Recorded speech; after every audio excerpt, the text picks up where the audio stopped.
and now it works. And I guess here I will see. No, I don't see.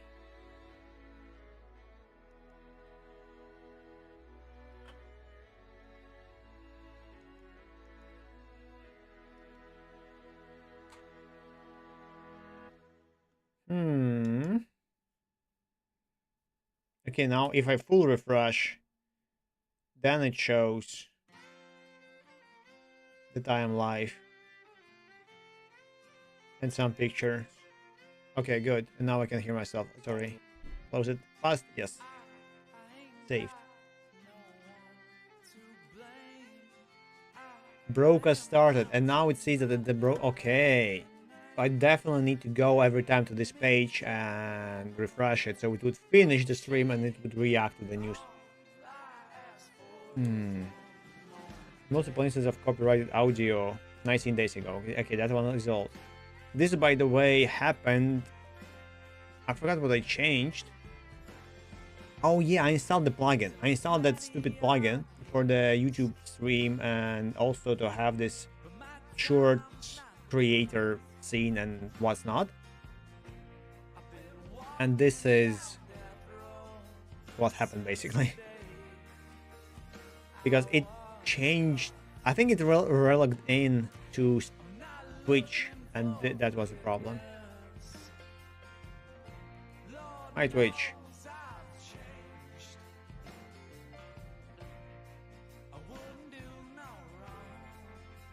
Okay, TwitchCon. Why it has the Battlestate games like thing? Okay. Go to.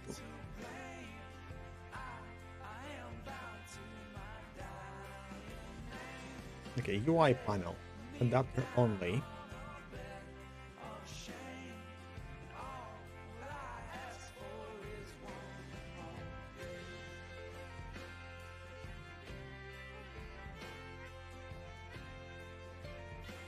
Yeah, I think UI should know about the console.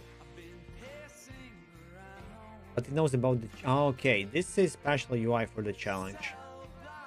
I definitely need to have special UI elements for special things. So I could later just populate them and they would react. Full flow of build house. Okay, this is what I draw yesterday myself. Okay, blueprint entity deployed, activate entity action, progress action, task manager create task, word typing challenge word count 10, letter types or worker ticks, challenge complete, task complete, blueprint replace by house, why this matches your project specifically, actions everywhere, preserved.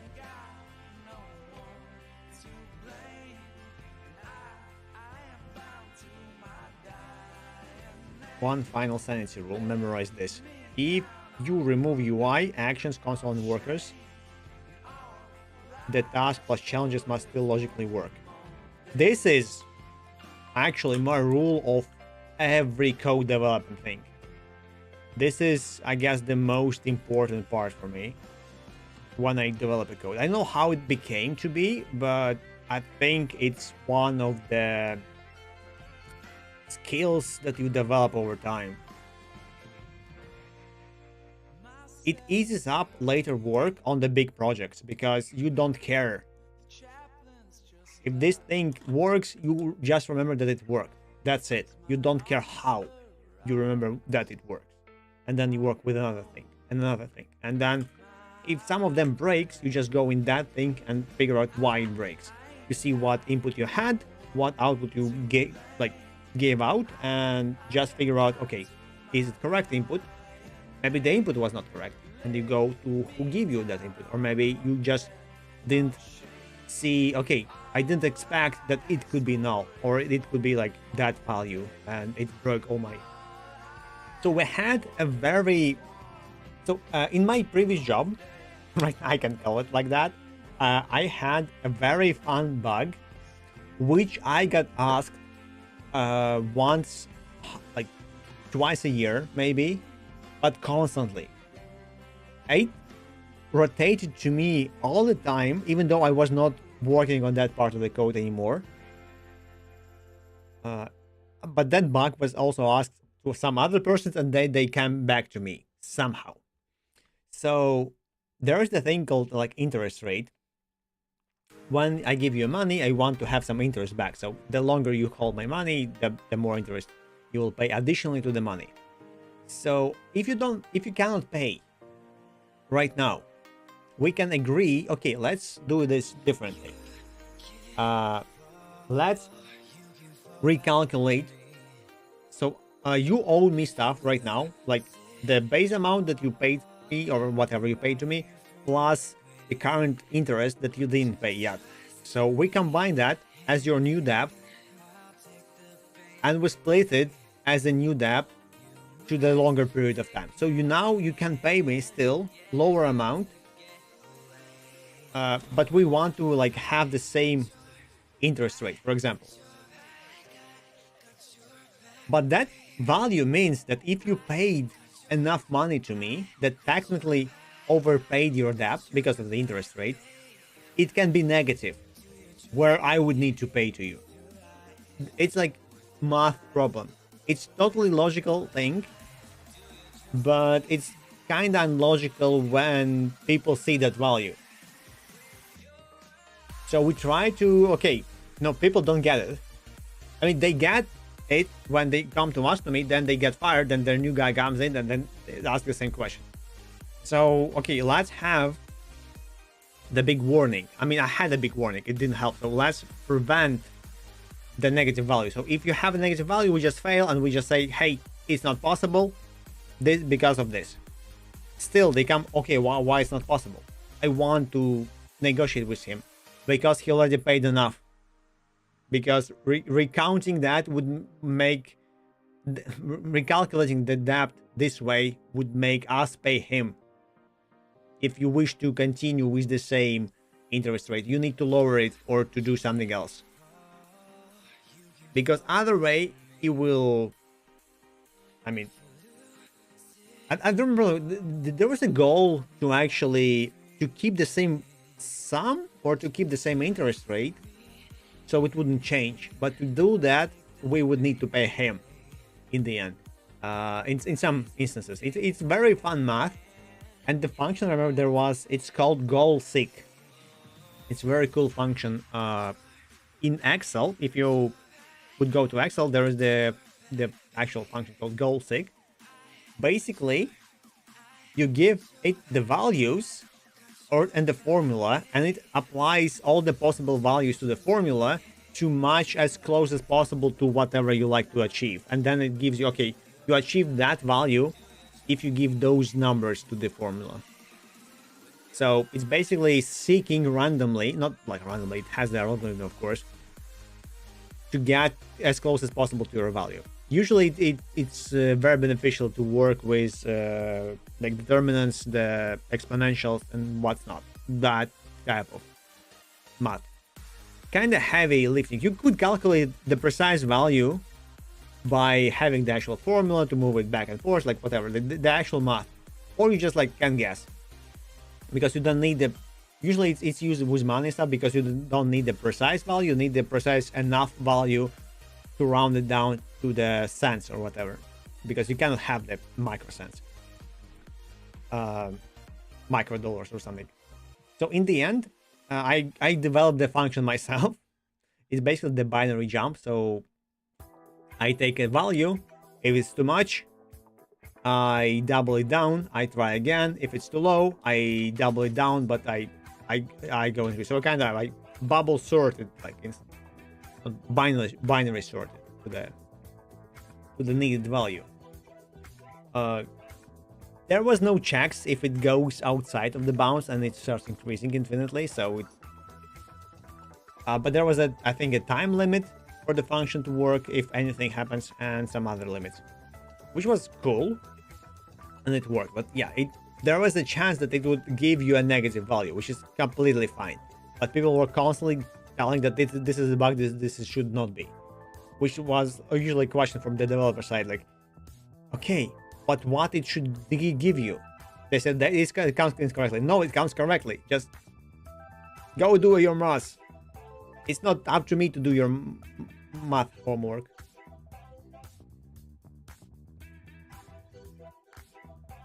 That was fun.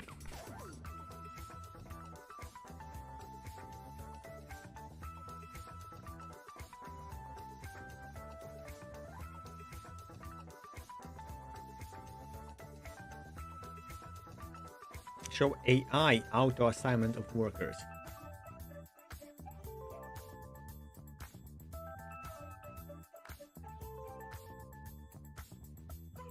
In the end, I might give AI my whole code and ask him to check the structure. Yeah, for that I would give it, yeah, I probably can extract my core folder and just give it and say, hey, please check it out. I'm very concerned about architecture and modules and stuff. Please try to show me and improve on that. So challenge instance.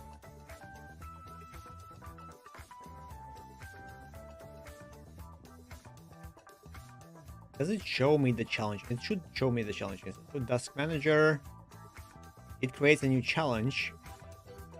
Okay, that's the challenge.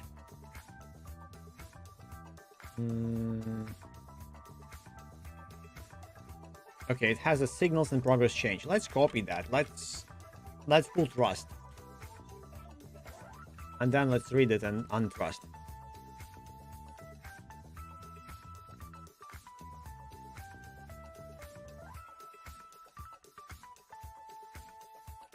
That should be an abstract as I see it.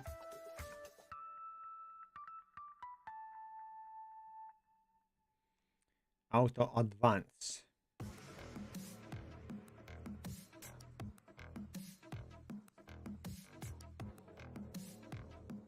Yeah, the hardest part, I guess, for me right now in programming is to grasp fast the dynamic inputs to a function. That pattern kind of where you have something, but depending on what it is, you need to provide it different inputs. And it all boils down to the strategies and abstract factories. But it still doesn't help me to grasp it, because here it still uses switch, which is totally fine, but it breaks my brain. It hurts it.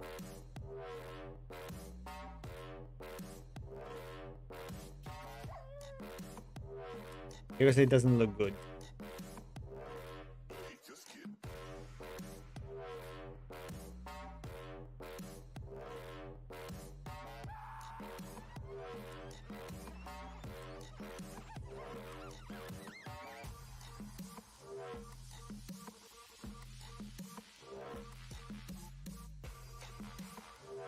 Good thing.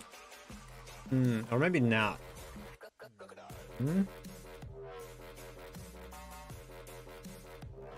I think workers should work not bursts per minute, but symbols per minute. So they would type.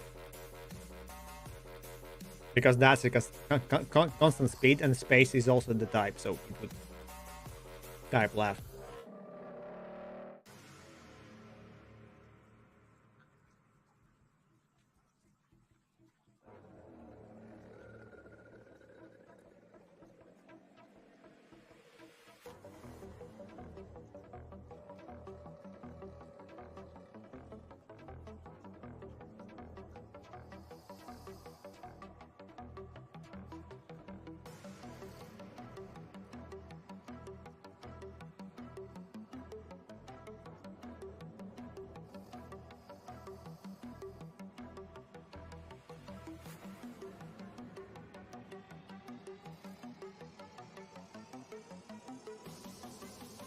I don't like that auto advance is flowed.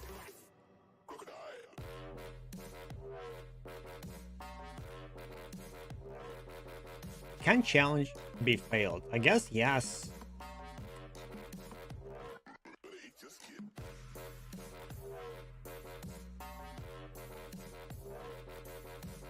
That's a weird upset, but I like it. Not the best, but it hits. So this is by word task, this is abstract task, this is challenge. Do I have a challenge specific? By word challenge type, word challenge.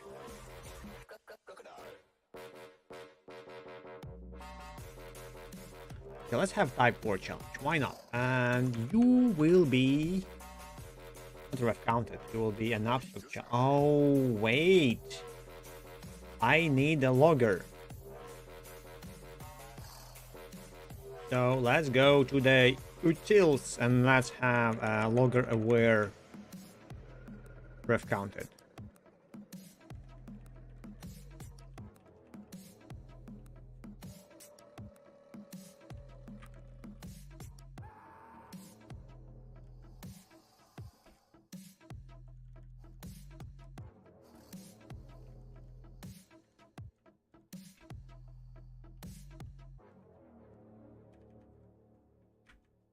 That okay, sorry. I was panicking, smashing all the buttons. Now it works. So logger aware ref count dead.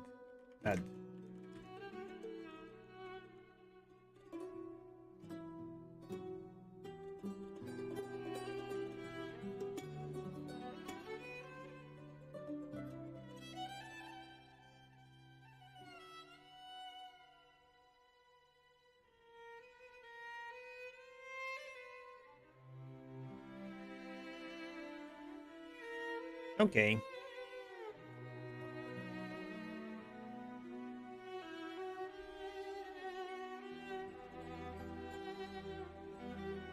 This is like a romance. A perfect love, of course. Of course it is a romance. This is actually weird. Now I'm listening it, I kind of like it. But there was a moment where I was listening them quite a lot. And also my parents loved it. At least my mother and grandpa. They were listening it quite a lot, like non-stop. And I started hating them. Not the parents, I mean the romance songs and lyrics and what's not. They were in Russian mostly. And yeah, it was like one of the most hated musics that I listened as a child. I loved that at the start, then I hated them.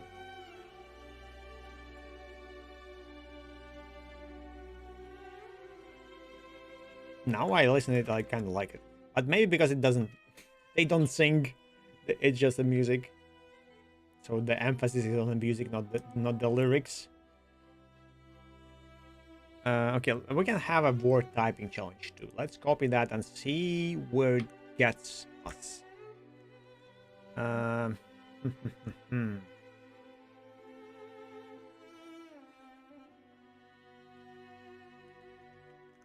Challenges.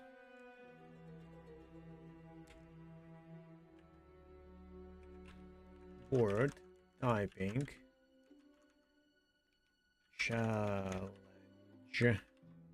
Challenge.gd. Yes. Okay, saved. Bam.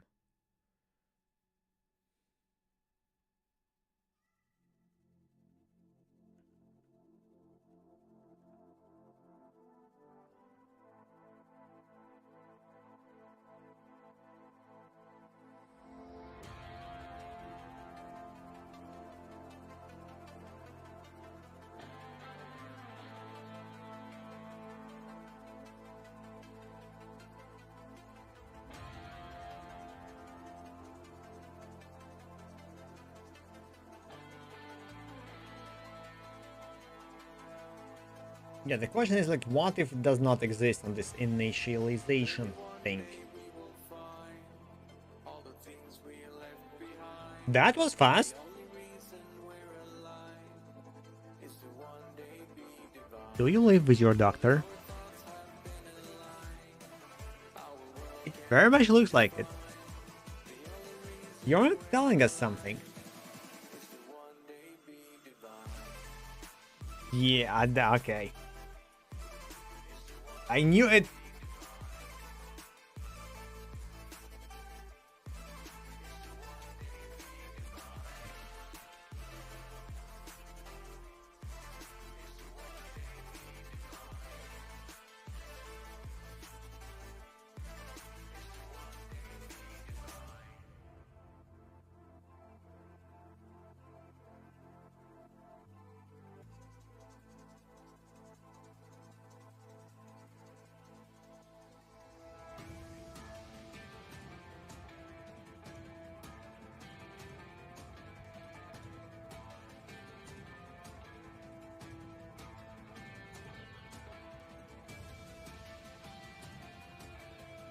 Okay, Berlin is really nice. In general, I guess. Regardless of what part of Berlin you will be. Kind of pricey and kind of nice.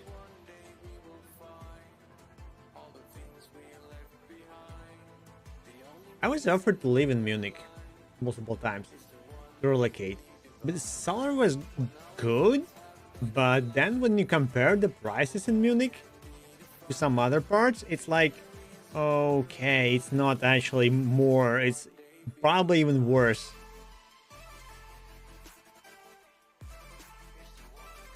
That's so you That's actually good. I live in Riga, the same kind of place. We call it uh, basically the sleeping district. I don't know. It's urban,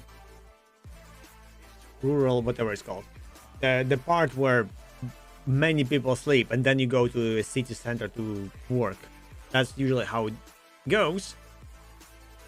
So you need to stay in the traffic and stuff. But in those areas here, I have like 1, 2, 3, 4.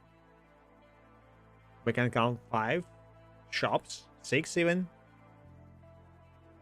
They're all the same, but they try to position the shops to be close to you. But I don't have a shops like yeah, it will be like 5 kilometers max.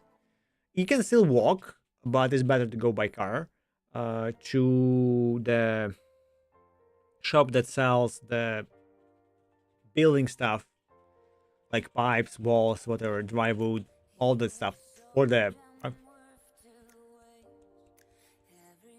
room and for the other necessities that you might need. We have the shop called Depot. We have the shop called, yeah, I have like 5. I guess it's like around 5 kilometers, maybe a bit closer also. Yeah, but for the doctor, I need to go like 15 minutes at least. 10-15 minutes. Yeah, the one is farther away. It will be like around 30 even.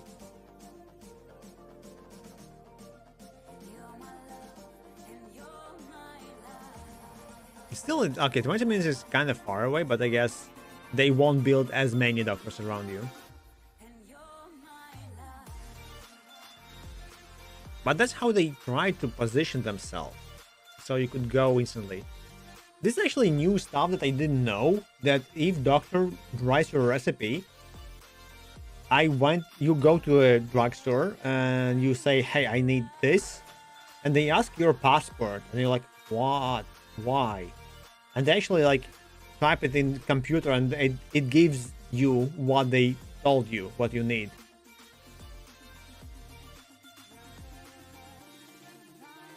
Bank? That's weird. Oh, I have a new follow. Thank you. They closed all shops? Oh, okay, the terminals and stuff, so you cannot like do things. Yeah, this is actually extremely weird part of the only reason for the bank to exist is to store your money. And you can, you go to a bank and you allow them to store your money. But now, because of the online bankings and all those like finance schemes that they try to push on you, it changed. Now they use your money and they ask you to pay for it, which is like kind of different. And if you, for some reason, somehow someone obtains your details and stuff, and he like you're getting scammed or you're getting hacked, and someone steals your money, bank says we cannot do anything. Sorry. Like, what the hell? Your only goal is to like defend the money, but you don't know where the money went. You don't know like how you're being like hacked and stuff. So technically, this is actually what I found out when I worked with banking stuff. On the other, like, as part, like as CTO for the bank and creating a bank and stuff, that there is no one preventing the bank to take your money and say that you did it. there's like, okay, there will be some kind of FBI investigation maybe, or like whatever, but on the like end result, they can like take your money and say that you gave it to me. This is like the worst part of it. It's like it makes me nuts. There's no like requirements for them to protect it, to somehow to verify you. Oh, the guy got hacked and accidentally sent us all his money. Happens. We don't know where the money went because we spent it already, but sorry. And that's like, and you won't be able to do anything about that.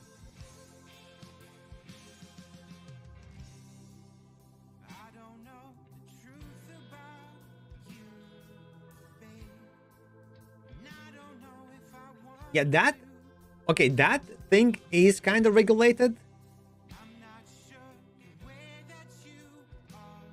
Okay, the thing the Rush is a bit different, but yeah, I understand what you're saying, but there's a limit.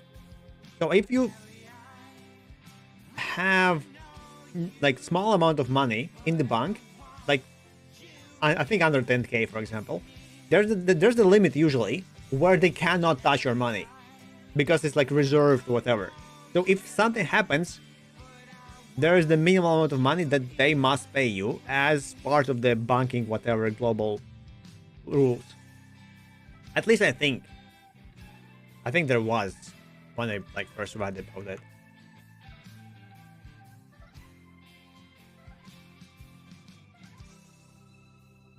This is additional thing that why the credit cards. I started using credit card. I'm not paying with credit card. I kind of overcharge it and then I pay like additional stuff. Just because if anything happens and I have like some like broke transaction on my credit card, there's a higher limit, higher like time limit to go to the bank and say, hey, that wasn't me. And the bank with no questions, most of the time will just charge it back. It technically is a fraud if you did it and you did it on purpose, but if it wasn't, they don't have any issues with that. With your debit card or like actual like wire transaction, it will be a problem. With a credit card, no one cares. The bank just takes it back. There's actually like scams like that where you can like go, for example, for Amazon, pay for something, then you go to the bank and say, hey, I didn't do that, then you charge back, and then there's the whole this issue where you paid, you receive the stuff, but you charge the money back, and then you technically have this, you scam stuff.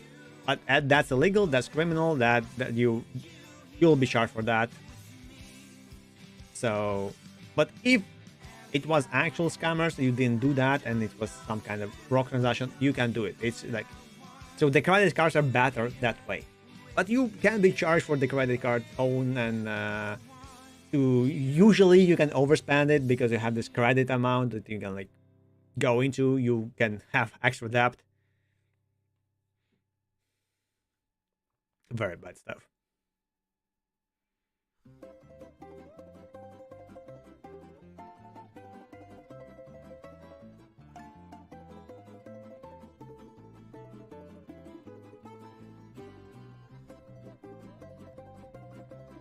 Yeah, also Google Pay, the same stuff. And I think most of the banks do the same stuff.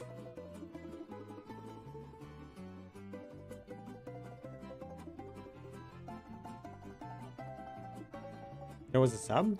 I missed stuff? Oh, I guess it was before, yeah.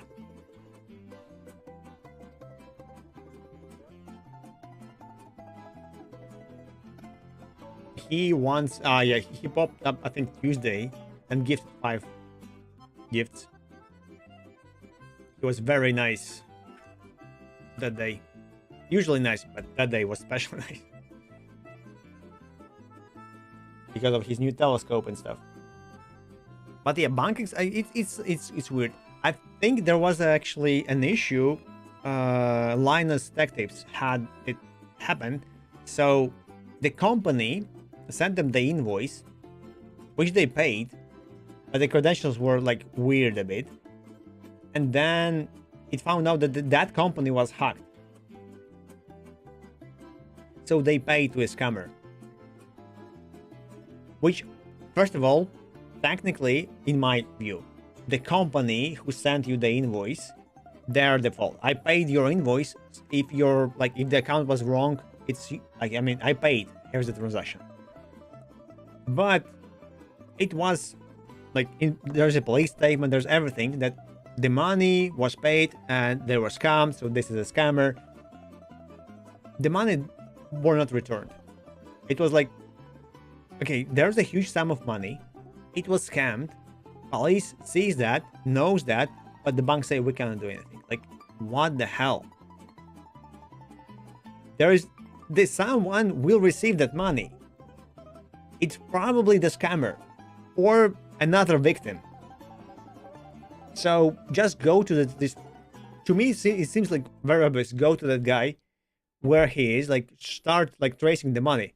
No, no.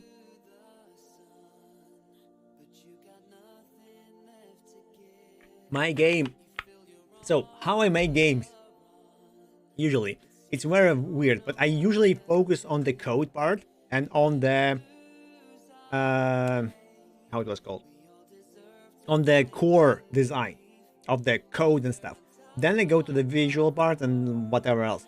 So I focus on the core, and then if it good, it explodes and the game becomes like nice and playable. Most of my projects don't get that far. So this one I'm pushing hard. Let's see if it actually runs. So as you can see, it's nothing, but you can type and you see the text here. You will receive random kind of command names for everything that you can do in the game. You will see those. Right now you don't see that because I don't care about the UI and stuff, but it will be the commands. There's a command called commands that opens you a panel with all the possible commands in the game. Right now there's like 1, 2, 3, 4, 5, 6, 7, 8 commands for the test and purposes. Yeah, that's why the tab commander kinda also. The exit game command, it is in the list, but it's, as you can see, it strikes through because it works only if you go to pause menu, which is empty, but it's another issue. So there is a command, for example, to build a house, and it's called curse. So if I type word curse, it will start building a house. Let's do that. Curse. It also highlights it. Also, curse and help got the same command, which shouldn't happen, but I'm not gonna fix it right now. So I typed it. Technically, the help menu could pop off, but as you can see, it popped the house in. So how it did, it started the blueprint, and the blueprint spawned another action that waits for 5 seconds, and after 5 seconds, it builds a house. I will replace it with the challenge, which I'm working right now. I want to have the dynamic task challenge. So what it does, sorry, kinda, yes. It can be like kinda sandbox spawn game evolution. So it will be like typing, fighting. The idea is like, okay, this one will be RTS style, but you could build anything, like Mortal Kombat style, runner style, like just typing, whatever, because that's a framework. And this is built by the, okay, let's close all of the close actions. Wait, close actions, close. I think let's close all, yeah. Let's run test command, and I type curse. Oops, I need to type space. Now I type shield. Now I type curse again. So it provides me the challenge. And if I finish enough challenges, it will like build a house. So that's how it should be. Yeah, the dictionary, the pool of words and sentences and what's not, is based on how it's called, on what you're doing, on what environment you are using for this game in particular. So it's called scenario. I'm calling that scenario. So there will be different scenarios. This one is called fantasy. So I can have a fantasy pool of words like curses, spells, fireball, magic, whatever. Unicorns. and you will have that pool of words, and then we can like change, you can add more, whatever. So it's a framework for the whatever game you like, for the typing, and I'm trying to have it as dynamic as possible, so later in the UI the player could configure their own game to fight someone. Yes, magic crystal. Also need to click space to change the word, which is awkward.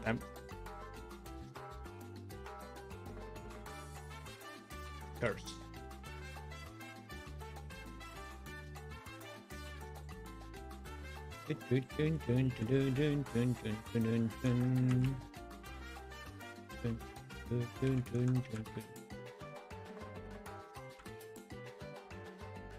Yeah, but technically when I finish the challenge, it should spawn the house. But as you can see, entity is already, like, it says activated, so because all the entities are there in the scene, house is already here, so I cannot spawn it.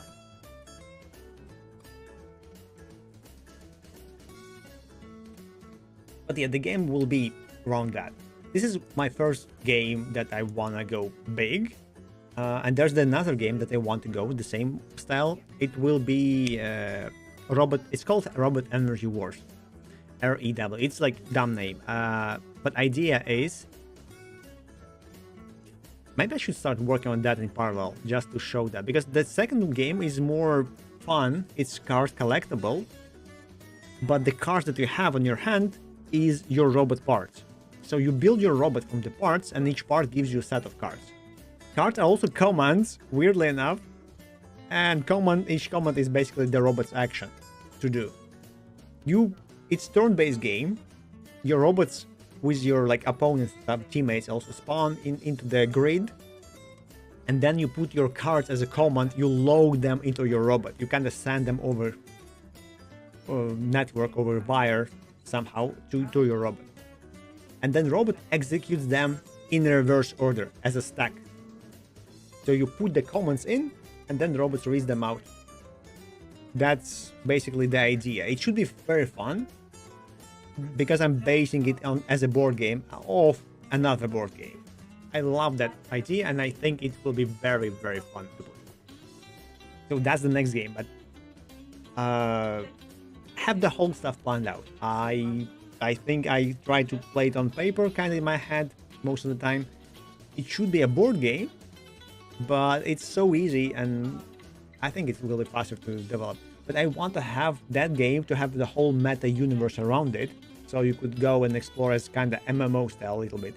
If you played Fallout, then it should be Fallout-like basically game. So you have these fights all happening, but you also can go outside and you can like navigate the map if you wish, and then you have fights localized to collect resources and to improve your robot, to have better cars, better actions, better stuff. But the main idea that why robot moves like that is because you send the commands via the satellite, and because like all the robots that are on the map, you send that as a satellite. Like you have one satellite, so everybody sends the command, and there will be cars like, okay, can I like see what other robots received? Can I like monitor them? So there'll be different styles. And why is turn-based? Because satellite rotates around the planet, so each turn is basically everybody stops and tries to receive as much commands as possible, because the satellite will be only at that amount of time over them. That's how I explain the turn-based part of the game. And then when we see that as a turn-based, because we receive the data after the battle happened. So it's like, okay, we see that as a turn-based because that's what happened while the satellite was off.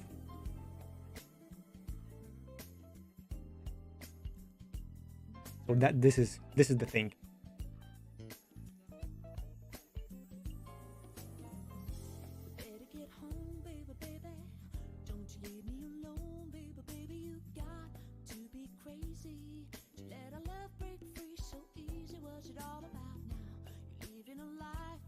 I need to close that. How to close it? Oh. Yeah. this framework for this typing game, it should provide the player ability to add their own custom actions, their own custom entities, and the panels and UI stuff. So by the end, what I want to achieve with this game is that players would build what they like, and I will just provide a framework with some basic stuff. If it's kind of a dream, I need to work more on that, and right now I need to have it in my head, the framework put in, and this is the hardest part. And yeah, Godot kind of fails me in some parts because I can't have interfaces, so it restricts me a lot of what I can allow the players to do in the end. I would like to combine the instances, but I cannot. Sorry.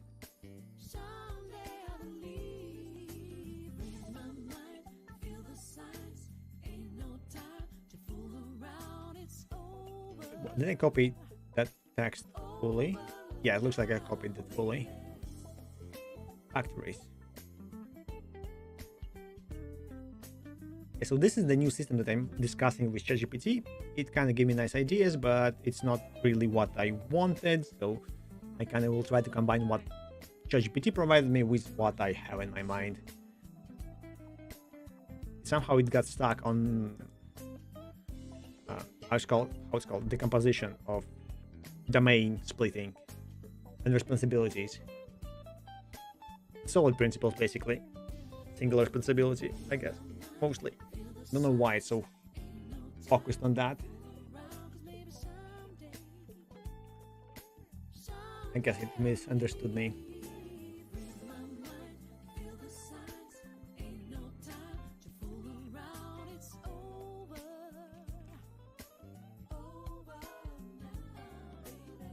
No, CB, yeah. It looks so crisp. That's the word I was looking for yesterday. I think it's like crispy clean. Whoever makes the design, I hate him. It's so good.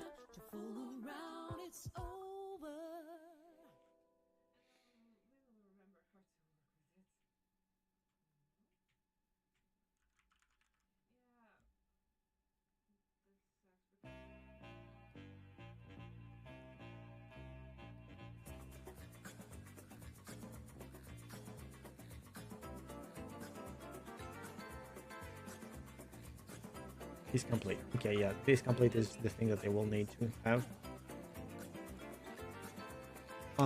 The small cartoony style. I need to play it more because I played when it was not released yet. It was how it was called, in development yet. Yeah. It was not finished, so I played it a long time ago. I know that it's multiplayer. I need to play it because of it. I love the idea of the backpack. This is something that, yeah, no other game have it. If I will develop, when I will develop my own space MMO game, that's the end goal.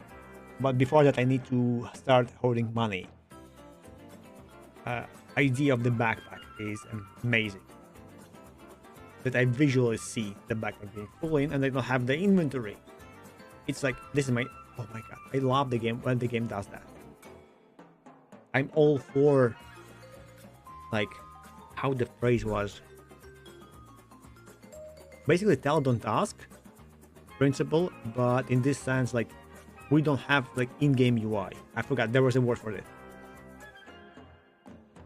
Where the HP is the red bar on your stuff. Where the, you know, there's some kind of, like, the inventory is this.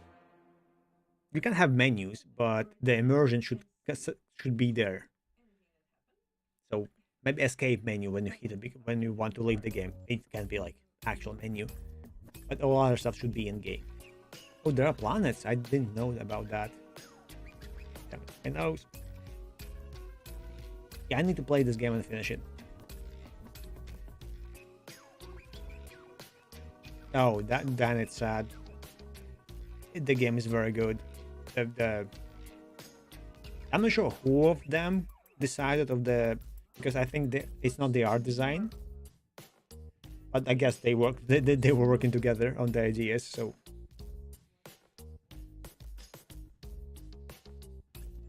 Oh, this is the old one. That's when I played it. I think now it looks better. Or maybe it's like some part of that I didn't see before. Yeah, and I think this is one of the first way of the first games where you could mine 3D stuff. If you can get across, you just kind of mine the bridge, extrude. How do you do that?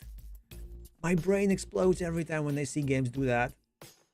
Because that's the terrain. You manipulate the terrain. How? Real time. I mean, you need a custom engine for that. Because many engines, when they work with terrain, they kind of, that's the terrain. You should not do anything with it. Painful. Yeah, I did not know about the planets. Oh, look at that. Oh my god. This is so good. Whoever did it, like, inspired us from it. Yeah. Oh my god. So cute.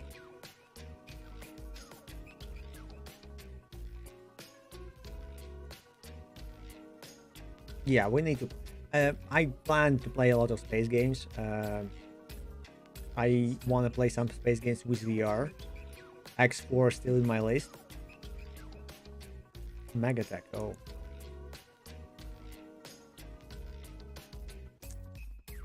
Watch the video. Oh, that's the documentary. Okay, 50 minutes. I guess I will add it to my list.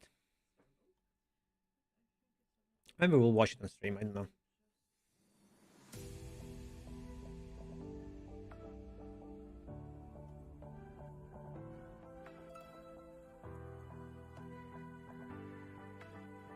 Oh, okay.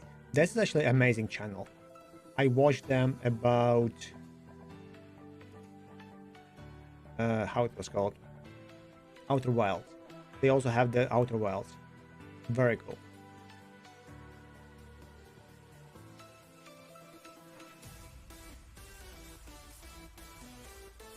But it looks so simple, but also so crisp, nice.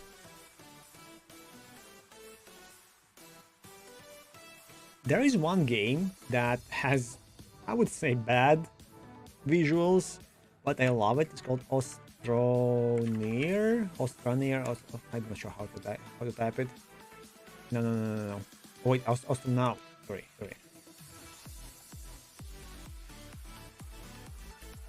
I remember that it starts with word O. Astronaut. Maybe Astronaut game. Okay, yeah, this one. Astronauts. This is my favorite game of space. This is what I want to create as an MMO someday. The visuals, I see what's happening here. You probably don't. But this is initially my dream game of MMO.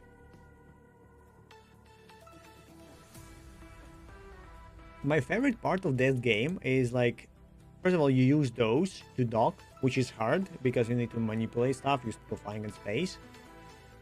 The second part of this is I'm calling it boringness of space. This is a good thing to have in space games, my idea, because you're flying, so I should be able to aim, drop the controls, and go somewhere. Go about on my ship, try to fix some stuff, try to polish while I'm still flying, because it's a journey which basically won't have anything besides that. So you just autopilot, and then you go and you fix your shape, you upgrade stuff, you repair stuff. Oh yeah, Bartrama. Bartrama also is an amazing game. If you can play it solo,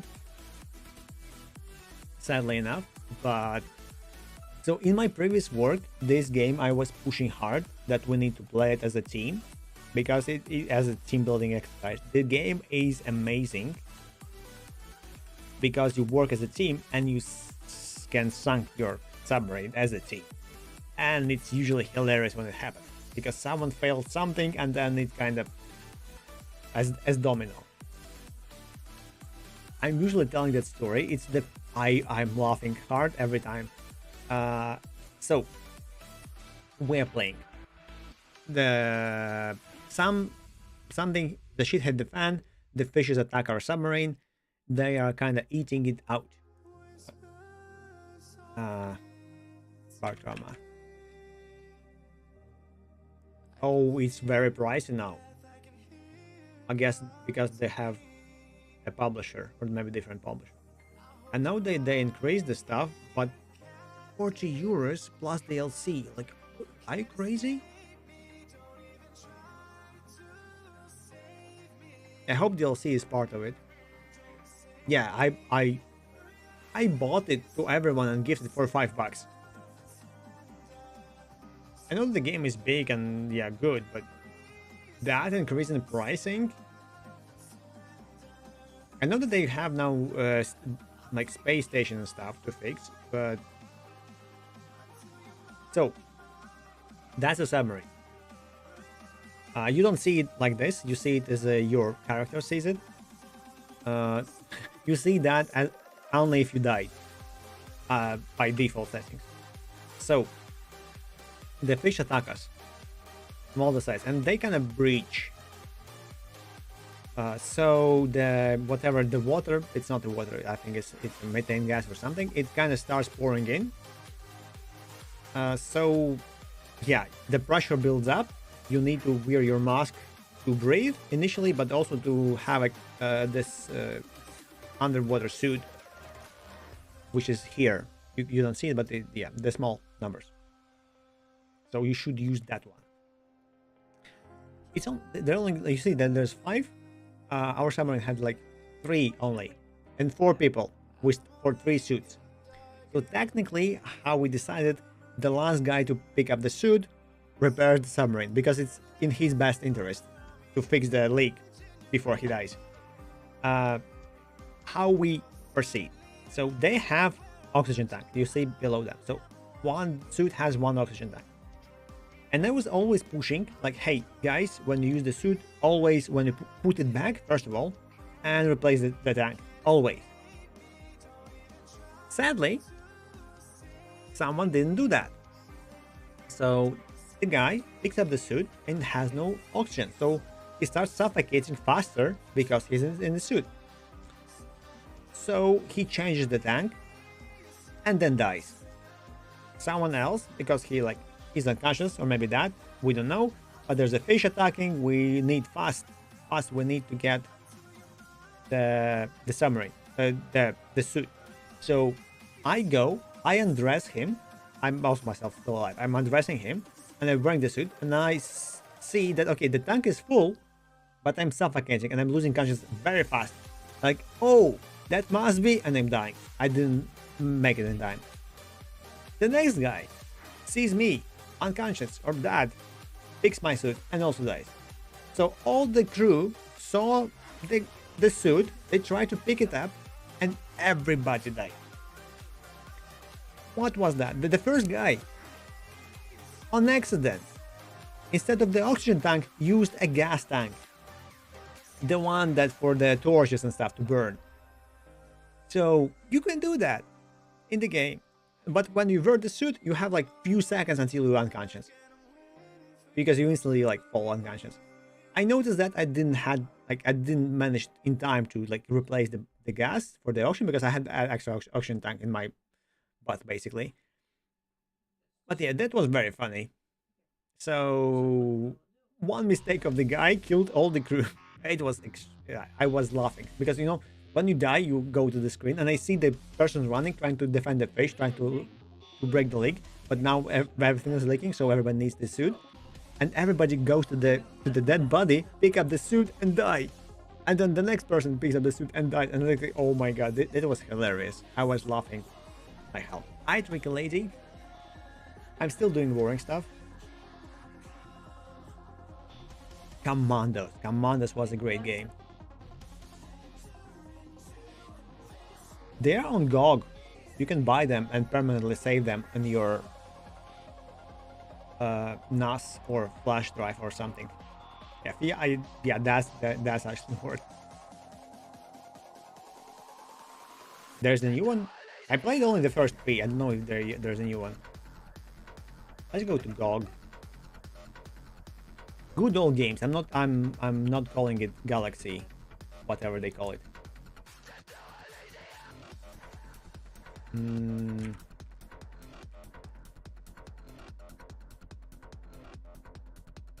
Yeah, so they have a pack. Wait, it's a pack. I don't know what it means. Oh, there's a remaster. Oh, look at that.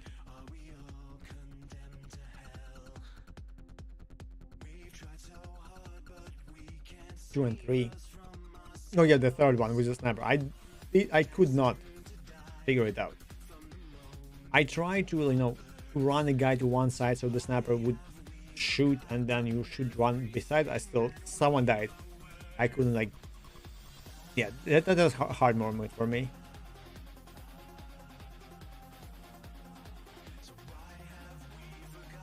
Okay, it's not here, so all good. There's the same command with ninjas and stuff, like Asian style, but this is the same vibe. I don't remember how it's called. I played it, I liked it, but I forgot the name. But I still prefer commandos. Their phrases and saying and stuff, it's so cool. So my idea usually for commandos was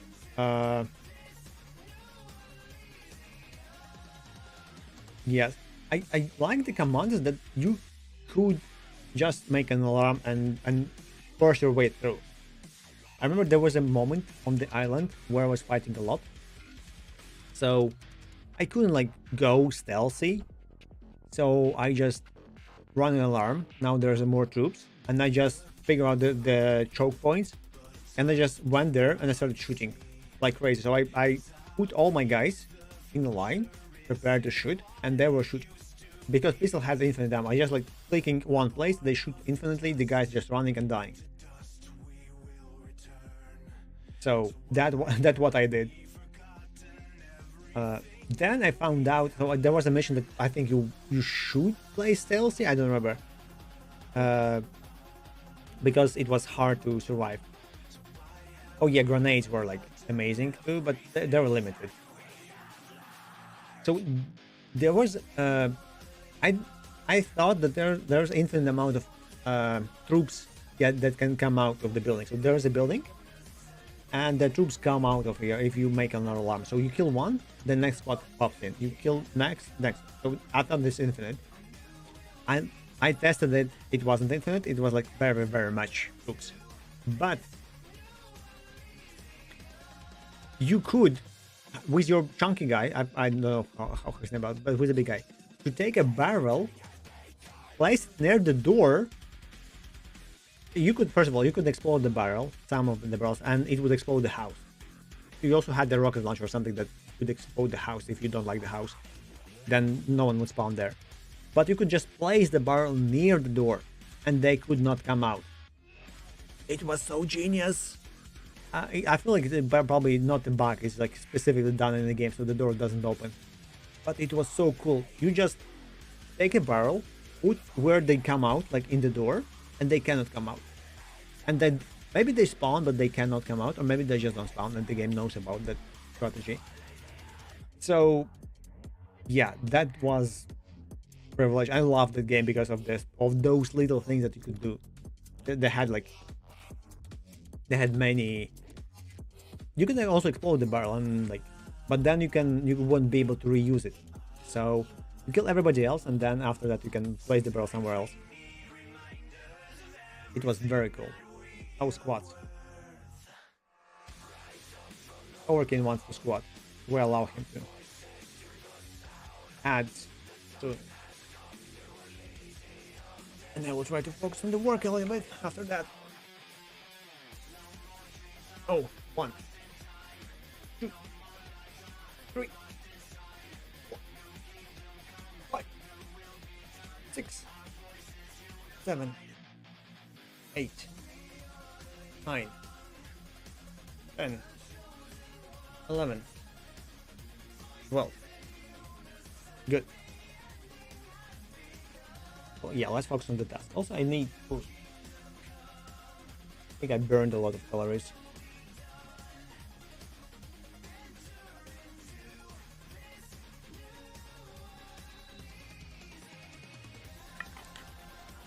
Tomorrow we will be playing games. Hopefully. Depends. So I might start stream later, and I guess we're gonna play Another Human and something else probably. Depends. Maybe StarCraft. Maybe I'll start finally the Expedition 33. I guess I'll see.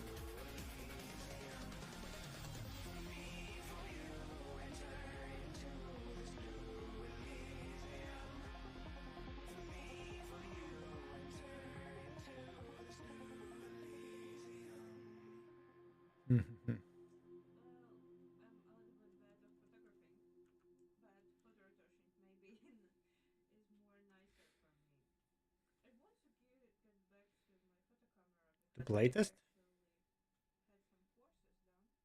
Playtest what? The commanders?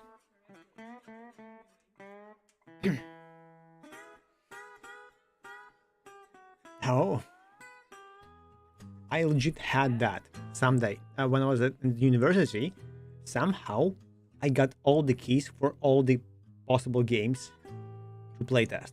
I don't know how I got. I think I was registering to those big companies like Nexon and stuff, and they were sending me keys to playtest games. So all those, the first ever like alpha tests where like they go public, maybe you can play them and try them, and I had all of them. Like quite a lot of games basically, which I couldn't run on my PC, but I got happy.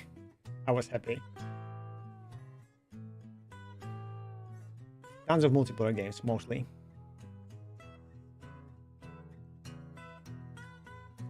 Okay, let's focus. Let's work. Music is nice. I will make it louder for myself. Okay, yeah, it's not for myself. It's not for you.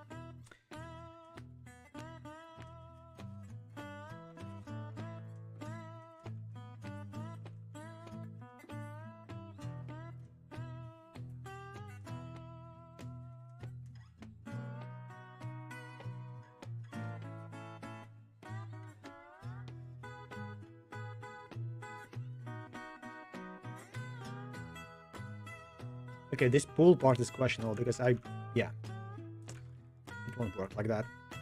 Anyway, let's go through the files and text and figure it out.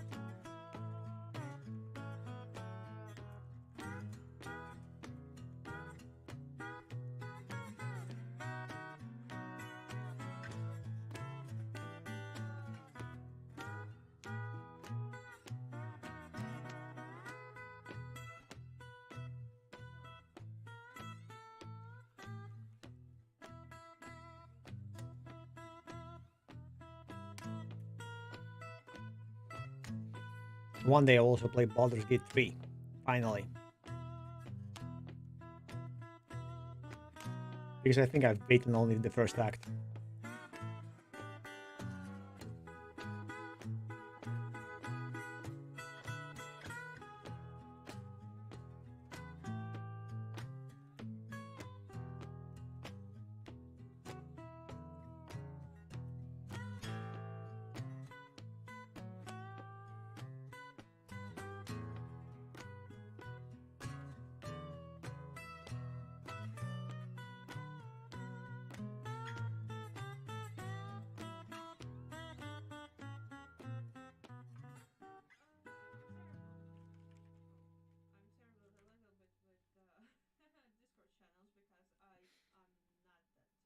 I'm stuck.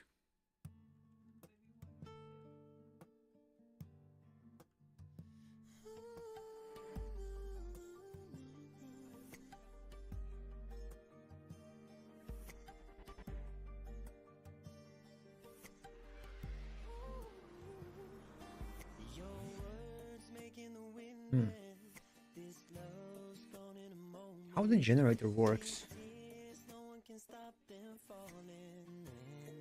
What is the song? It's called Selfish, but it doesn't have a picture. What is this button? Oh, it says that there's the lyric probably. Just an icon.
Progress action execute.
Where's my context? Okay, let's go to the context.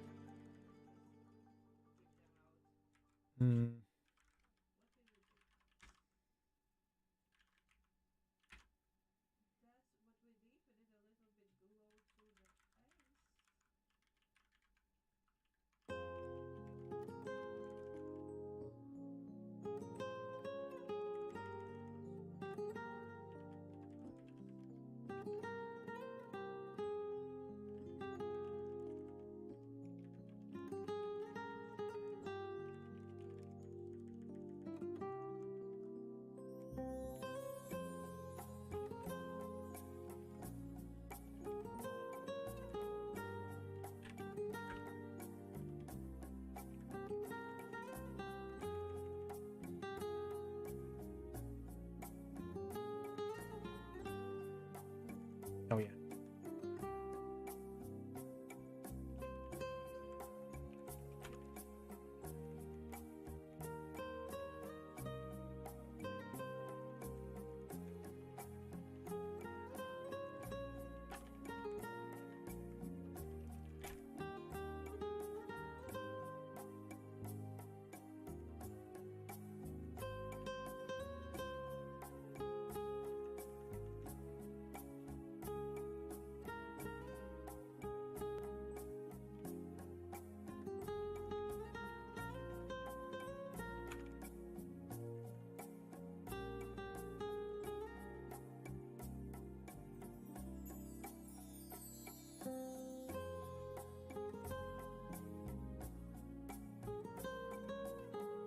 Okay, challenge factory.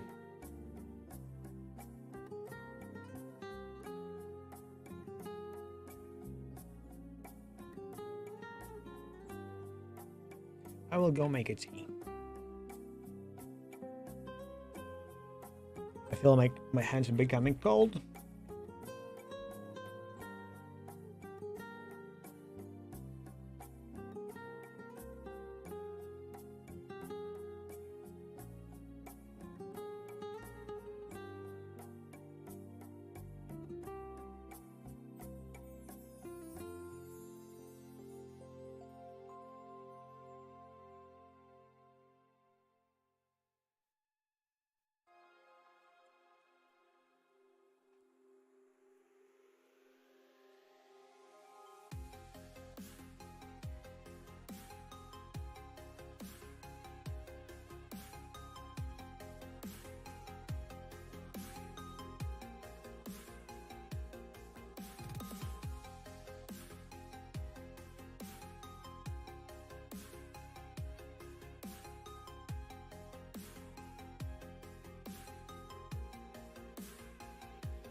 If your legs are cold, it means that you're feeling them, that you have them. You can look at that from the positive side. Hello, I am back. I made a tea. Also, I ate 2 candies. Now my mouth hurts for some reason. Not teeth, but actual mouth. Oh, I'm not sure how to explain that. Weird music, but I like it. Like a bar one. Need to figure out, can I use that for the YouTube music?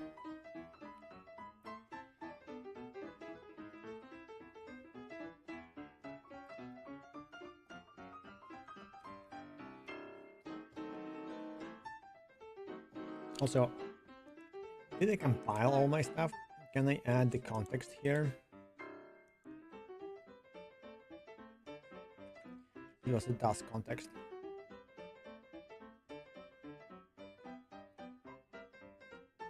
Nope. So it did not compile yet.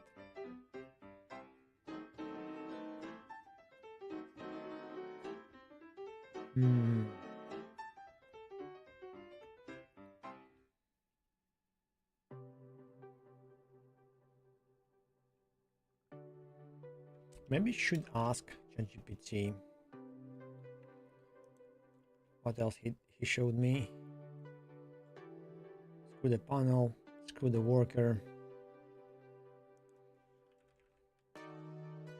In your code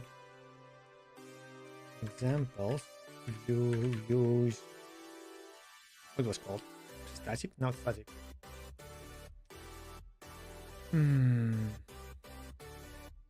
Yes, static or singletons.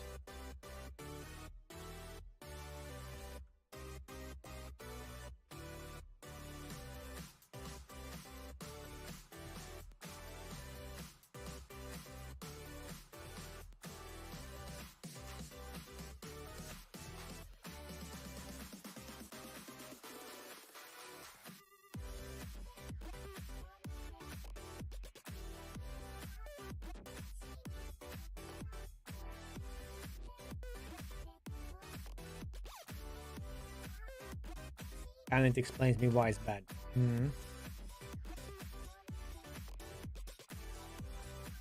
It was dedicated shortcut, not recommendation. Okay.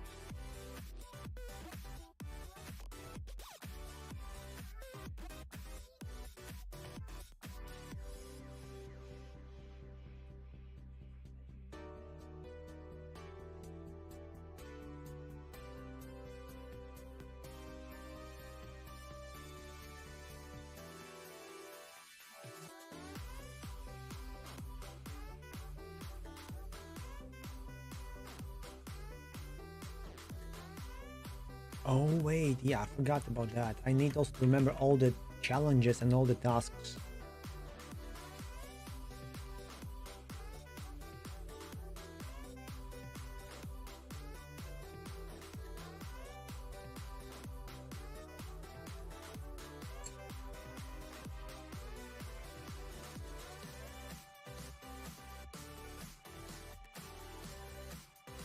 Now I think a new mechanic. Not new mechanic, but the mechanic that not all workers should be able to work on all the other things.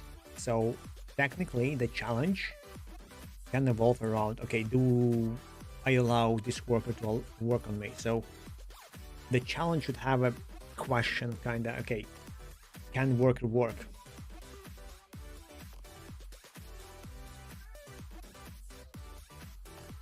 Maybe the worker will have a level for some other attribute, and I will ask, hey, do you? Can I? But not sure about that. We'll see.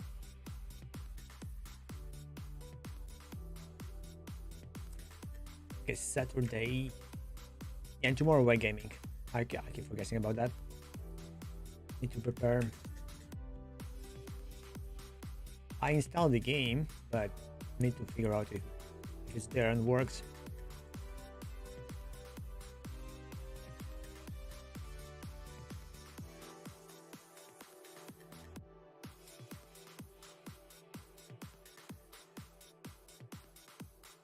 Mhm.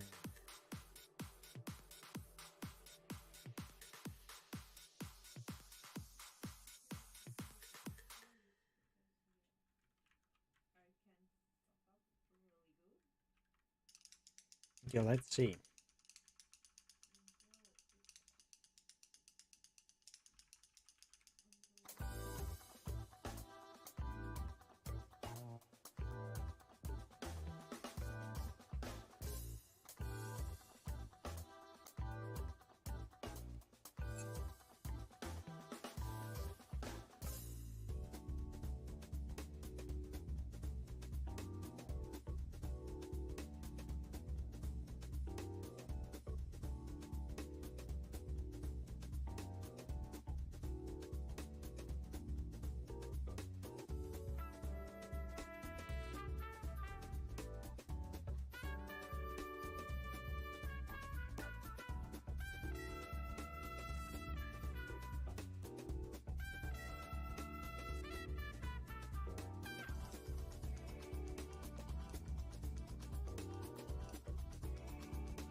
Hmm.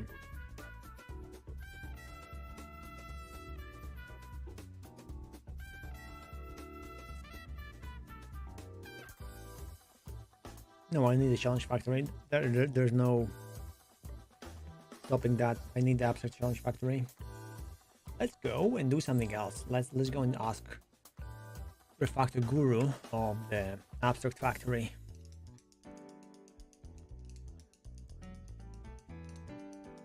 Creational.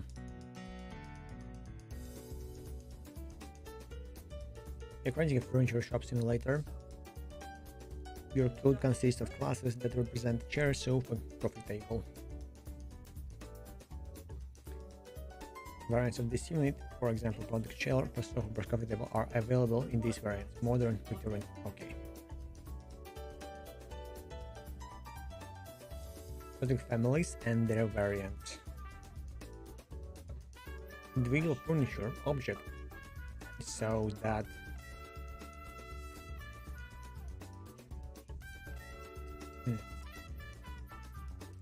they match other objects of the same family.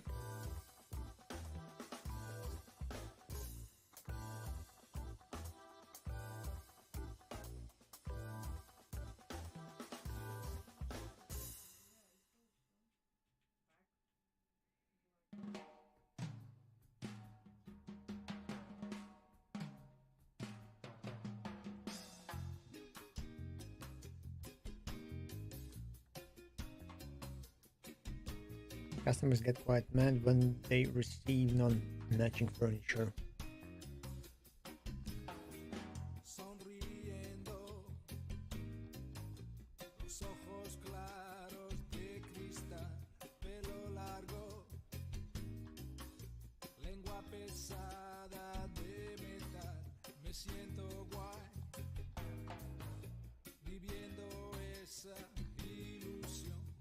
Change existing code when adding new products or families for products. Okay. Furniture, blenders. Interface chair has legs, sit on.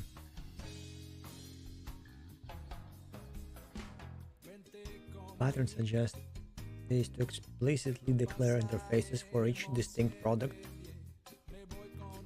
from the family: chair, sofa, coffee table. Then you can make all variants of products follow those interfaces. For example, all chair variants can implement the chair interface. Yeah, we don't have interfaces, sadly, but we will have the types inside us. The next move is to declare the abstract factory, an interface with a list of creation methods.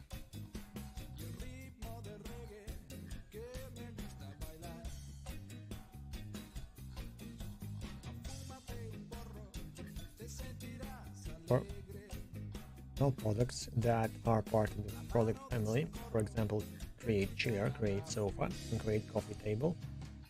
These methods must return abstract products represented by the interfaces we explicitly previously so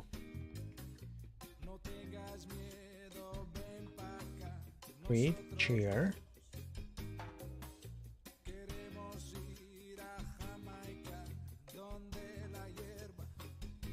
Now how about the product variants? For each variant of the product family, we create a separate factory class based on the abstract factory interface. A factory is a class that returns product of particular kind. For example, a modern furniture factory can create modern chair, modern sofa, and modern coffee table objects.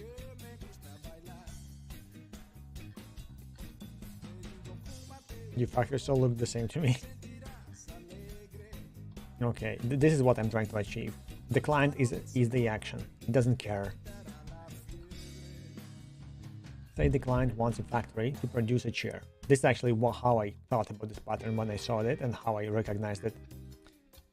By actually, because I'm having a task and I don't care what task it is, it just needs to be fulfilled. I don't care what's inside, so yeah.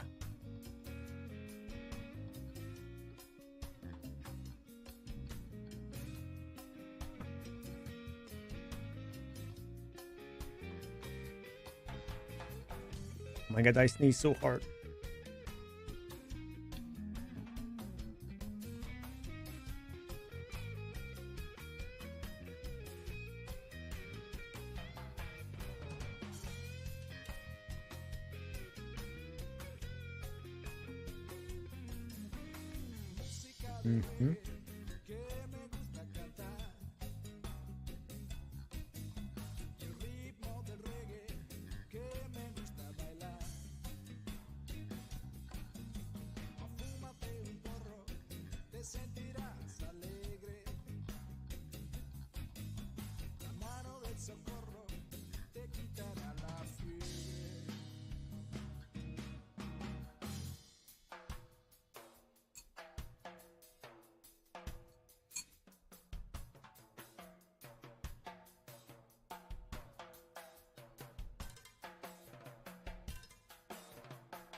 Client doesn't have to be aware of the factory class.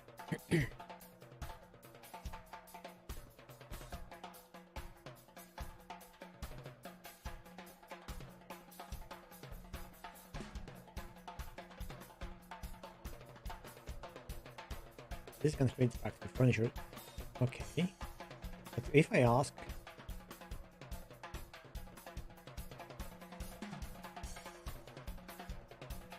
the client wants the factory to produce a chair, the client doesn't have to be aware of the factory class, nor does it matter what kind of chair it gets.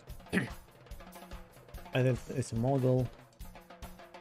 Okay, with this approach, the only thing that the client knows about the chair that it implements the stick on method in some way.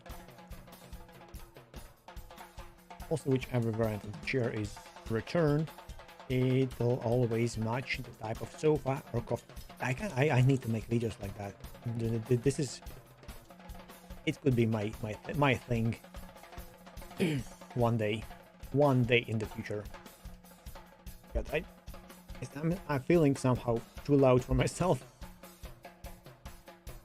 Okay, I don't like the drum solos, sorry, especially like that.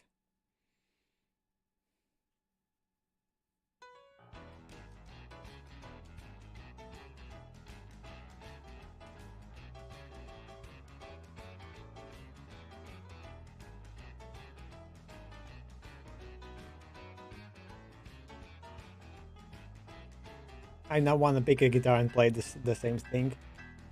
I knew how to play it a little bit, but I won't be able to.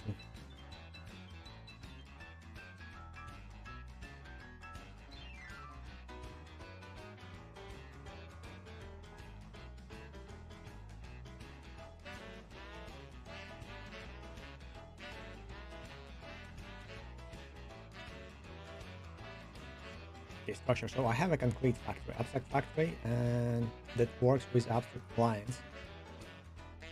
Product A and product B client.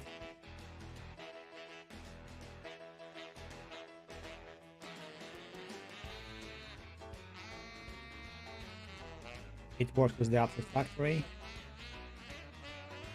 Time operation, product factory create product A.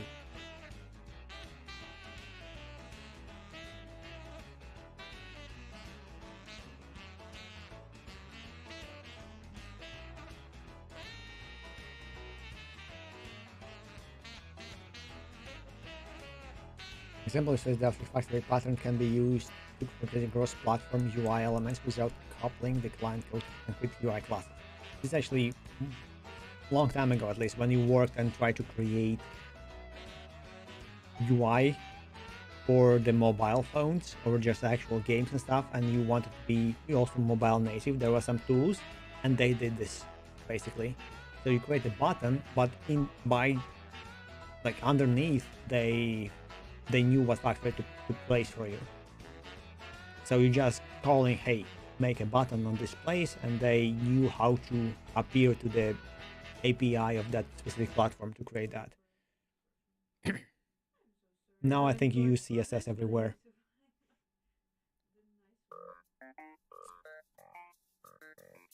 This example is really hard up, okay, while keeping all created elements consistent with the selected operating system.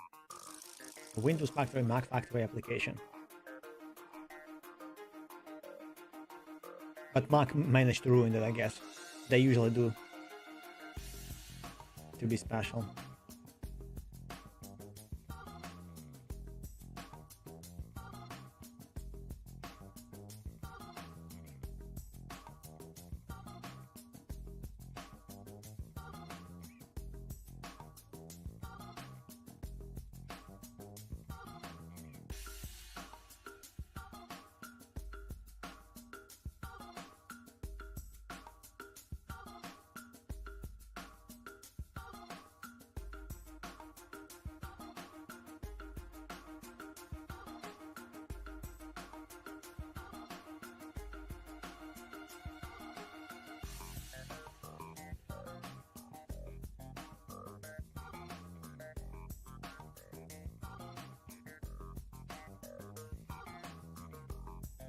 Tomato.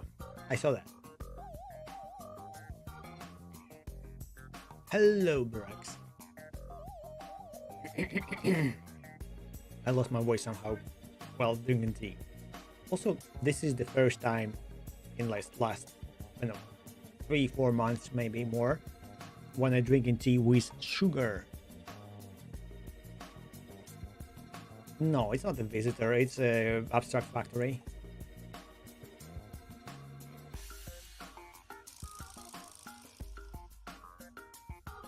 Or you are a visitor.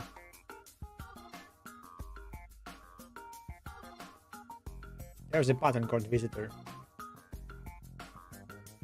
Look.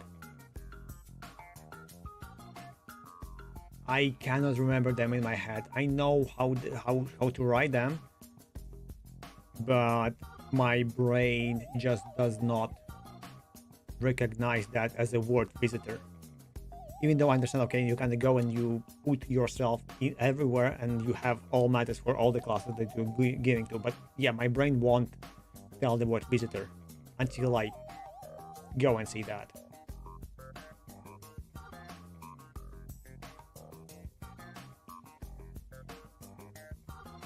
Where was I? Creation of the factory. It's the second time. I'm not using that more often because I usually don't need to sometimes, but there is this, no. Well, let's repeat at least. Maybe this time I will remember at least visitor, for example, right now, because you mentioned the visitor word.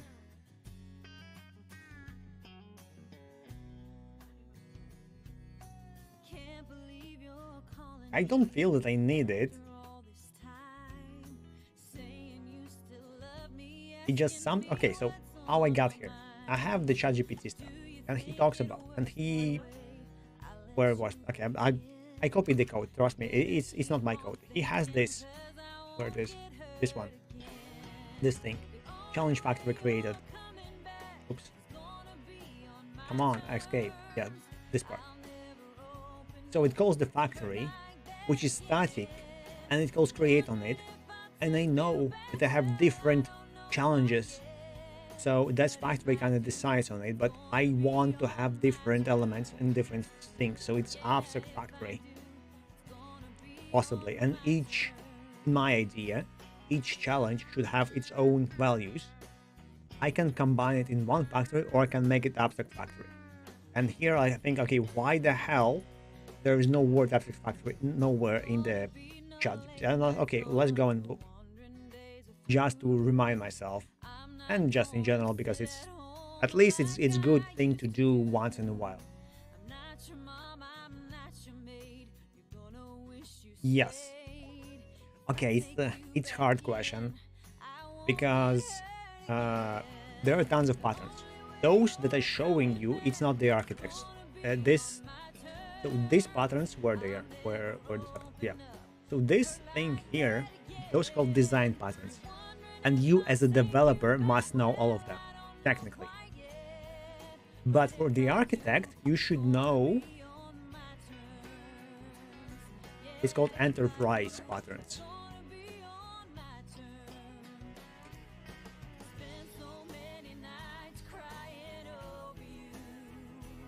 So, oh, there's a website like that. But yeah, to be good architect, you should know this, which is shit website, but conversation pattern, software architect.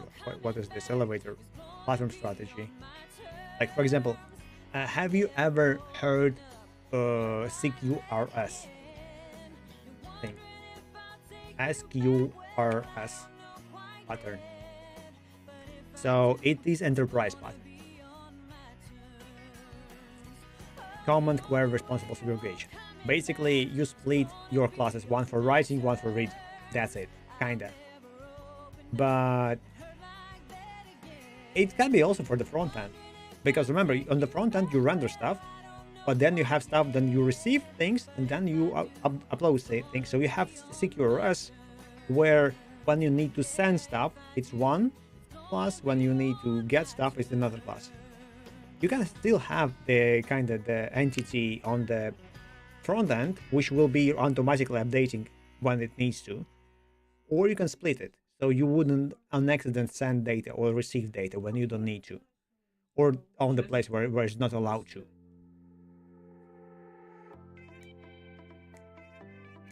What does it mean, arch?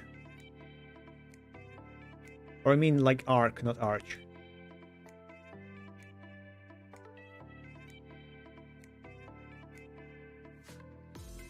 It's a good high-level thing. Okay, architecture, yes. You mean that because, okay, understand. But it's high level, and you don't need to use that if your project is not like flying away, like so heavy that I know it will hit the earth core or something. Those are like, you should use them if you can, but they are complicating stuff. Every pattern that you use probably complicates. What I do here with my game, I complicate stuff, because I could write my game like right now. If I would go and rewrite it, and this is actually what I dreamed right today, what if I do that, I probably can rewrite whole things I have in a week, and it will be working already. But I won't be able to extend that, but still.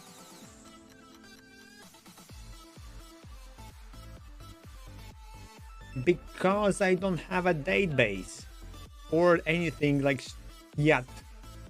I didn't. Okay, first of all, I'm not a game dev.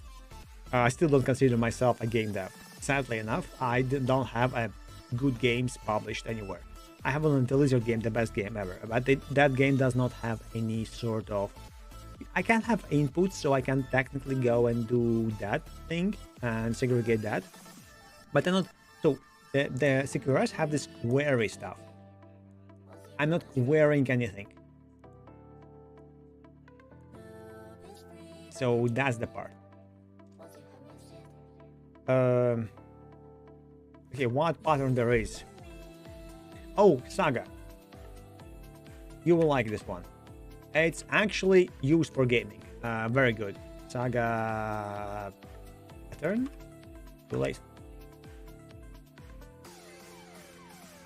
Saga. I like that Microsoft always there, but Microsoft is very, so you can shit on Microsoft however you like, but they are very good in this thing. And this is what probably when you go for C# and start developing for Microsoft, this is what hits you hard because you have the long names. But the idea is that if you know all of that, you just read the name of the class and you instantly know all the contents of the class. More importantly, now with AI, I potentially can write the name of the class and I will have all the contents as I need to. Because it will understand, mostly. Yes, in the future, for my current game, I will use that. I might use the user profile and stuff. Not the leaderboards, I guess, and that thing, because it's one side. But when the game happens, I would need to update the state of the game, and it's better to do in separate threads. I'm not sure, like kind of threads, so it might go. The secrets might be there. So the Saga is more. It's a solution. Wait, I clicked the wrong button.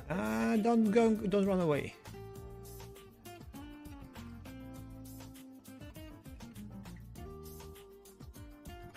Okay, that's actually, it doesn't show what it is, but yeah, you will need that someday.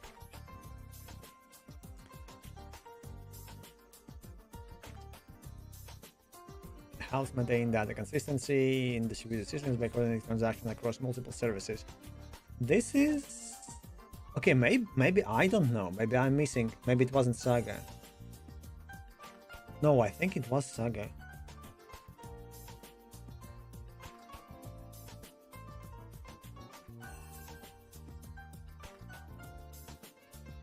Okay, I will tell you how I remember it. Not really, but it might be wrong right now by looking at this picture. But the idea is that you have multiple events, but you need to fire the next event only if you receive like some amount of other events. Like, for example, you're loading a game, you should proceed only when everything is loaded. And everything is loaded different times and different, like, well, whenever.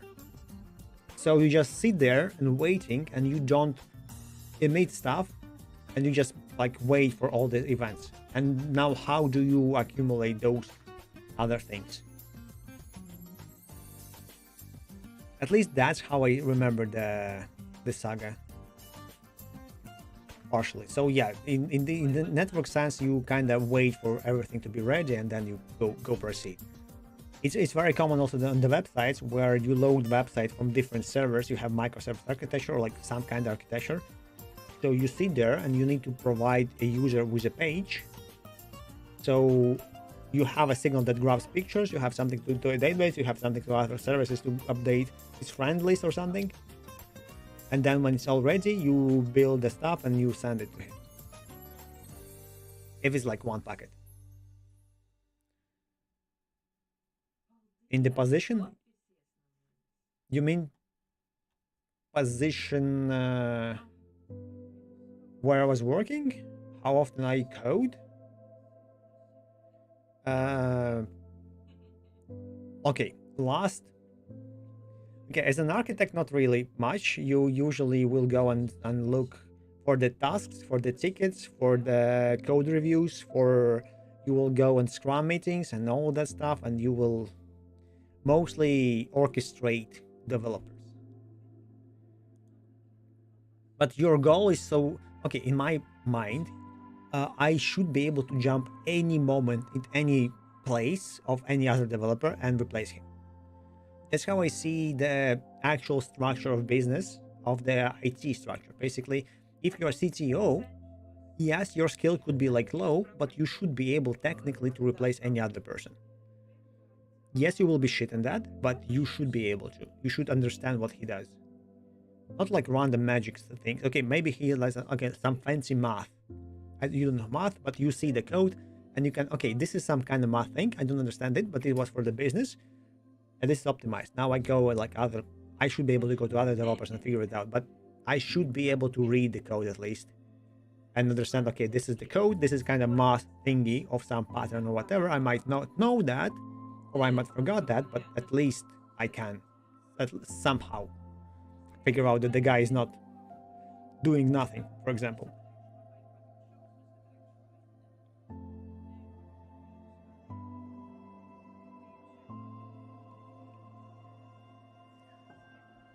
So yeah, there is tons like patterns like that, and that's what goes to architecture mostly, because it's called Azure architecture.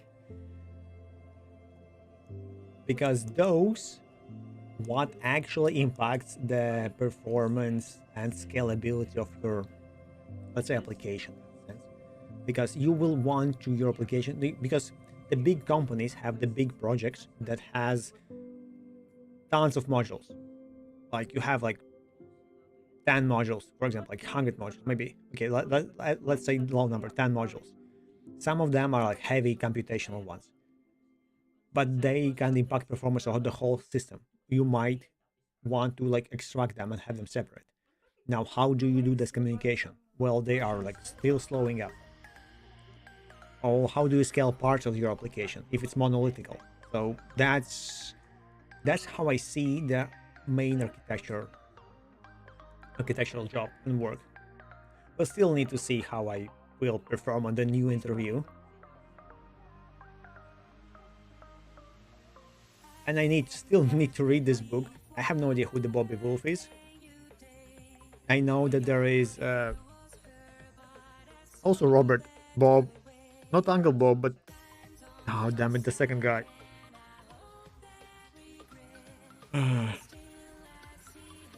Isn't the Martin is the Uncle Bob? Yeah.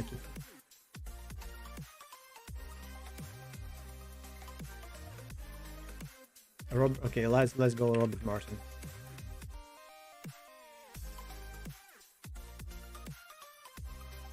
Okay, that's Uncle Bob.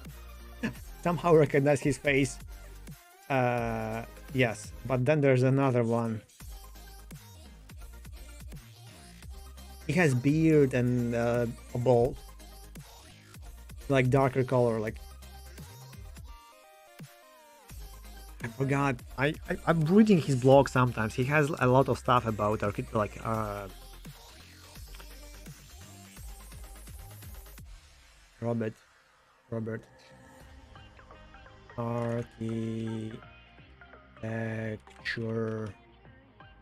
Robert C. Martin. That's Uncle Bob. Fowler. I think it was Fowler.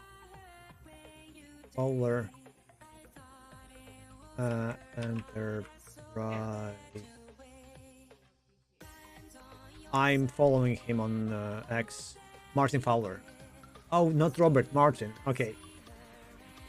That one is yeah. See my confusion. Not Balmer, no. No. So I will show you a website. I will copy a link like this. So that's the website. I don't have anyone on YouTube, so I'm not showing it. Okay, you know what? For consistency. Not that I have anyone on YouTube. Martin Fowler. He's more high-level stuff for the enterprises. He has like blog posts and thoughts. He data source architectural patterns, table data gateway, data mapper, row. Yeah, so yeah, he kind of describes that, advanced them. I don't know. That's very good read. See also patterns of enterprise application architecture, Martin Fowler, and a different book. So yeah, if you know that, it changes perspective of the code. You stop thinking about the code as a code, just you go high level, and that's, I think. So first of all, if on the interview someone asks you something and you just tell him, "Hey, somehow Martin Fowler and stuff," says actually that it's good like that. Or like, okay, Uncle Bob, about his solid principles, he mentions this example. It already improves your, like, it pushes you to higher level instantly because you know about those guys and you probably read them. I mean, you pretend that you read them, whatever.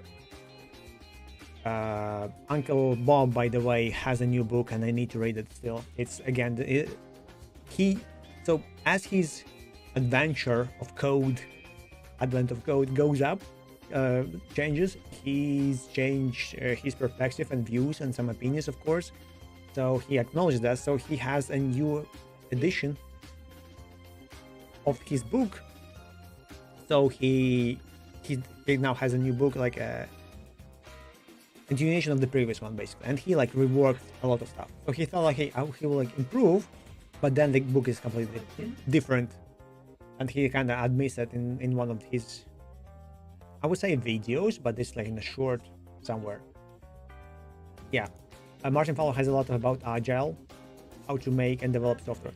So he's usually being he works as a consultant. This is kind of also my dream, maybe, to go and do work like this. Basically, the company hires your company to make their code and their internal stuff better.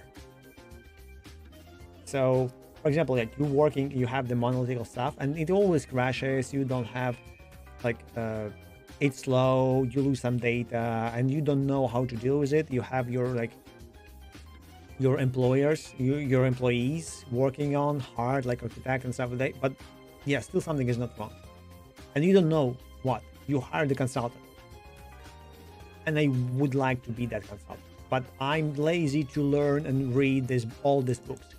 Even though I think I read them, at least partially. I read the Uncle Bob. I have some of them on my phone. I'm trying to read them more. Yeah, this is something that breaks me. But yeah, regardless of if you're like whatever you are in the IT industry, like I know QA, whatever, still it's a good read. Okay, no read is a bad read. You might not agree with some stuff, but you must know about that stuff just to have an argument. That's my view and opinion. Yeah, so yeah. Wait, I clicked the picture to see how he looks. This is not him. Yeah, that's him.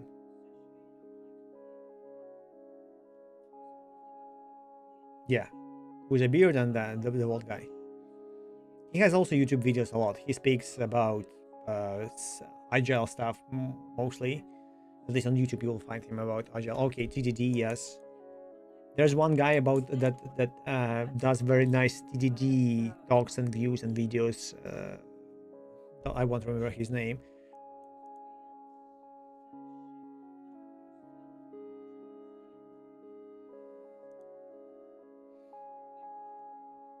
He updated his picture. I think he had the picture with a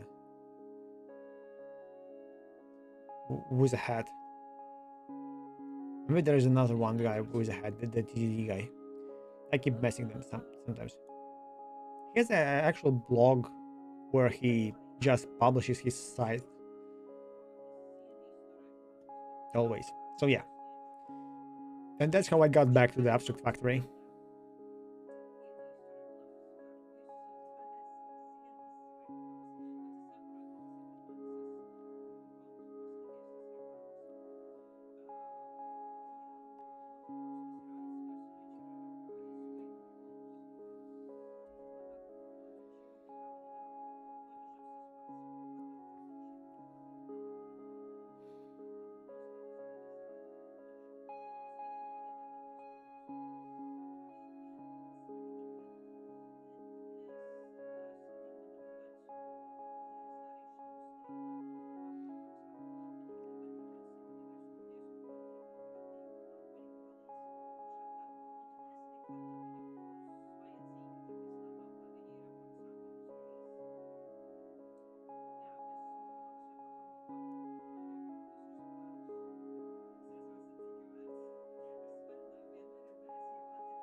Okay, whatever. I'm thinking too much of this, but yeah. So I need this factory as a abstract factory. So it's called challenge factory. Mm,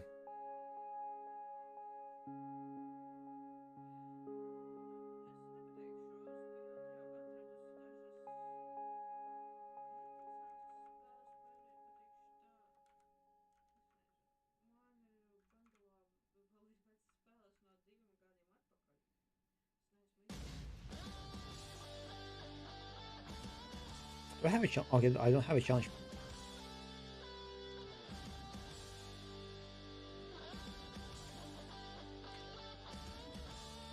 Challenge factory. The GG.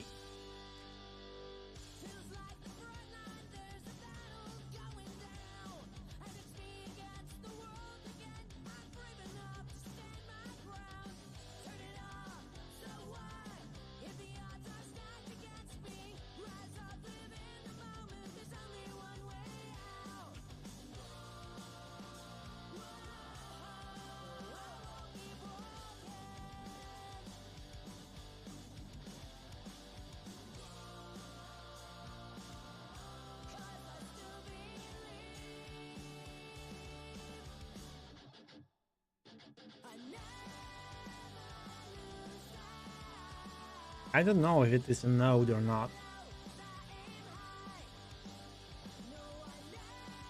Let's make it a ref count, or maybe. Yeah, the problem is that I need to recreate them, so it needs to be a resource or the node. Let's ask ChatGPT how he thinks about that.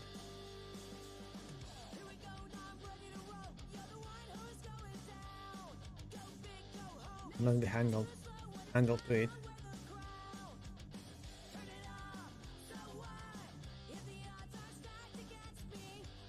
Okay, logging. Settings, localization.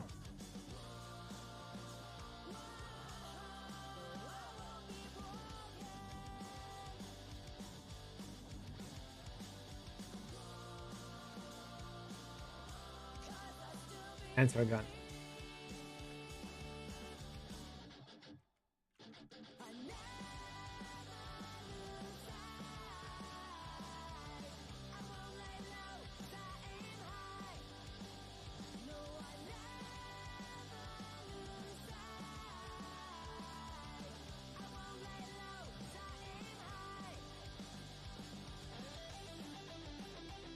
So later, when I or someone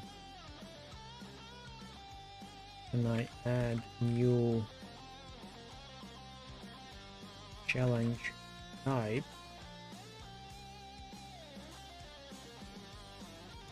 I also could write custom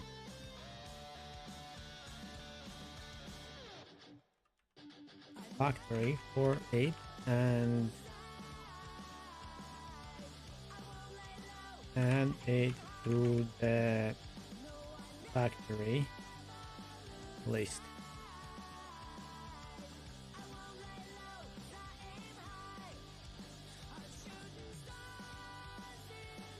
Task manager will have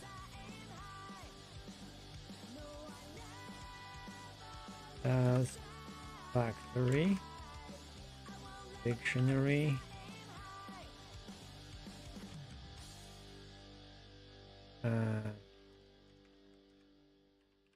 challenge type of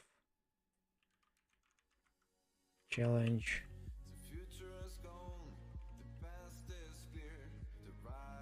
factory.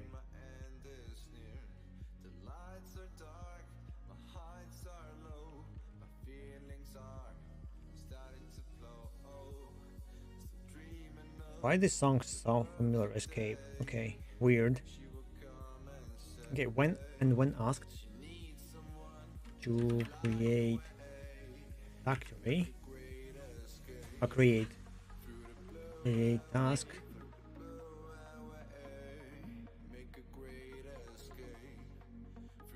which challenge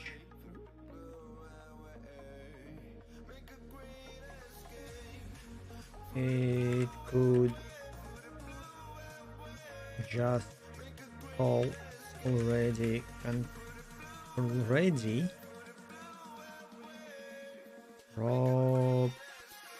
properly configured factory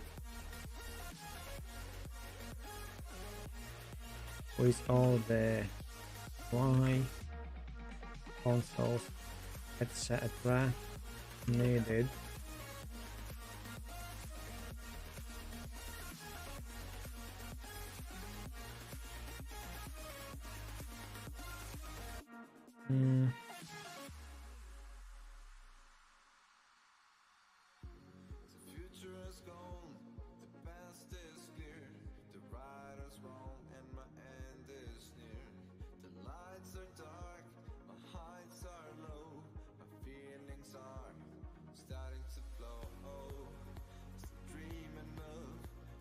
The problem is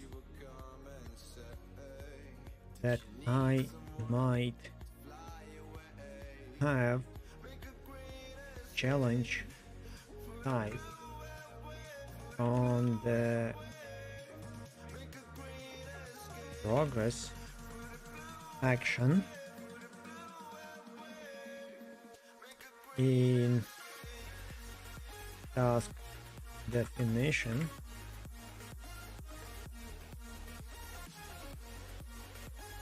in challenge definition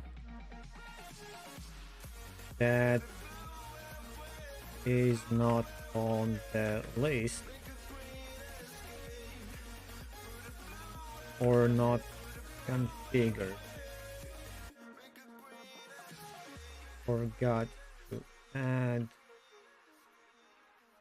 or something. How do I solve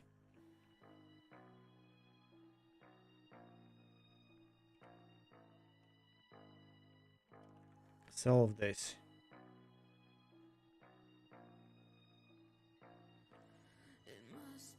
And is it a good way and design? I was thinking to solve this by manually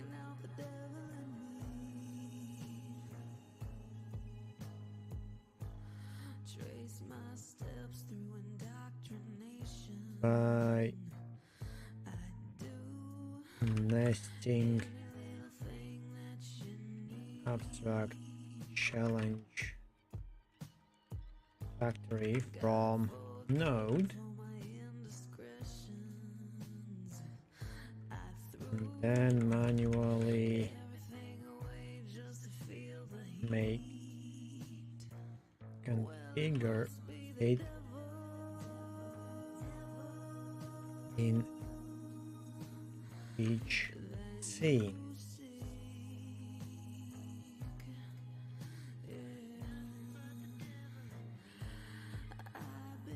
But this is only temporary solution, as in the end player should be able to configure what challenges he would like to have for his next specific game.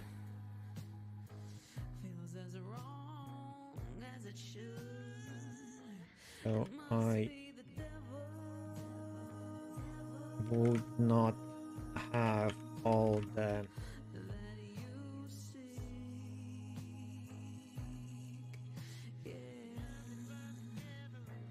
need to load only some challenges. Okay, let's see what it says. I tired of typing.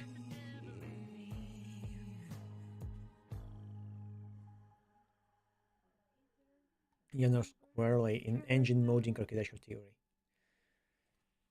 Okay, is correct, but the way you're thinking of writing it will cause pain unless you had two missing concepts: capability discovery.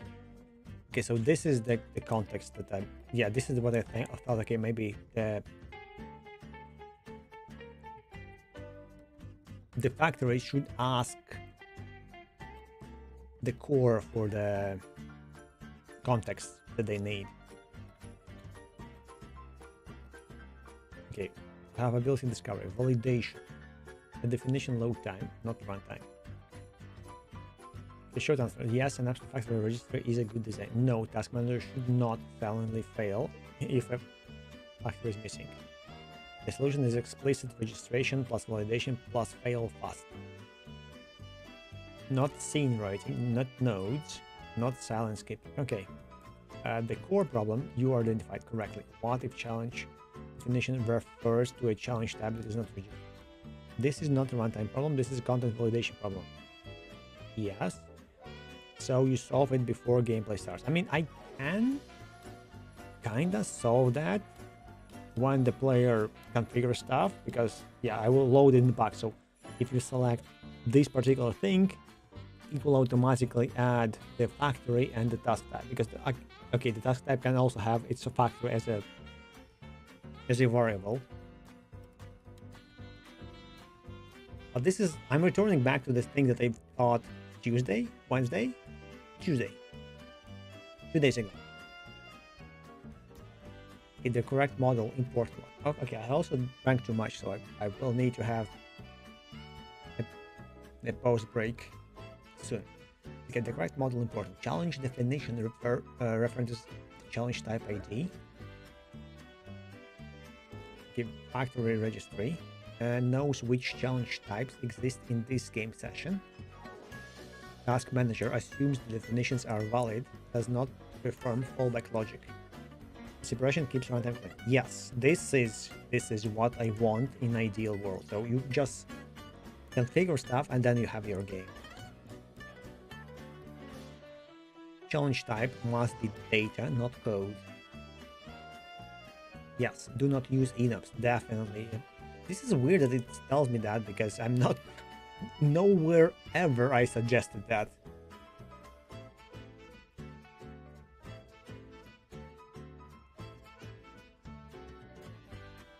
I like this says Arduino. I guess this is like UI stuff, figuring stuff, what I'm writing, not initial internal things.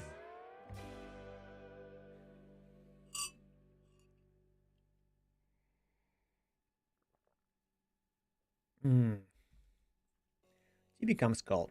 Yeah, the big problem of the big cups of tea is that the tea is just warm when you're finishing it. And I like hot tea, usually. Oh, Demon, hello, vibing.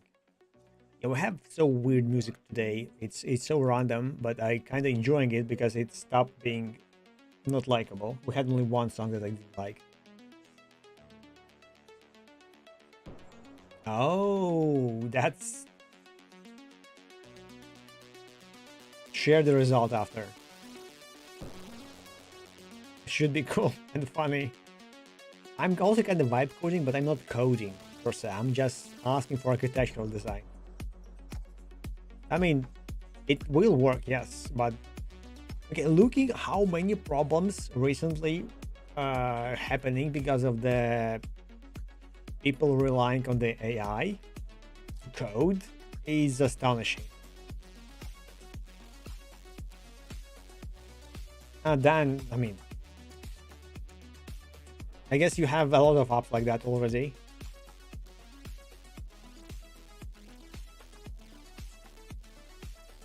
Is that my Apple Music? Oh. I found out, by the way, that, for example, Spotify, okay, I think for Spotify too, most of the applications like that allow you to write a file with the song name and the icon. So when they play a music, they download an icon and the song name and they store it in the file.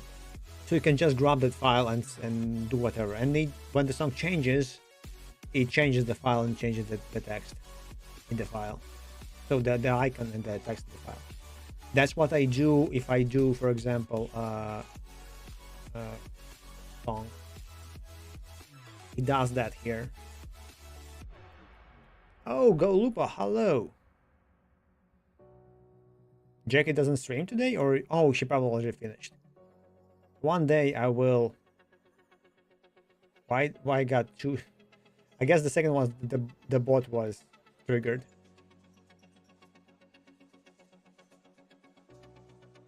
She sometimes, okay, she says that she does not, but sometimes, just sometimes, she streams on Mondays and Thursdays too. So I am technically, yes. Hello.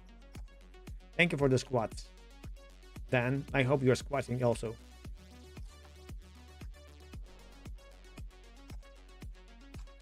Yeah, so the only reason why I wanted to have an iPhone or like any Mac device, just to have a developer account. But then I found out that I don't want to develop anything for the Mac, and I don't need to. Also, you need to pay constantly the Mac fee. So yeah, I'm not sure. Hello, Dino. Yeah. We talked today, by the way, a lot about patterns and stuff. I mentioned, so I went to Abstract Factory to look it up just once again, but I also mentioned that there is the environmental patterns, enterprise patterns that we're trying to do. Yeah, we need that sound for Jackie, definitely. This is TTS Monster. But Jackie still cannot implement the tomato throwing stuff. So, oh, someone joined, by the way, today. Oh, look at that. One day, I will be famous, and we will have bigger streams, bigger stuff, and our own servers. Okay, squad. 1 squad. 2, 3, 4. Pirate squats. 5. Now. 6, 7, 8, 9, 10, 11, 12.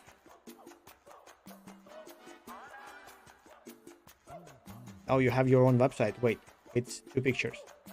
Is it the same one? Oh, okay, those 2 are different. Let's download viruses. Okay. That's how you connected. Do you use Spotify, by the way, or what application it is? Or are you just somehow reading the whatever you're playing from the OS? Because I noticed that now phones have, at least my Samsung one, Android, has this big tooltip, whatever media is playing right now. So I can like grab that one. Okay, from the Apple Music, okay.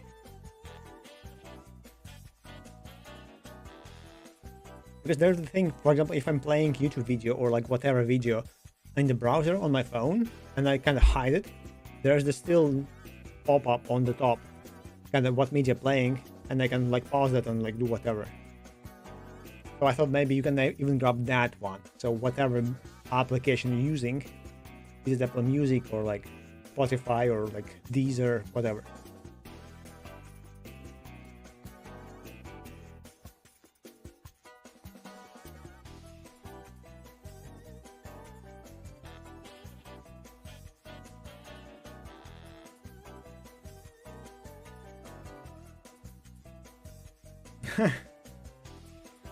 Did you draw it yourself, or is it some kind of AI also generated?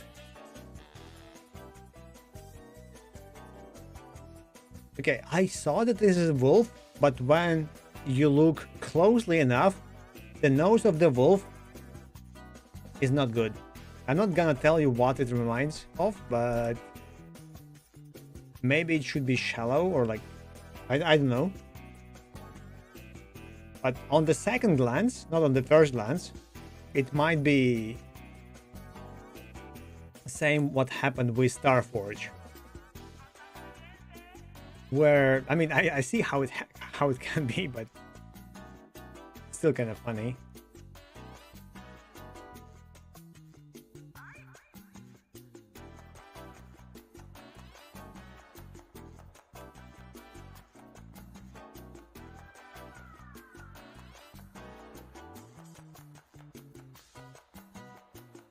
Okay, I asked it about, yeah, Abstract Factory and how dynamic loads,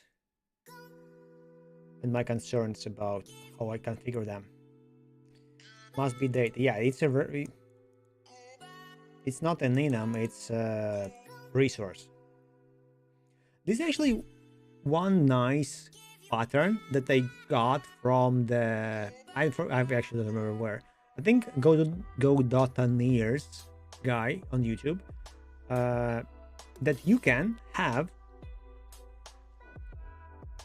a resource as a type, and you just have a resource like that. So you create a type, like for example, you have resources, like, okay, collectible resource. You call it collectibles or collectible resource, and it does not have any arguments, any variables, nothing.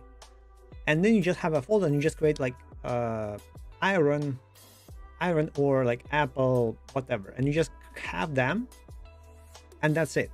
Then you just drag and drop it as a type. So you have a resource just as a file, and it has nothing inside it. Same as having a string, but you don't need to go and edit the code. When you need to just create a new resource and just drag and drop it. Which is cool idea, I think.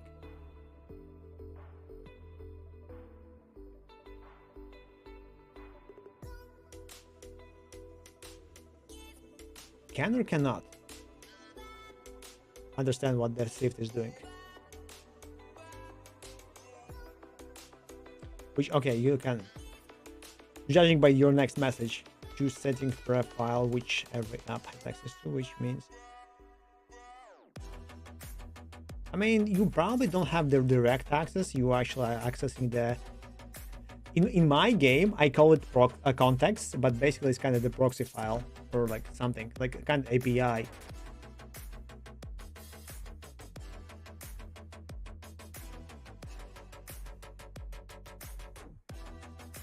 All the phone stuff do that. But the sad part begins when you need to access something specific, which is not part of the API or part of the specific internal thing. Like, for example, those applications that try to have some fancy capabilities of how many cores you have on CPU and show your like their loading and stuff. You need to have actual deeper going in. I remember like long time ago when, okay, Android was just popping off, and Android Studio was not a thing. So if you wanted to develop under the Android, you used, I forgot the name, Eclipse, and you downloaded the plugin for the Eclipse. I think it's called plugin. I don't know. It was basically the engine, like Android. And then you have the Eclipse with the Android stuff, and you just work from that. So I used that. And if you wanted to have a direct access to your phone and have like the best performance ever, because whatever you type, it still was Java back then, especially. So you have this jar file or object file, whatever you get by the end. So if you wanted to have the load, the bigger access, the more performance or nice game with threading and stuff, there is a thing called NDS, or like basically native development kit. I think NDA, then it's called, which allowed you to have like to actually have all the access. So it's the same as you would develop a Windows application using C or something. And yeah, you would use C++ there, not Java. And that's where I failed. I started using that and I kind of could not continue. I mean, I understood some parts, but I was not that clever. I was just still kind of mid-level, close to senior level, but it took me a long time to figure it out.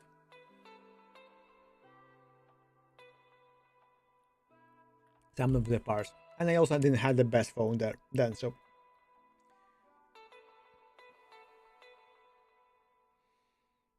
okay, world typing, much input, resource delivery. This is essential for modding, player configurations, DLC, save files. Correct shape. Why is ref counted? Oh. Swift is based on Java. That's what happened. So as I understand the situation, so Java is not free. Kinda.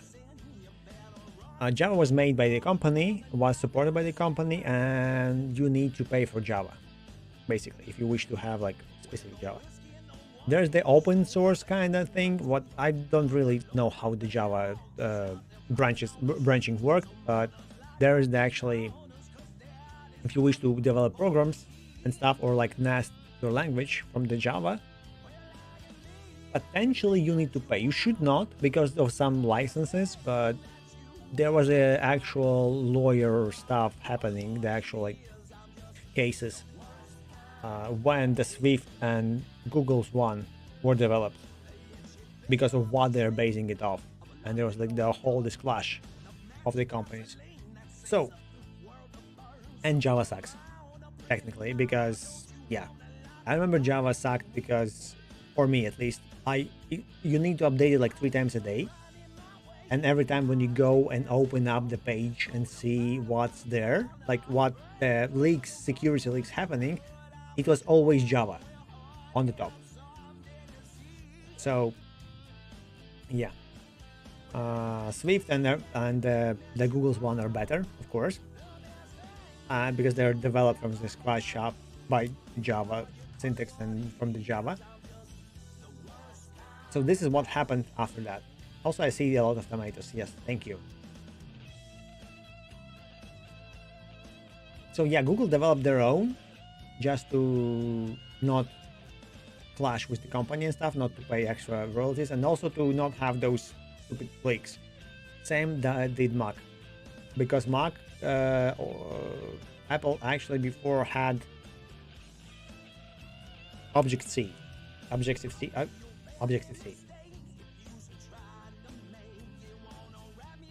So now both of them are kind of Java-like. I know that Swift has like 10 different ways of null. Here's sometimes a guy who uses Swift. He's a mod. I think he's the only mod. He's not online. Prep a lot. So if you see him, you can ask him probably questions about Swift. He knows a lot. Oh, Tomato's flying again.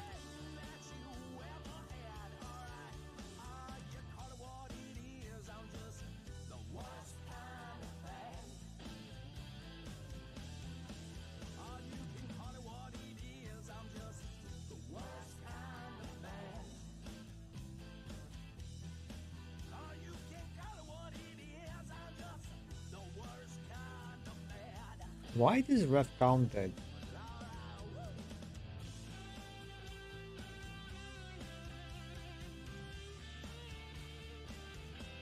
Factories do not spawn. Wait a second.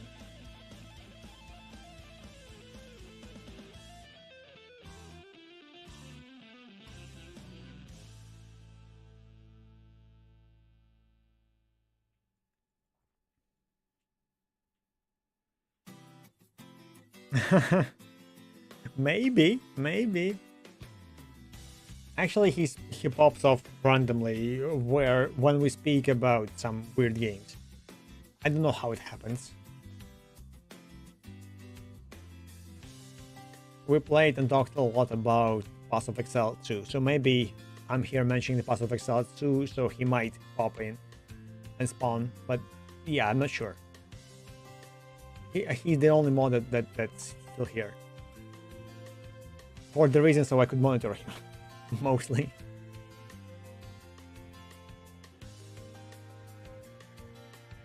I promised to drive and give him one day the... So I have this... I have the stand-up desk, and I'm standing right now, as you can see.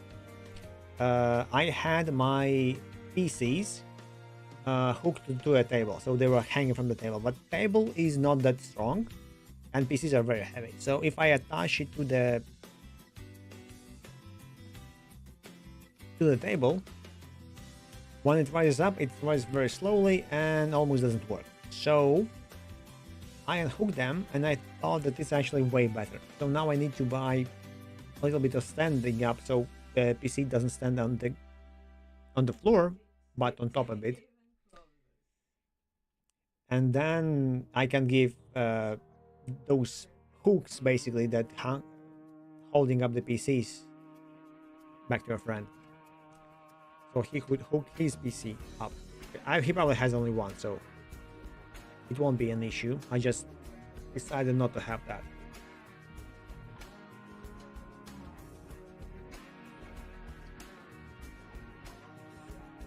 Yeah, not having that.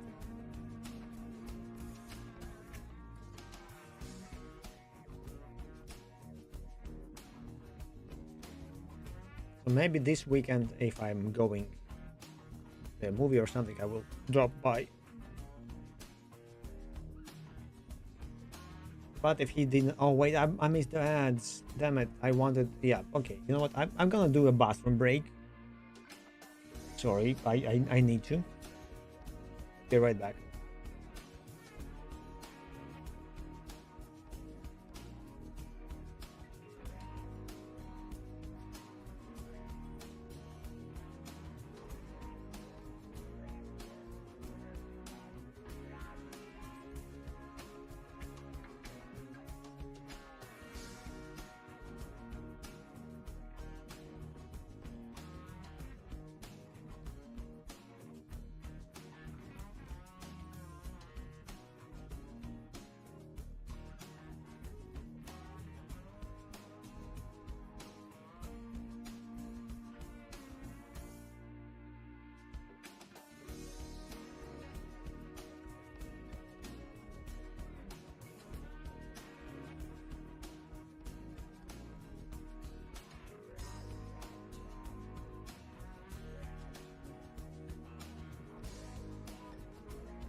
I am back. I saw a cat eat something.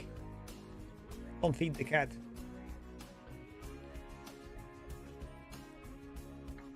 Yeah. And yeah, I'm actually shocked to see Ghost Looper here. But I guess Jackie's not streaming, so that's... I would watch Jackie myself too. Or... yeah, some random streamer. Mr. Elliptic should stream today. He usually streams on Thursdays, I guess.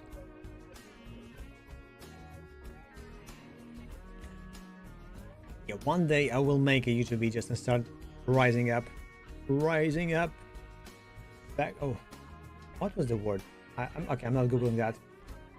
I'm streaming on YouTube too, so I'm scared of some phrases and songs and stuff. Okay, factory registry, not task manager. Oh. Oh.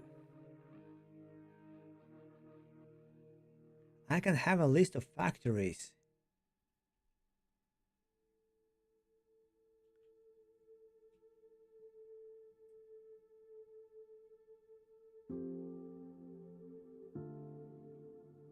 I learned.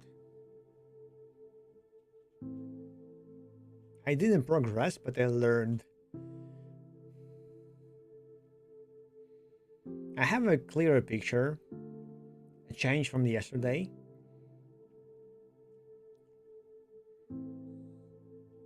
Also, I'm arguing with Chat GPT a lot to some of the context.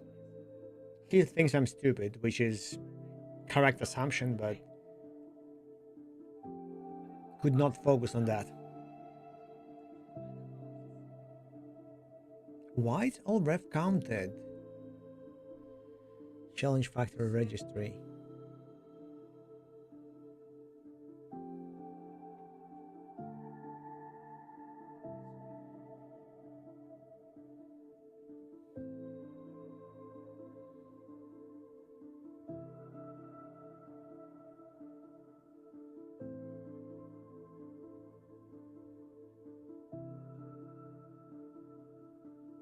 Dev challenges.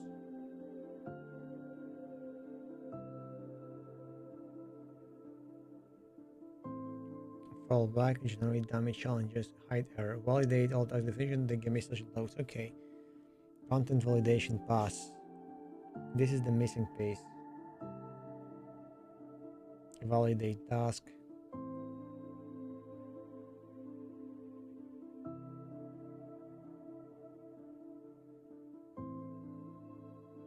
Block game starts, show error, disable validation tasks. This is how real engines do that. Real engine.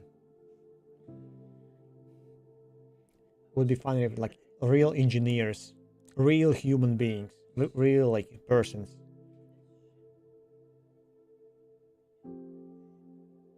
Not pretentious developer like you. I mean, maybe joke of a developer. Okay, player configurable challenge sets your future requirements.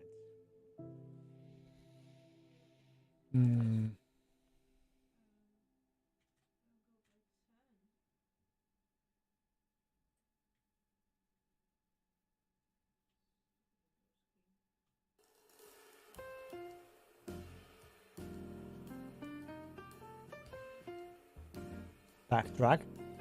It's your Swift Git. You have so many different wolf emotes from many different channels. To be honest, I hate Mac for those files, kinda. I remember when I was downloading some bugs from somewhere, and you know, for every picture everywhere, you have that weird file called meta and stuff. I hated that. For no reason, it's just like, why? Why am I seeing that? Keychain service. Did you commit your key? Look, it's Java-like. I expected to see at everywhere. Looks clean.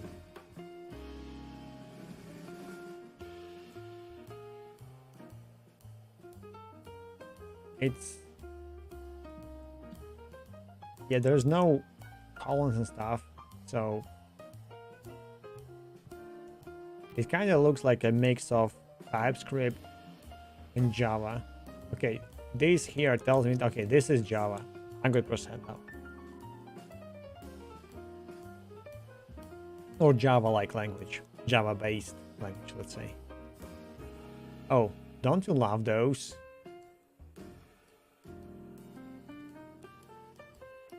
Oh, what the hell? So, okay, oh my god. This already smells that if I change somehow this part of the code, you will execute my code.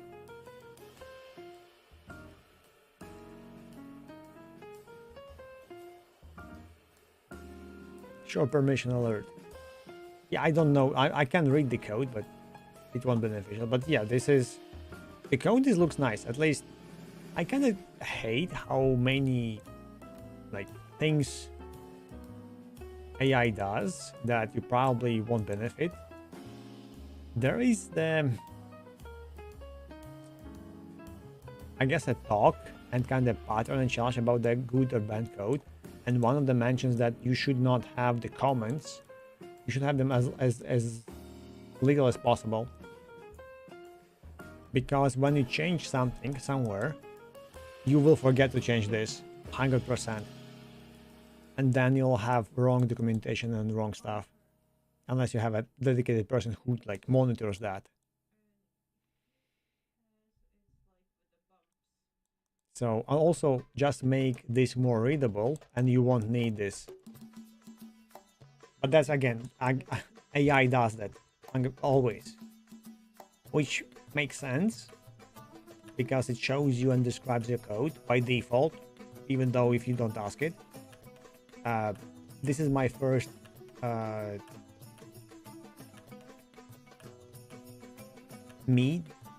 first ever trying to for what's this called? Not ChatGPT, but Copilot, Git Copilot.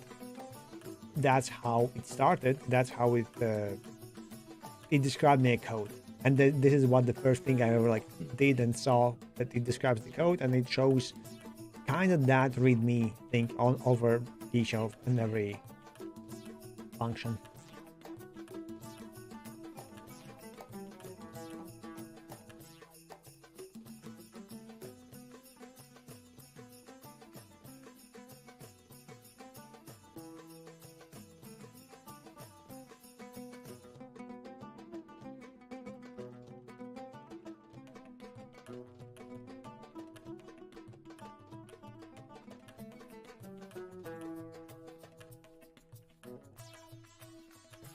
Do I know what factories to create if they are ref counted? I could add attach factory. I will actually ask the thing that I proposed before. What if my type has the factory? Attach factory to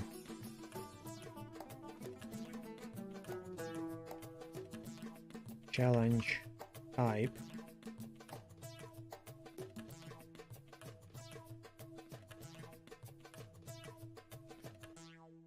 Factory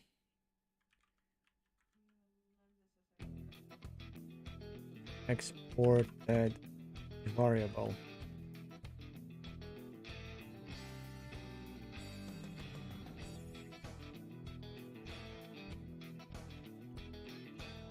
Then I could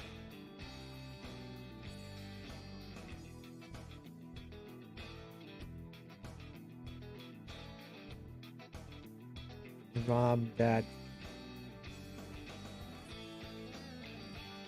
abstract factory in some manager registry and initialize it via context. in your scenario, I would need to create all of the factories, and if later I create new challenge type via editor, I would need to go and manually create this ref counted factory and add it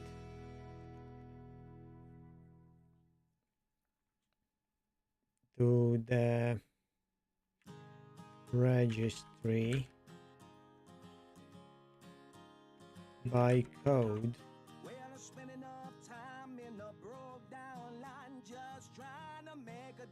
and not dynamically,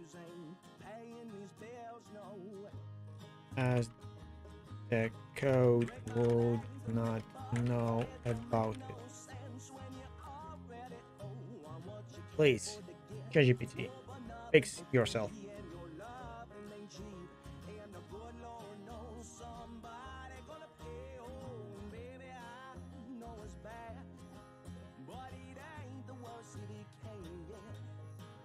You should not create factories manual at all. That should be data discovered, not hard instantiated. Okay, yes. And you should not attach factories. Yeah, this is what I want to not do, but that's the solution that will work. Let me work to the correct scalable solution step by step and explain the real problem framed correct.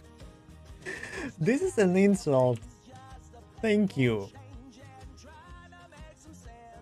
You are asking, how does the engine know what challenge factories exist without hard coding them? This is not a factory problem. This is my problem. I feel like this is not a factory. This is you problem. Damn it.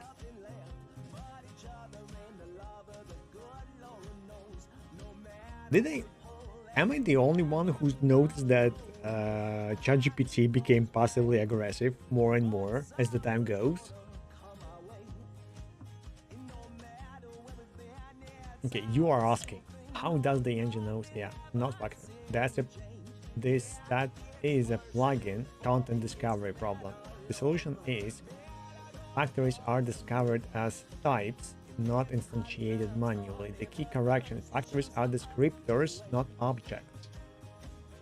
Right now you're thinking factories are ref counted, so I must instantiate them. That's a trap. Okay. Wrong mental model. Factory equals runtime object you manually create. Correct. Mental model factory. I like that it actually shows me the mental models that I should have in my head, which is nice, I guess. Correct mental model. Factory class plus metadata. A register creates instances only when needed. That's what factory is for, yes. Factories are providers, yes, not stateful services. What? Okay, this here breaks me. Okay, one more time. Okay, go away. Correct mental model. Factory is a class plus metadata. Registry creates instances only when needed. Factories are providers.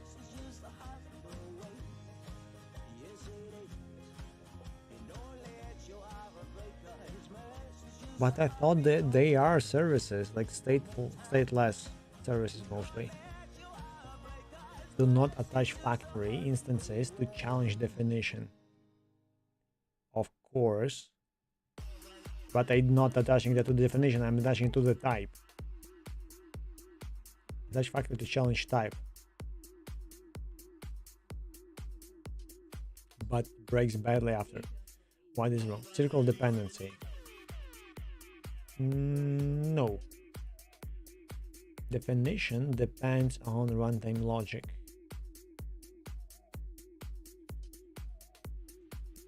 Okay. Impossible to validate missing factories early.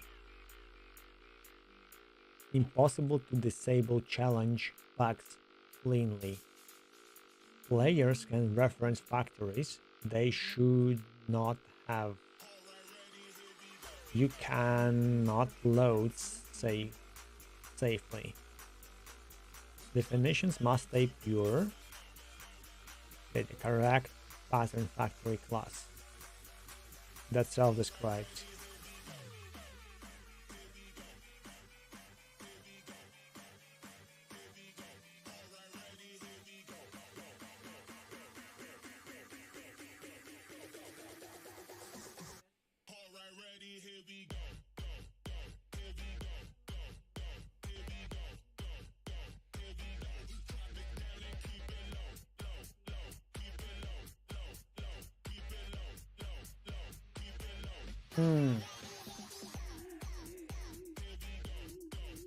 Instead of passing instance around,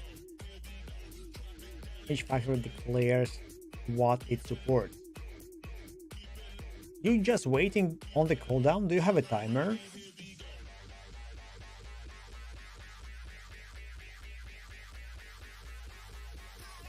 Let's go.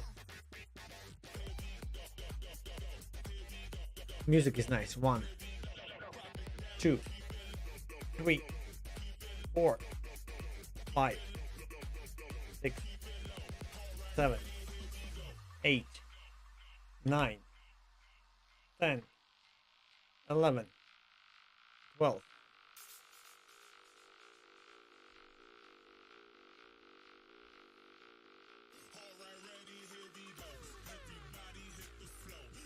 Each factory declares what it supports. Okay, abstract doesn't do challenge type. Oh wait, it's static. But how do I access the create stuff? Okay, word typing challenge factory. Return word typing. No, challenge type is static. Yes, thank you.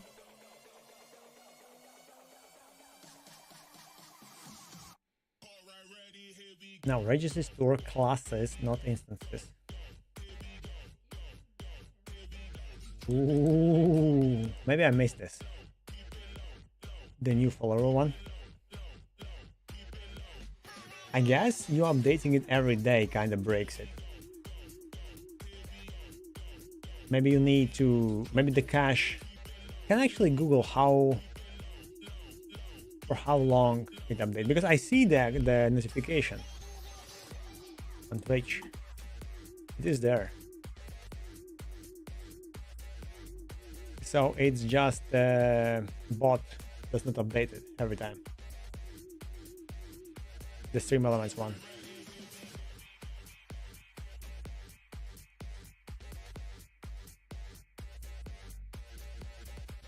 Is not following. See? It's weird that you can follow or not follow and still have a... Oh, look at that. Look at that new nice emote. Whatever, it's not emote. Icon.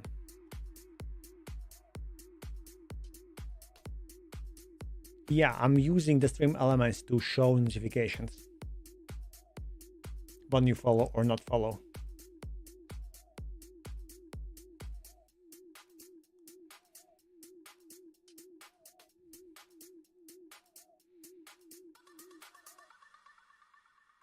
Okay, challenge type static, no instance required, query support. But how do you create registers, classes, not instance? Oh, dictionary, strict script. So register, factory. How do I call this one?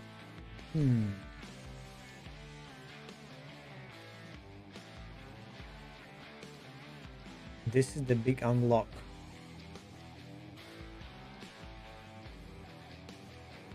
Oh, I add all the scripts there.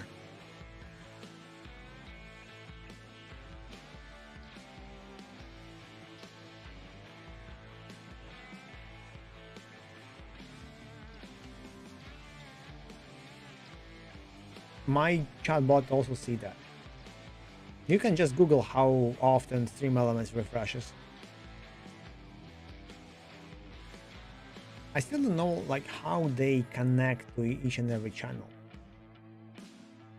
Do they have a dedicated runner for each one who uses the Stream Elements?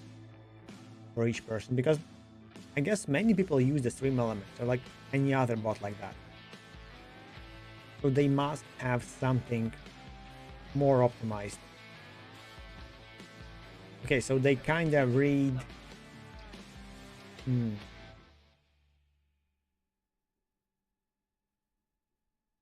the big Twitch stuff. Or that's not who monitors. Maybe the iframe on my OBS. That's the thing that monitors.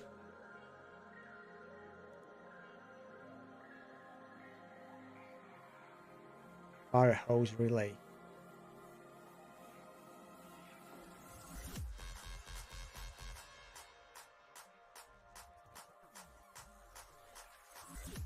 WebSocket? What is this?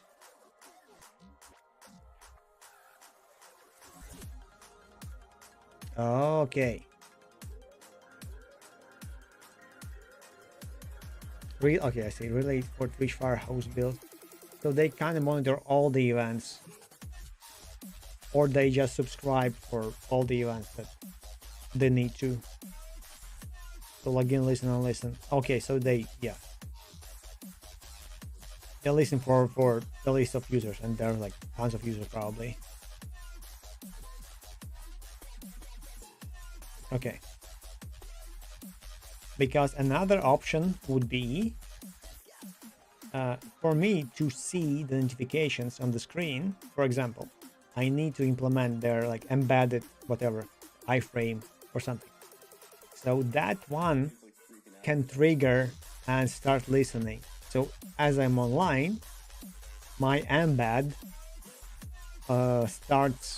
connects to the Twitch and to the Stream Elements and notifies that.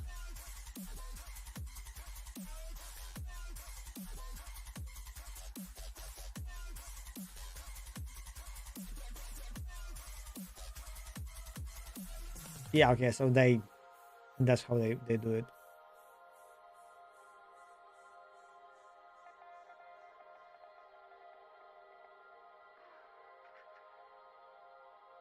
Top chatters. I like that the top chatters are actual bots that you can like use instead of Stream Elements.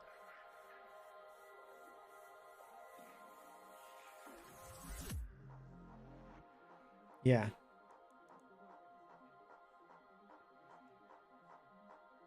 And someone uses JavaScript for this.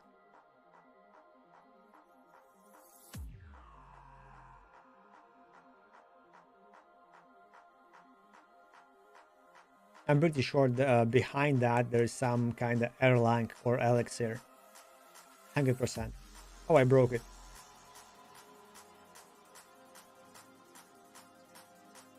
I'm curious, like, was it the random number or it's like temporary? I never watched XQC actually. I still have no idea how he managed to get that high. I mean, he's cool dude and his stories and stuff, but I guess there are like many, like way more people that speak more. And yeah. He's wildly popular. Like, I don't know Miskiff actually. I don't know those two. Okay, I saw this one. Yeah, I'm old. I don't know those people. Sable the best? What? Alone of the gods? Okay, I think I heard about the lyric. Okay, this guy is the one that Asmongold always talks about, and he talks about Asmongold. And this guy is... okay, I think this guy is here because he's crazy. Weird that there is no Asmongold. Maybe I'm missing him. No, he's not here. I thought that he must be here.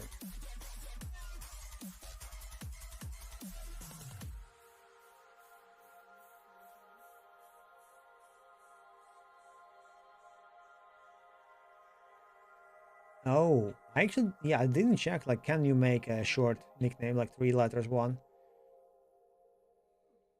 Okay, but yeah, Twitch can have exceptions for those people like him, or like even for this guy.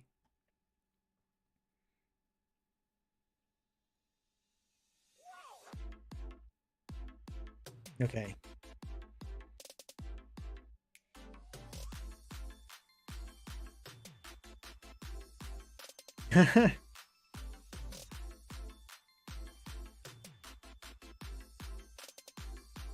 Okay, I don't know those two, but I guess Dan can smell them instantly. But if Dan would stream, he would be somewhere here too. Imagine. And we all be rich from the Dan. Yeah, but that's too much, I guess, exposure. I wouldn't be able to handle that. But they all started like alone, which is weird. Wait, we're talking with ChatGPT. I'm figuring out how he creates the script and stuff.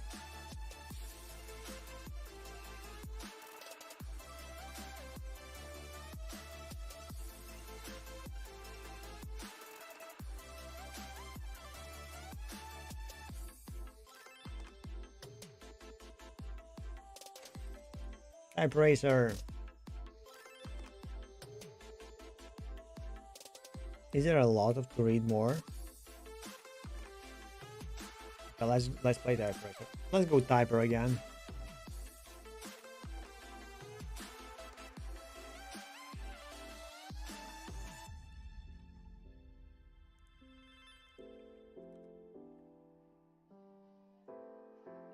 And for some reason here too,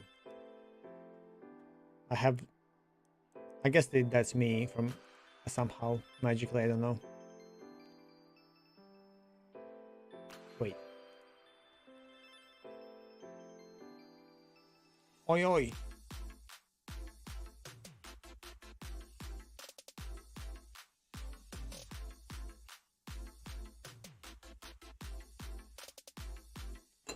Oops.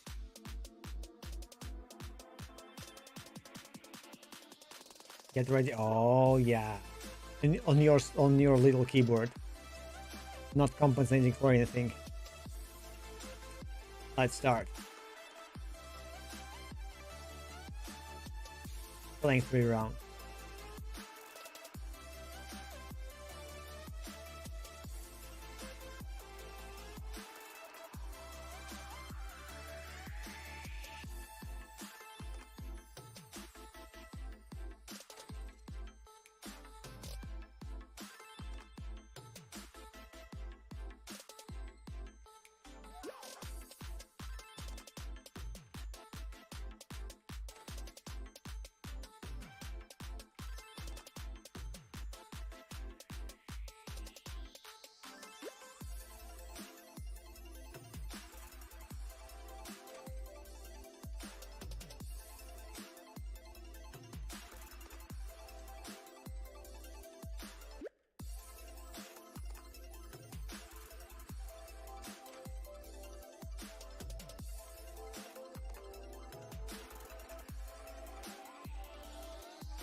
Yay, I have 4 errors.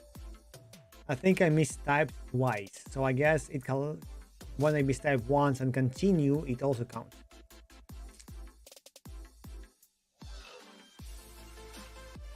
You have, oh, it also shows the resources. Actually, I'm curious, can you subscribe to the event of updating? Not like monitoring, but just subscribe. 94, 80. Wow. 81. You're still losing to Overking. New game.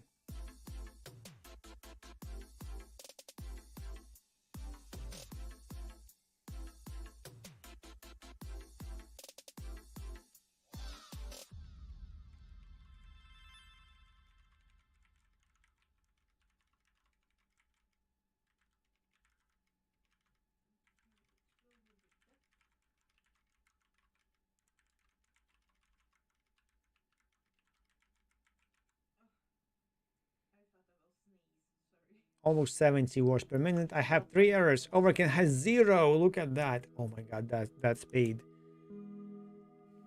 See, Dan, you are losing. Your keyboard is useless.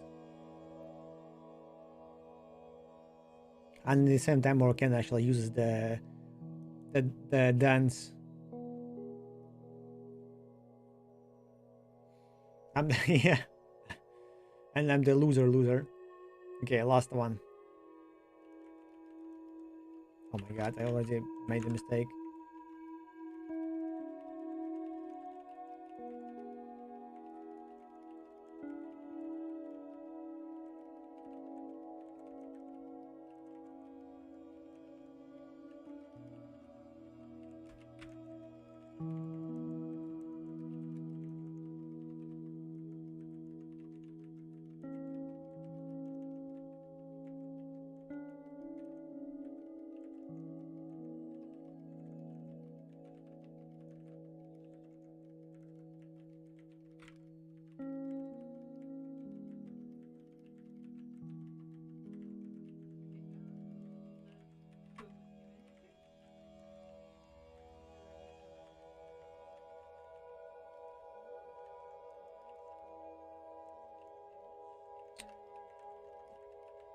Wake up right now.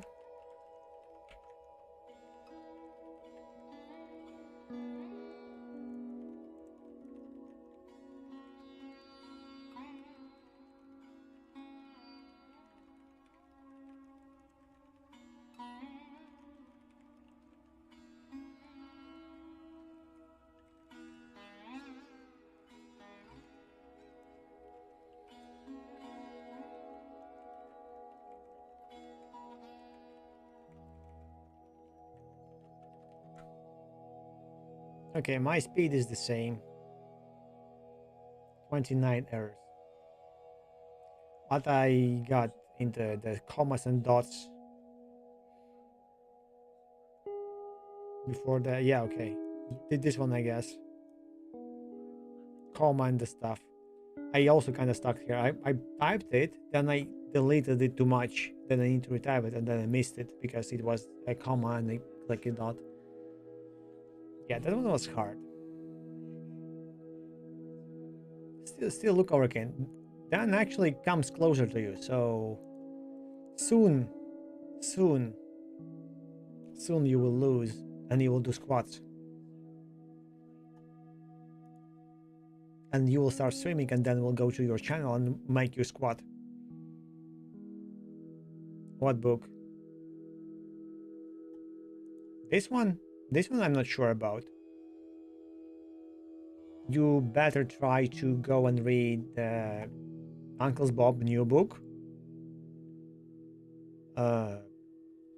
Clean Code.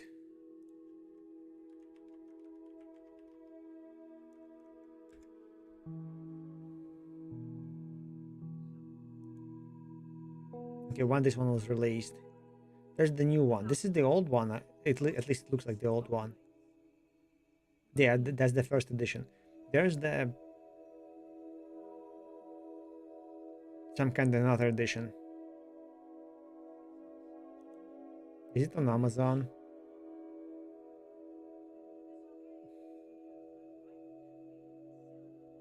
Yeah, so he has clean code and clean architecture. The clean coder. Like, is it the new one then?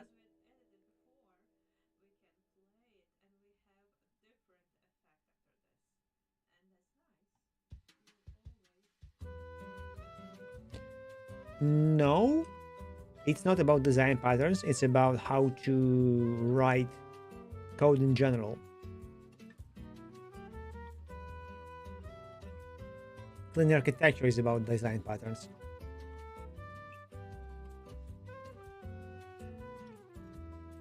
Oh, okay, so yeah, but if you want just designs, I'm not sure about this one. I didn't read this one.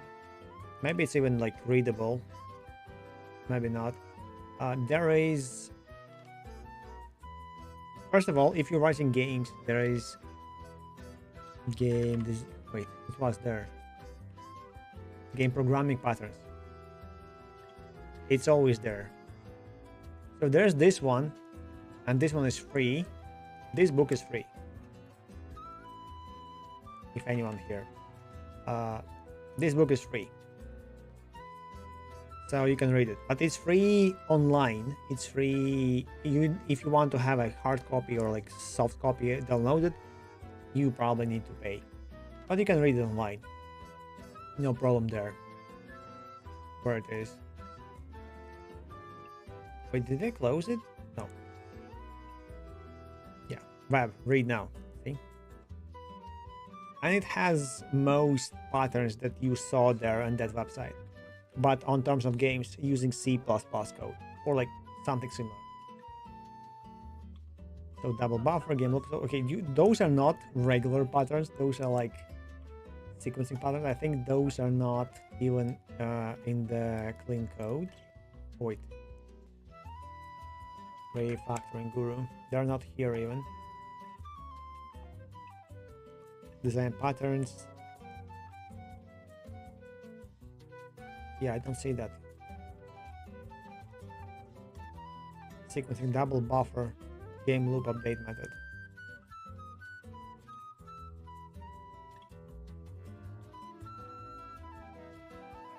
Still. Oh, I missed your link to see the picture.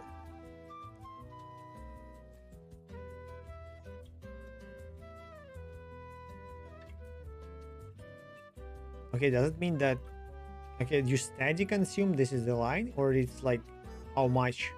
Like this will be 100%, so you are like so slow that it's not even part of the visuals.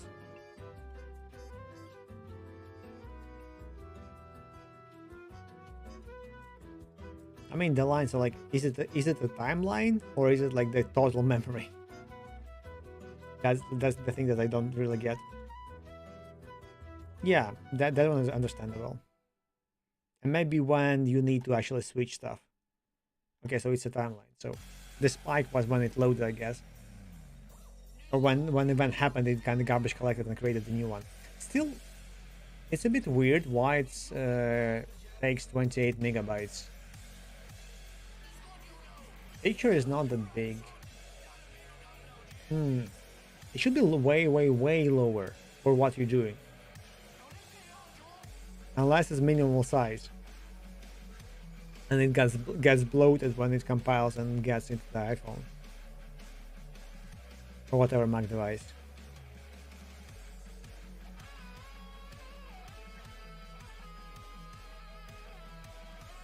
Yeah, I mean it's very tiny. It feels like very tiny, but for what you describe, it should be not even kilobyte. Because two things that you do, you subscribe to an event, and on that you update some other part of the interface or send something. So of course you probably need to load some of the modules. Maybe those are the modules that you're loading in, because they need to be isolated so you get your own module, basically. Similar as I do with my context. So I create a context for this specific action.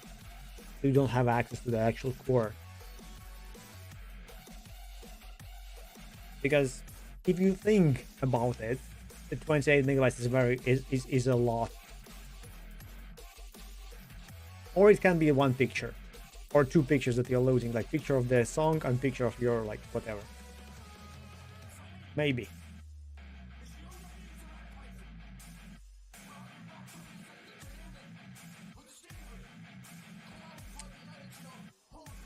Yeah, so this is design patterns. Also, the regular Gang of Four.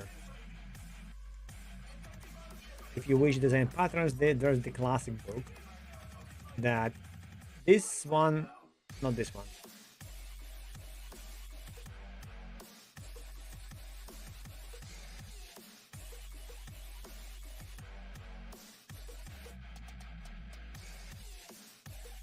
So this book. This book. Elements of reusable object-oriented software. And there are 4 people. They are being referred to usually as Gang of Four. They created the concept of patterns and they organize them neatly like this. And this is what being studied at schools, at universities, whatever. When you learn architecture and programming design and stuff, you will have this. So yeah, this book is just must have. This is, I don't have it by the way. I read it long time ago for university, but I don't remember anything. I think I didn't even finish it. Or you just can go to this website or like whatever similar website and just read the stuff.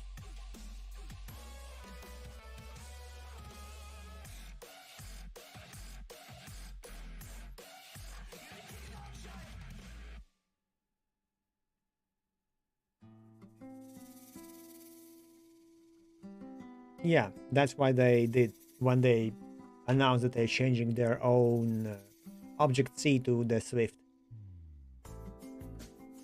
You cannot use anything. Okay, for the macOS you probably can, but for the iPhone you cannot. Maybe Objective-C again you can use still. Some kind of, you know, old stuff.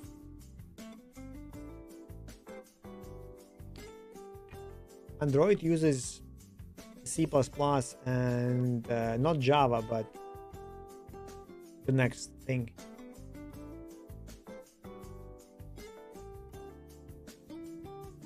Can you still use Java with Android? With the new one?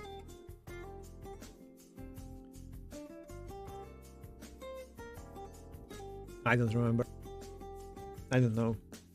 But there's the language that now Android has over Java. So Swift is from the Java, I think, and the Android is one similar one.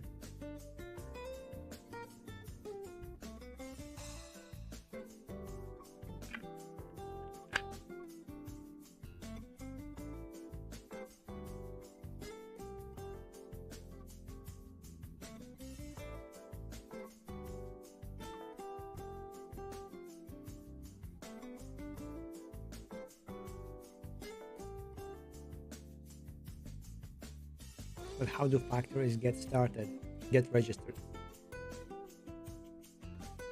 Yeah, there are 3 correct answers depending on how advanced you want to go. Option A, recommended content pack, plugin registration.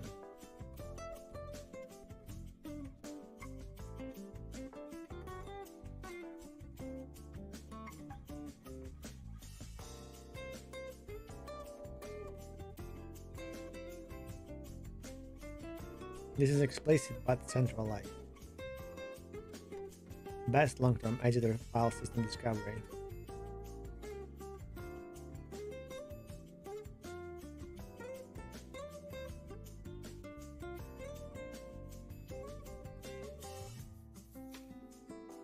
Oh, look at that. This is cool. We just drop in a new challenge folder. It just works, no code changes, perfect for player modes. Yeah, I still need to figure out how to not allow players to do anything else in the code. Because they could just access the OS here and execute whatever they like in the future and like break my game.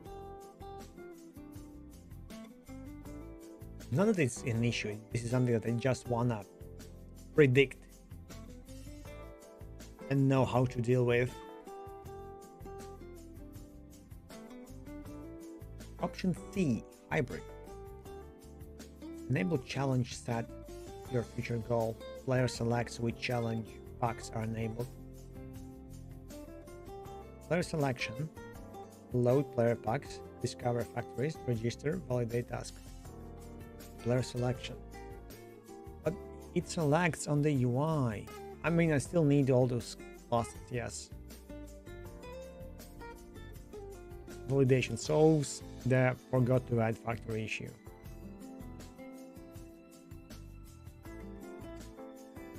This is a new, let's say, pattern for Godot that I never like experienced and thought about it.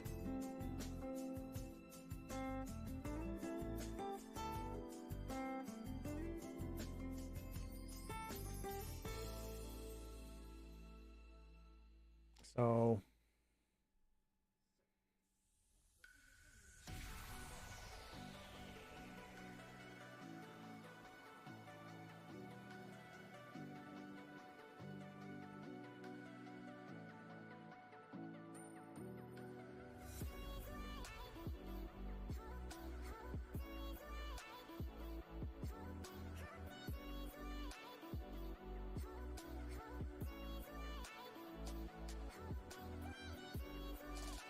I think I will have a service manager. To be honest, yeah, that's probably the thing I'm going towards to. And now I feel like I understand why frameworks have a service manager.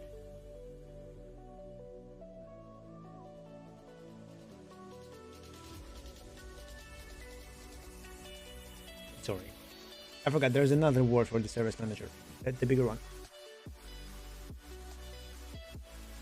Hmm.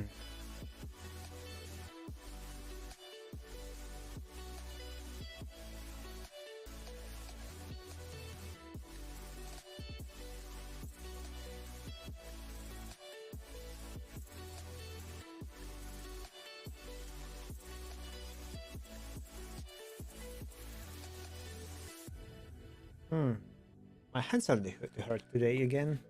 Maybe I was sleeping actually badly, so need to figure it out. My sister, my parents, my sister, gifted me a new, how it's called. When you sleep, you cover yourself with.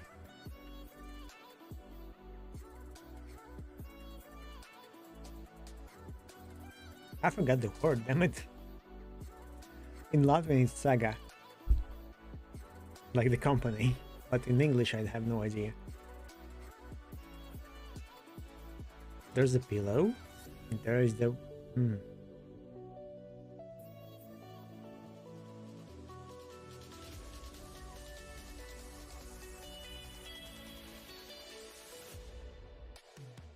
Blanket, basically. But it's not the blanket, it's like when you sleep. The one. But it's like the same size as my current one. But somehow, because it's like fluffy, it's not heavy. And I hate it because I cannot cover my legs with it now. Normally. It kind of goes up and I feel cold. So I use my old blanket kind of to cover the end so it would be heavier and so it would like don't open up. It's like kind of ventilation. Air conditioning under the stuff. Horrible.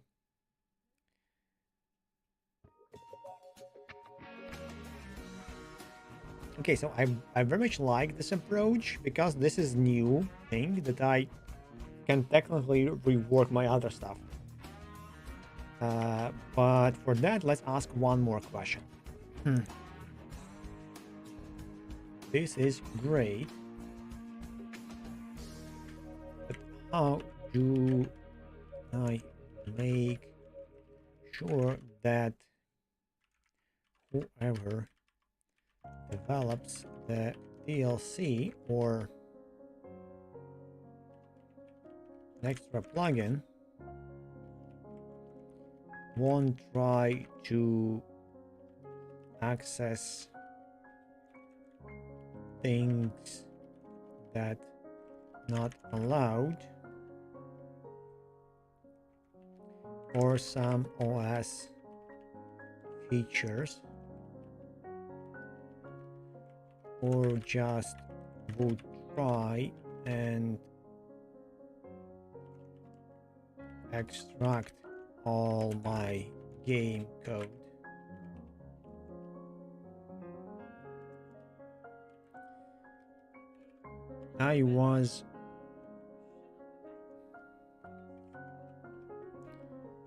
I'm not sure how this can be done in GD script. So I was thinking to use Godot. No.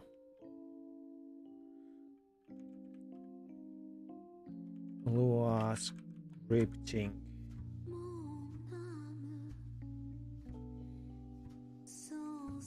Or something like this.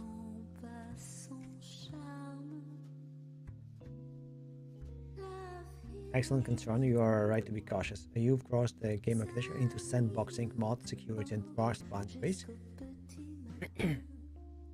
I'll be very clear and very honest because this topic is often misunderstood. Important upfront. Go.gdscript cannot securely sandbox untrusted code. Yes. If you allow arbitrary GDScript from DLC modes, you must assume it's fully trusted. Okay, if you want real security, you must either not execute foreign code or execute it in a separate sandbox runtime, or use a data-driven interpreted scripting layer. Okay, so this is where Lua goes. Lua can help, but only if you embed it correctly. So this is the last part for the Lua stuff that I talked about. Why GDScript cannot be sandboxed safely. Even if you hide nodes, don't expose singletons, avoid OS calls, GDScript can still load arbitrary scripts, resource loader, load game files, reflect on classes, call any public method, read any resource, possibly call OS execute if reachable, extract game logic. So this is a concern if people will be writing their own Godot things.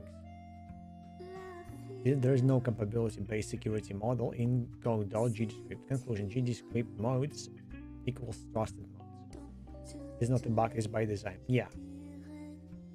What most games actually do, industry reality. Most moddable games choose one of these: GDScript C# modes, trusted only, data only mods, JSON, YAML, resource. So this is what initially. Okay, resources. But if I don't, so if I load the resource, if I don't execute it, that's the thing. Lua sandbox, medium, external process scripting. I'm not sure how this is works. Server author. Okay, this will be still, but I need a way to upload the new features and allow people to play them. Just the problem is that, okay, if I develop my own, hey look, this is my old cool map, let's play this, and this map actually goes and grabs all the files on your system, all the passwords from your browser and stuff, and just sends it over the network to some other API. This is what I want to prevent. What you already designed, very good news. Your architecture already supports safe modding without running foreign code. Tasks are data challenged. This all will be data. There's actually viruses like that for Godot and GDScript and stuff, and they're like actually like I forgot how it's called. There's a framework for viruses. I forgot. For like, so there is a special tool. If you use Kali Linux, is by default. They're like the paid version and the free version, which accumulates all the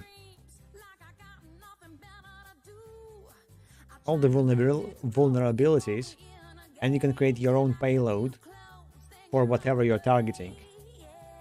So you don't need to write it from scratch. If you know that there's the vulnerability and you know that the guy uses this version of browser or this version of something, and is vulnerable to this and has like remote code execution, for example, you go to that tool framework and you like have a command. It generates for you the payload for this specific stuff because it knows how to, and then you execute it and then you grab access and know stuff.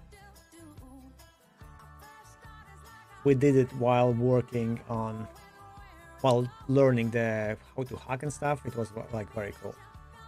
We had this it kind of was an exam basically, and this network simulator, there is a user that goes to specific websites, basically just like refresh the website and stuff, but the goal was to hack it, to give your own website, to force it load some stuff that you provide to the website, so it would hack and give you the credentials. Okay, first of all you get his credential, but also you get access to his PC because of that, because he allows you like execute some vulnerability from the browser. But yeah, we didn't have time. I got close. I think many got to the file. I think I was one of the first one. But yeah, it was like, you know, it was like speed running basically, and so we didn't have time to do stuff.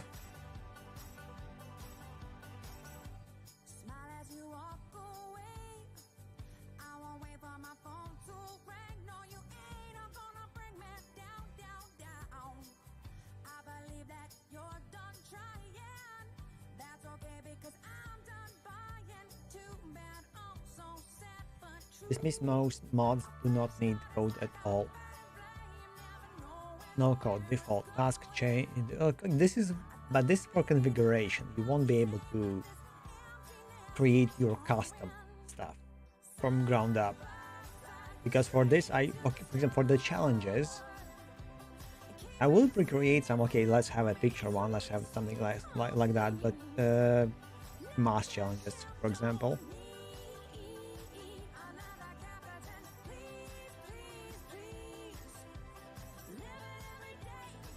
Allowed for players. Trusted code mods. Allowed only for vetted DLC. This is actually what I can use, so this is cool. These are installed like add-ons and treated as trusted. Scripted, optional, advanced. Lua or DSL based. Dynamic scripted language. Limited API, no file system, no OS. So this is what I initially thought about. I will have my own kind of custom language like DSL, or I will use Lua basically, and I will provide some. I can expose the API that you could attach. This is why I'm actually using the context is, because the context is the block, and later I can convert the whatever Lua has to the simple good old stuff and like execute that. If you really want untrusted scripting, Lua property, you can send Lua can be sandboxed, but not automatically. Load Lua, expose content object, LATs, streamline relay. This is unsafe. Correct Lua sandbox mode. Lua script must run in a restricted environment. Only see a whitelisted API. Yeah, this is what I want. This is what I see in many games like that. Okay, technically, like if the game will be single player, I can fully allow that, which is probably yeah. If I'm gonna sell my game on Steam, like you buy a big version, do whatever you like. You can even copy DLCs from your friend. Yeah. Especially if people will pay me and I will like have some kind of income. Yeah. Open source the game. Like screw that. Example exposed API. Challenge get progress function and I hate you. Thank you, but I hate you. I also cannot wait for the release anywhere. I have a page on Steam, by the way. It's not open. It's not even has a name for this stuff, but it's there. I just need to work on that and prepare, but I don't have anything for to prepare, so I can't wait till I will be able to just sit and start working on the game, you know, because now it's still a framework, it's still a core, it's still hella boring.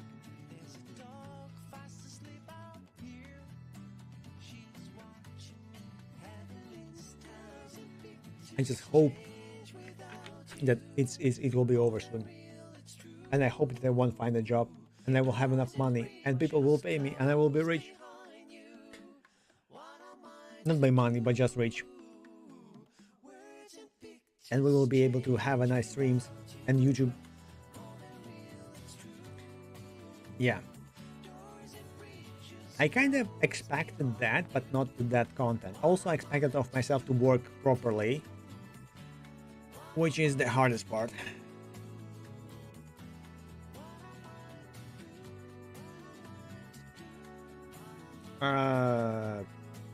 I estimated some stuff, but my estimation is always dumb.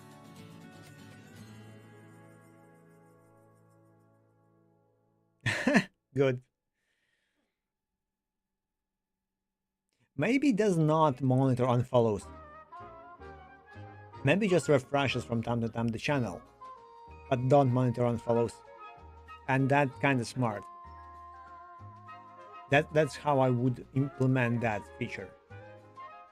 Like once a month, let's say we refresh every account, or every day we refresh like some accounts, and then when you follow back, it gets back.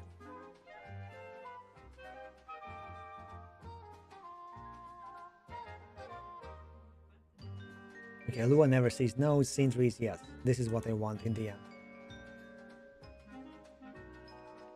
Does not ship Lua.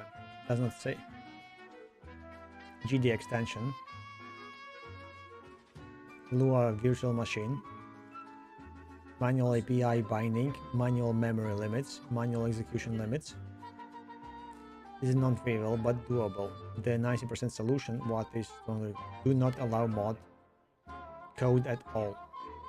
Instead, provide challenge types implemented by you, parameters and composition via data. Let's okay. This is what I'm going right now. At least infinite variation, not infinite. It's finite variation, but still a lot.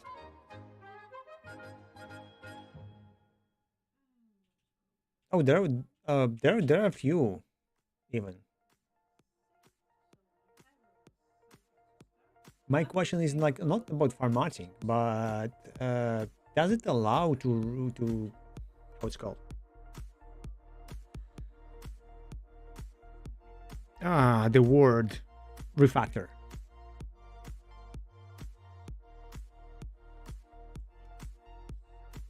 Like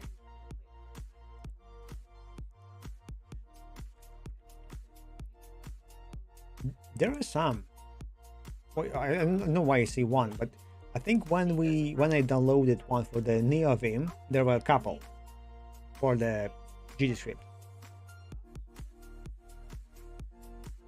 GD is a run GD lint on safe to automatically lint your GD script code.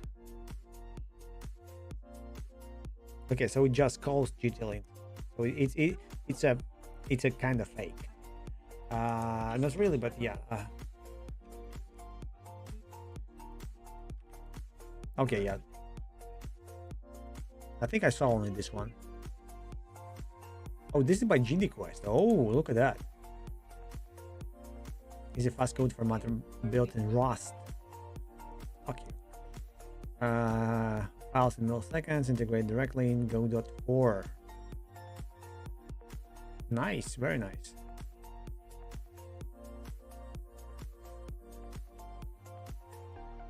Yeah, should be very cool. Like I'm still like curious. What do they support? Also, if you do like add-on, please add more screenshots and stuff. Like, what does it show? It shows nothing. Your logo, like, okay, thank you, but can you?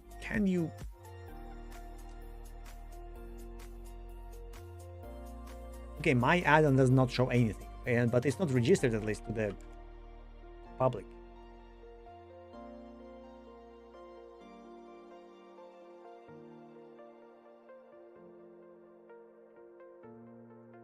Yeah, also what I'm scared about saying that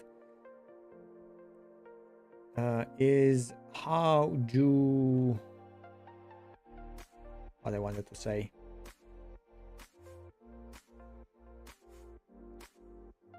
what style guide they use, because they kind of don't follow the style guide from Godot official documentation. Even though the Godot official documentation still doesn't follow their own style guide.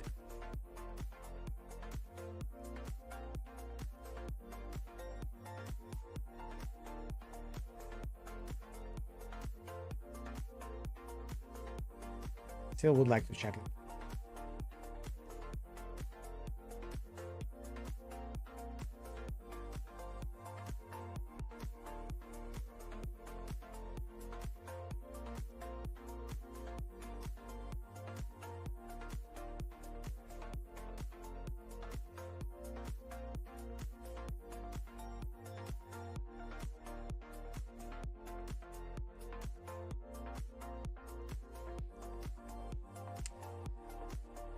Okay, now let's continue. Practical recommendation for your project. Data driven, consider later. Lua sandbox.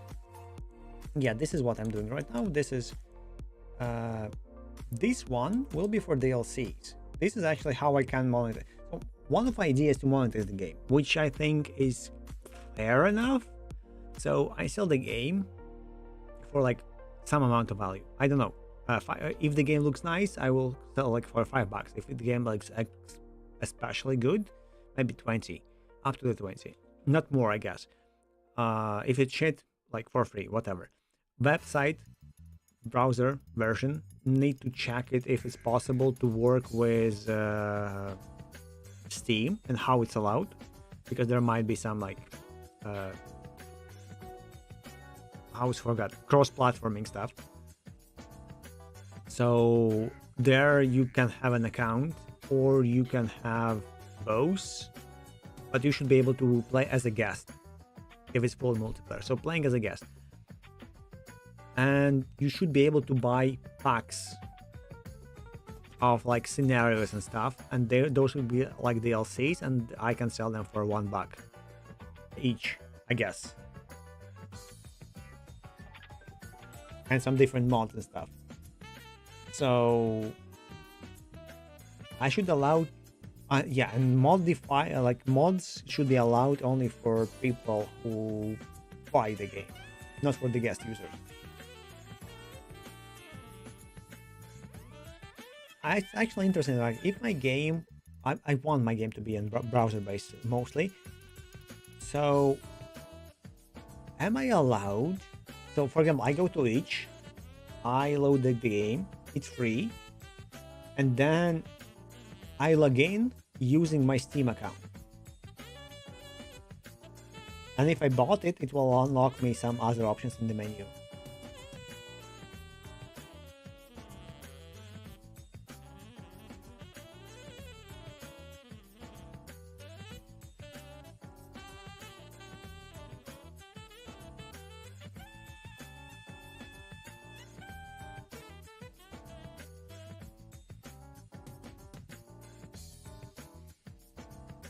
How to communicate these modders.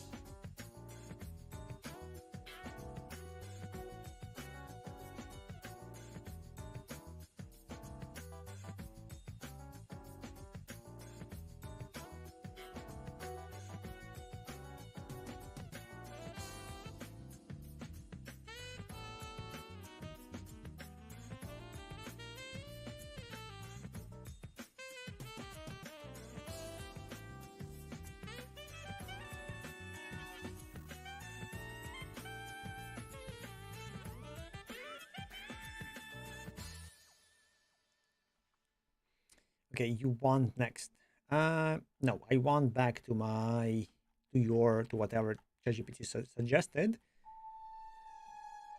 to the abstract factory challenge. So abstract factory challenge extends. You know what? Ref counted. Or maybe logger ever. Good thing about my logger ever ref counted and all other logger ever stuff, they're simple enough so I can just go back and change them for log counted and that it will work. But the whatever ask them for the logger won't work.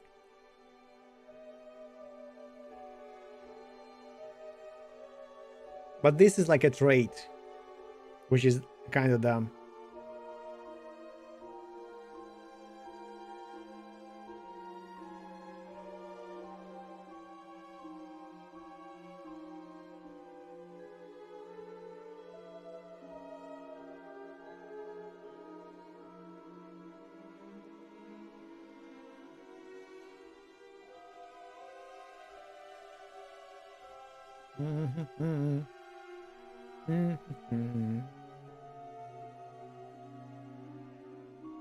Okay, what do I have?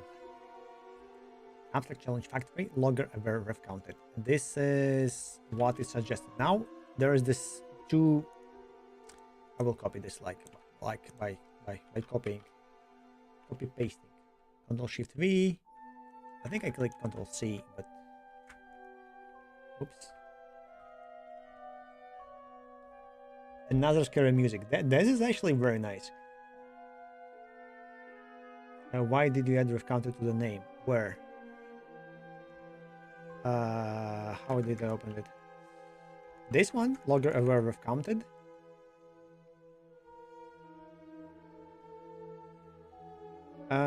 This one particularly has the access to the logger, which is not really needed right now, so I can use the general ref counted. But I guess the question is why ref counted. So this is the instance that will be available during the script load and stuff. So it's not a resource and it's not a node. It's self-destructible stuff. Someone told, maybe you, that if I don't add extends by default, every class extends ref counted. I don't remember that, so I'm not sure about that. Still, you should try to delete, how it's called, clean after yourself. I added it because I have multiple.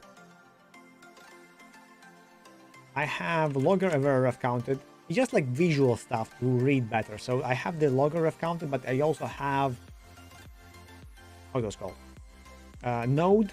So logger ever node, logger ever resource. Yes. For every type of node in Go GDScript. Technically in Go dot. So the resource, the node, the logger ever ref counted.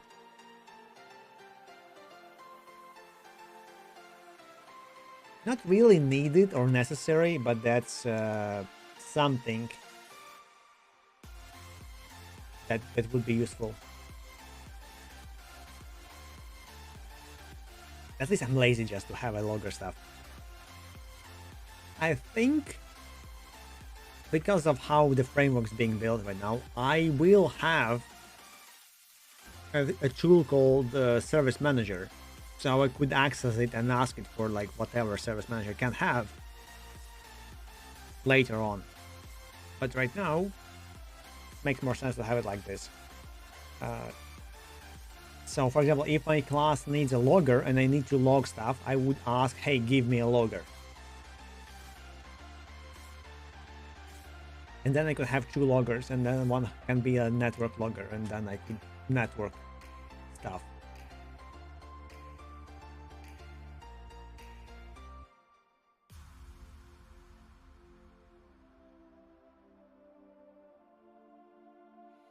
Yeah, I still need to think about the networking, how I gonna do network stuff. Because I need to have something that synchronizes the states of what's happening in the game. Even if the game fails like this, and I just, in the end, just write a solid monolithical game with few scenarios, it still was very beneficial to me to learn a lot about architecture and stuff for this particular game. The Robot Energy Wars will be way better of the knowledge that I have right now. So this is, using the ref counted for the factory is the new thing to me. Because I would make it as a resource. I somehow went from nodes to the resources and have your rank on the resource right now. Even though I should, most of the things probably should go and use ref counted. The piano doesn't work. I just accidentally, not accidentally, but manually click the piano and it doesn't work. I did not enable it.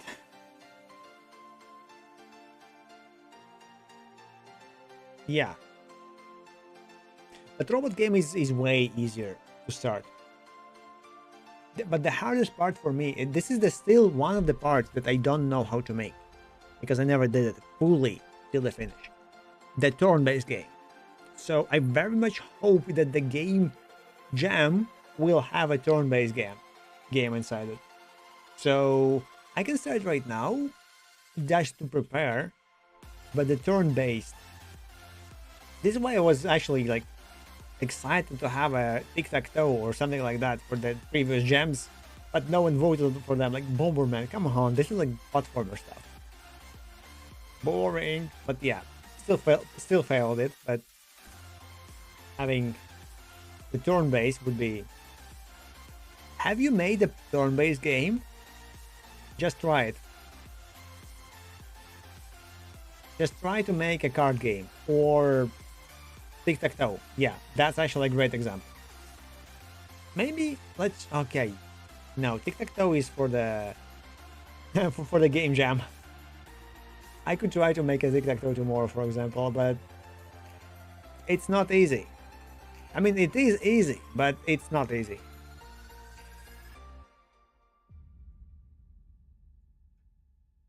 It seems like there's the global state that you need to work with, and then you need to react to the user's input, but you have two users because the turn-based kind of assumes that you have multiple, and that multiple can be a player, AI, whatever. So you need to that state switching, kind of the global context that does not care really about who makes a turn.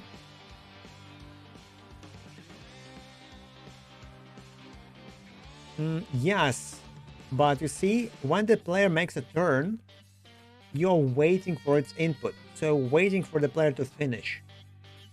So yeah, this is a state that's runs forever until it finishes. For example, let's say I give 30 seconds for a player to make his turn. If he doesn't, he misses his turn.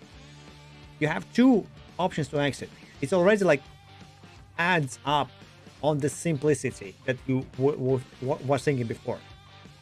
And those simple elements that I don't think about them, and I cannot see them because I didn't make a turn-based game fully.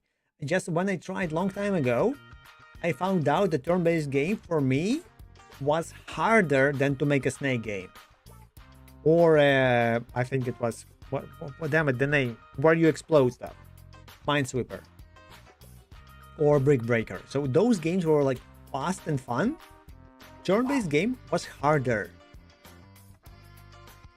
mostly because of that layering thing of like, okay, there's the small little details that I need to concern because, okay, now the enemy should not be able to move or the opponent player should not do anything. And now the controls are full. Okay, if I do a hot sit, for example, like tic-tac-toe, and I need to, okay, I give you a mouse, you click, now you give you a mouse, you click. Now we need to know that, okay, now I click X, now I click O, simple. On the university, we had, this was our kind, not an exam, but the final, whatever it's called, like the big thing that in the end we need to develop. And we were given like a day. So, I mean, there's like two lessons, I forgot how it's called. 2 pairs, basically, they call it. Like the big kind of lesson. So, and then the guy goes up and says, okay, we learned all the patterns, we learned everything. Now, let's make tic-tac-toe. And everybody starts doing, we learned C#, so everybody just starts doing it down in C#, like the UI, the buttons, the things you can click, whatever. And then from time to time, he went to everyone, was, hey, show me your code. And he went and he said, okay, now I want your game to be like 4x4. And the guy was like, oh my god, I cannot do it. So he was actually going to each person and forcing you. So if you would, we're not doing it dynamically. This is what I'm trying to achieve with my game jam, basically.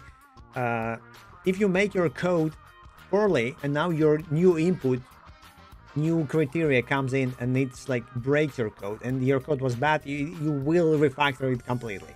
But if you did nice patterns, nice organization and stuff, it will be easy. So if you, for example, like if you have constants for the how big the map is, and he goes, okay, now I want your map to be 4x4, not 3x3. Easy, you just go and change the numbers. Yes, it breaks the balancing, but it was a task. You don't care about the balancing. You might try to figure it out later, but that's it. And he went to each person and he said like different things to everyone, just to make them to adapt their code and make them so you would feel the pain of not using good stuff. This is the I think one of the best lessons that I learned back then, and I guess this is one of the best lessons that I learned in the university.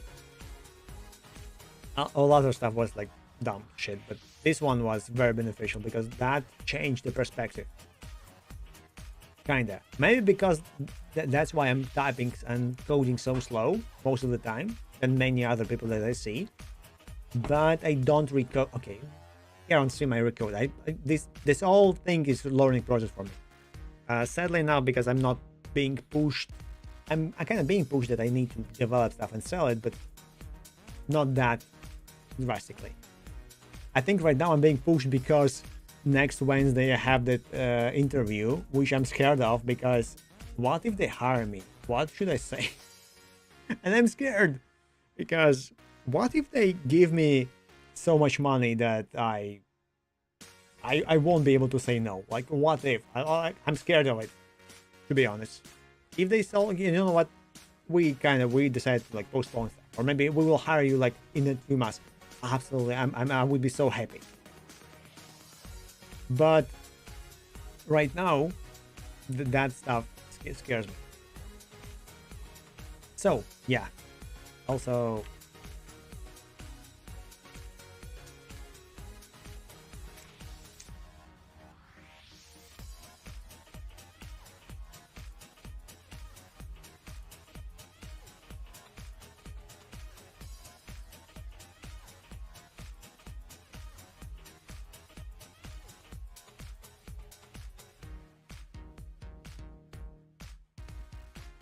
So yeah, back in that lesson I was making tic-tac-toe and I didn't finish it, which was painful, and it hurt my ego, and it hurt it so much that I still haven't made any turn-based game after that. I know how, I technically know all the patterns and stuff, you know, have experience at least, even though if I didn't do anything for those 20 years coding, still kind of at least some practice I can do. I'm sure of it, but I'm still kind of have that feeling that okay, I failed. You know, I passed the exam on that. I'm not sure how it's called. And the university of that to that lecturer, to that professor, I passed it with flying colors. He gave me automatical whatever. We're calling automat. I guess it's like everywhere.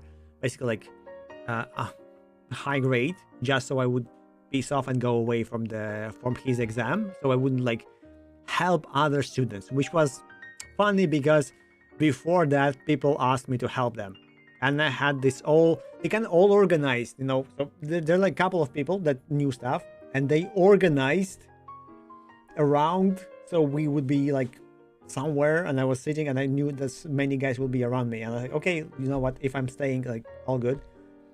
But the first thing that the professor did, he called me and he called some other after me, and they all went out fast, which was extremely funny. Hopefully everybody passed with flying colors, but yeah, I didn't finish my turn-based game.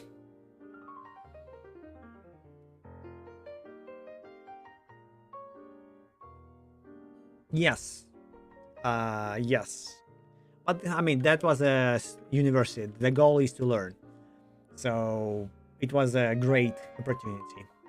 Also, you in the real world, when you develop an application, you kind of so you usually will be working as not as waterfall but as agile approach. So you never know what will change. Every day, the project manager, the business, whatever, can come to you and say, hey, we need this now and we need this differently, or we don't need your feature or something. So you will constantly be refactoring whatever you did. It will be constantly breaking. You will be constantly adapting, readapting, rechanging, revisiting something. And it needs to be done fast. So you have two options. Write them from scratch every time, which is longer than if you would write them kind of correctly and predict mostly. I think the prediction is the thing that no one anticipates, no one kind of calculates to the thing. I kind of, now I think about it, and this is something that I would say good high-level developer would do. He would write a code assuming that you would, I mean, it would write the short code, the fast code, but it would still leave, how to say it, the part, the bracket, the thing inside for your, okay, I wish to change that. Yeah, solo, even solo, you see I'm struggling a lot. I'm like, the feature creep is real. Okay, here, for this game, the feature creep is not real because it's already creeped from the get-go. The idea was to have it dynamic and all the parts for the game was there from the start, from the get-go, basically. So there's nothing to be creeped because it is for the creep. It's a framework for the creep, kind of. So yeah, I cannot creep it more or less because it is how it is. I cannot make stuff static because they will break whatever I have in dynamic now, or I cannot make, yeah, in reverse. So this is what where the struggle comes from. I need all those elements operating.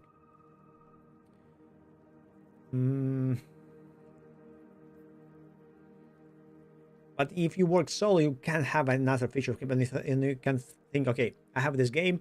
What, you know what we're gonna be full if the, you know, you're making tic-tac-toe, and for the game, for example, game jam, tic-tac-toe, making it tic-tac-toe, 3x3, just what task, and you think, okay, but what if I would add another player with the squares? Wouldn't be fun. But now you write part of the code, and now you have this kind of, let's say, a feature creep already in your head, and you kind of go and like change that. Cool, but it forces you to rewrite. So you can still have that even as a sole developer. So it would be nicer for you to not strictly write code. But that's, again, this is something that comes from practice. Because for me, as you can see, it takes more time. What it boils down to, I guess, for skill issue. I would call it skill issue all the time, just because it's easier than to explain why or why not. So yeah, this here I'm writing the framework, so it's basically like a game engine on the game engine. So I'm basically learning. It's not like anything specific. I guess it would be actually easier for me not to use how it's called, Godot, but to use Phaser.js, TypeScript, to have it clean from like without any game engine, because the game is basically about the text and the input fields, and it's gonna be a browser one. TypeScript is the best one. This actually just hit me. It would be way easier. Not sure how would do 3D part for the TypeScript, but probably possible. OpenGL and stuff in the browsers, WebGL, all good. Web assemblies in the end, but why not? Yes, I would struggle with UI, but also I have like a bajillion of controls about the UI. But I would spend a lot of time just configuring the controls and panels. Damn it, my nose. Sorry. It became so itchy. I will sneeze again, probably again. Yeah. But turn-based games are hard. At least I see that. It's not as hard, but I think the state machine that you will be using, you underestimate it. It will be way bigger than you think. Even in the tic-tac-toe, 3 by 3.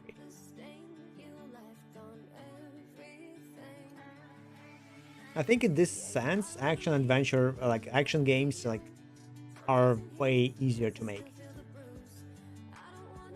because they don't have this cognitive load on you. This one has a lot because there's a framework. You need to know the framework all the time in your head just to be able to work with it. So that will be a problem in the future, I guess, also.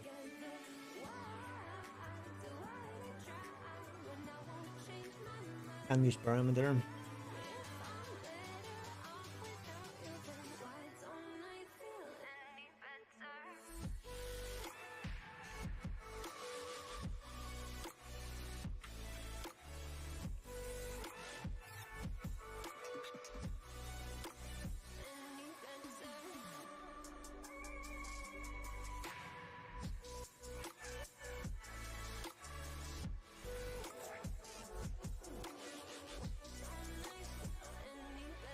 I'm looking at some code bars where it accesses the array as variable, which looks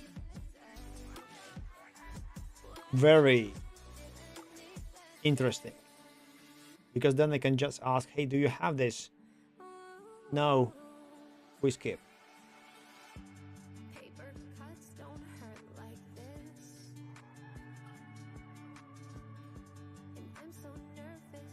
Okay, anyway, this one is done. Let's go. Okay, word typing challenge factory. Let's copy this and try to create this.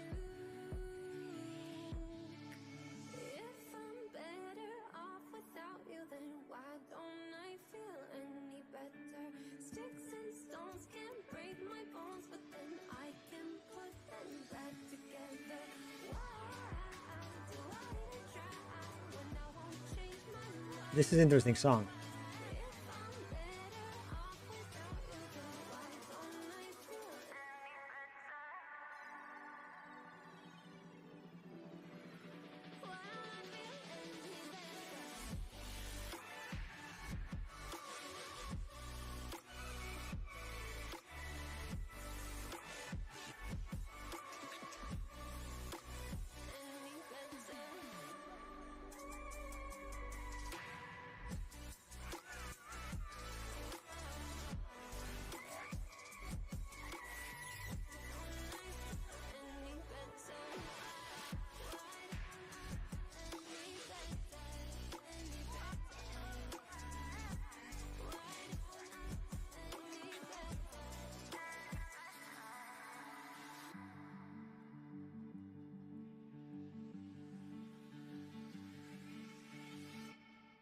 Somehow those musical moments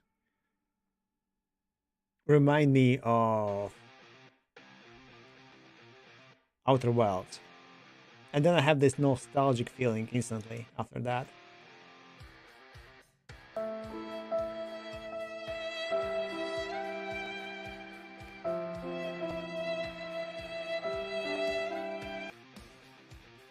One second.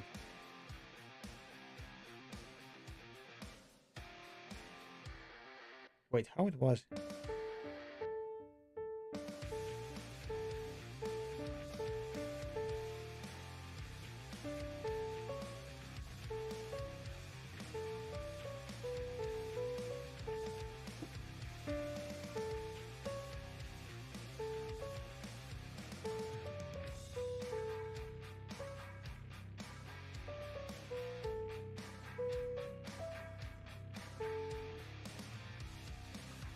A little bit.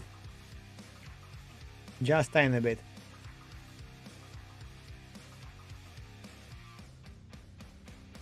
It's hard for me. My brain cannot anymore. I need to learn it out.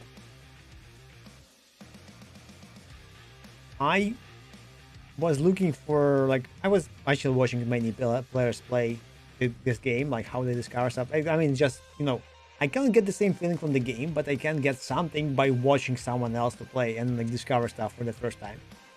So there's like I think there was actually a channel to go through all those gameplays and have them cut down and like make them compact. So like it's like a 2 hour long video for how the guy played the game. Like very nostalgic. So there is a guy, streamer, streamed while playing the game, and he decided to get to the sun station manually. He didn't know how to teleport, I guess, or whatever, so he tried to land on it. And he almost managed it, and he's very close to it. And he said, "Chat, let's start singing bing bong bong. Bing bing bing bing bing bing bing bong." And all chat goes like bing bong bong. And when he has, you know, the feeling that he managed to land, he lands, he jumps out, and he flies in, he gets this achievement that he landed, and he like, yeah. And yeah. Sadly, I know that on that speed, that solar station probably is scripted, not really gravity based there, so maybe it is because you can land on it. But yeah, so your spaceship, when you leave it, it flies out. It's not holding there, which is a bit weird because it should,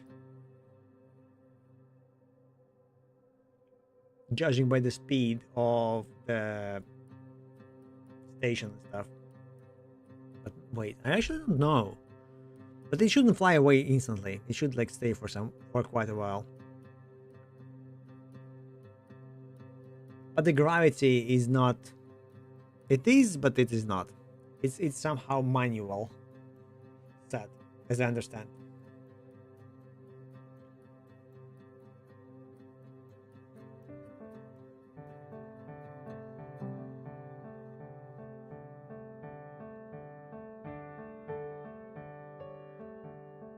No, I cannot stop it. No. Hope YouTube won't ban me for that. Okay, where do I put my abstract challenge factory?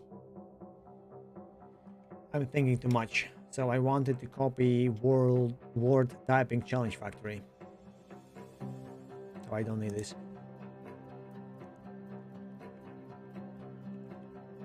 Word typing challenge. Oh wait, yeah, let's go to challenges. Word typing challenge factory.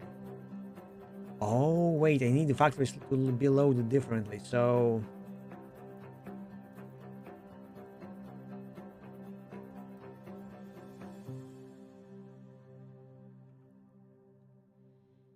okay, let's create a folder here, at least for now. Factories.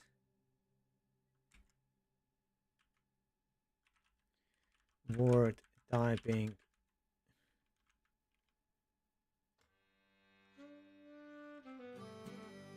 challenge factory.gd.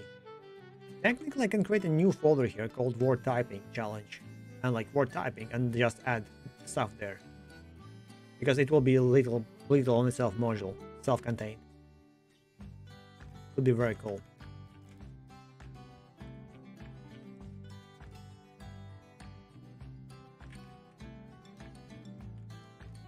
Bam.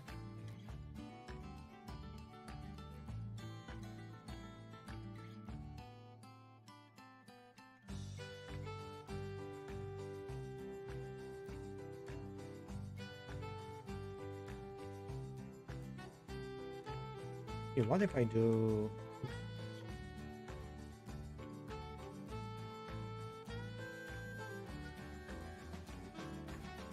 I'll go back to this one. And then I can go back to this file and see if it goes. Oh, because it's unused, yes.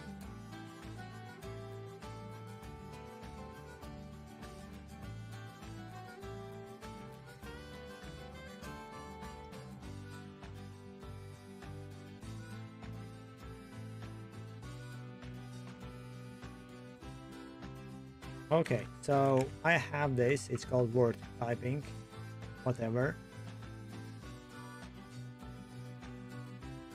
Now I don't need the resource for this type.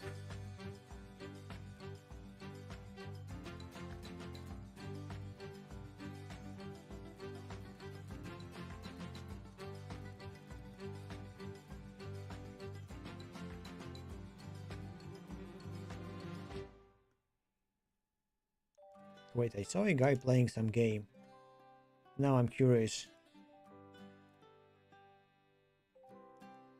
No, not a store. Wait. Friends.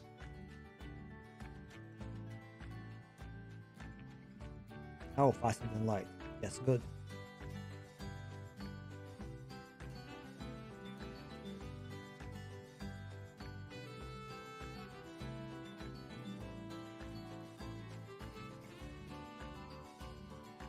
Damn it, my nose!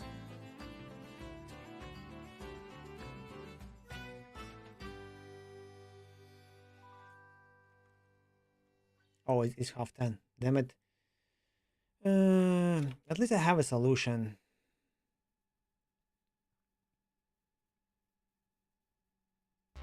Okay, that's the registry.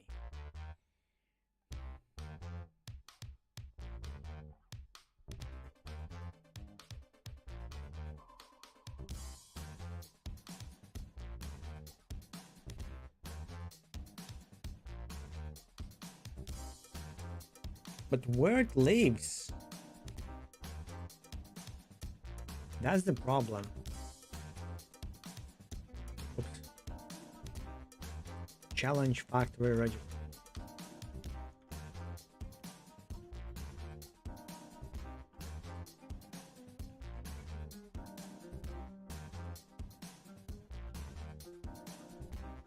Whatever.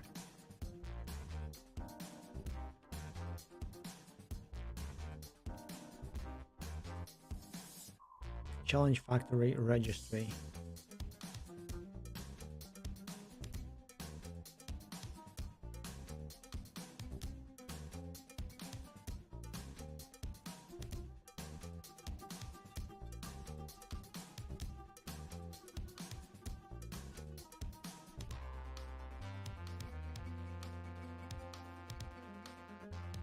Okay.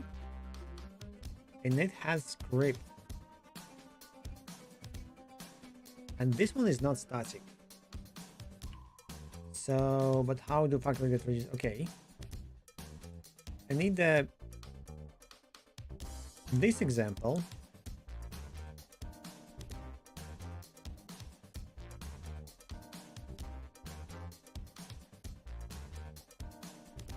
But not from the others folder.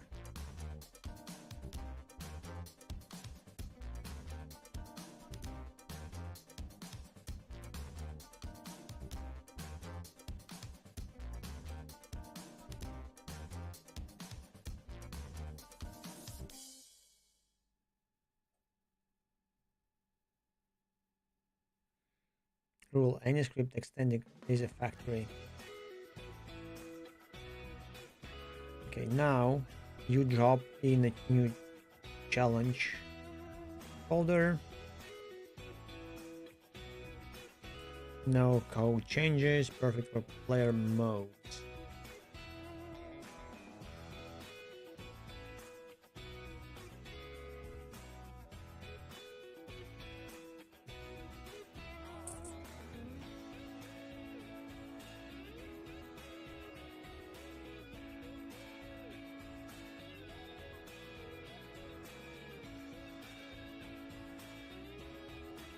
You don't store instances, you create them all and call create.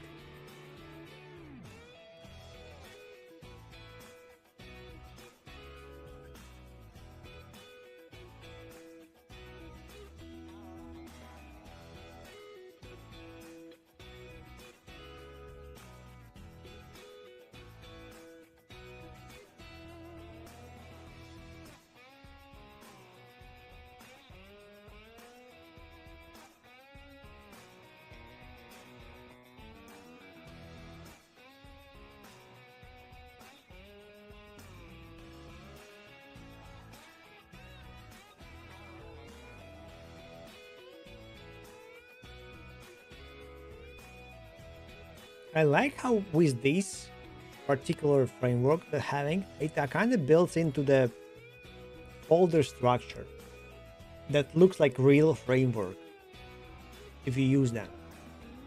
Like Symfony has that kind of source, and the source has routes, controllers, templates, whatever.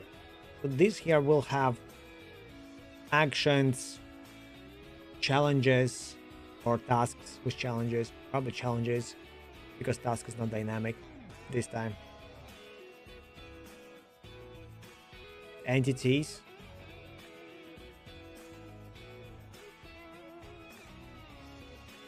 Probably panels will be also separate issue. Maybe I should refactor most things to this one.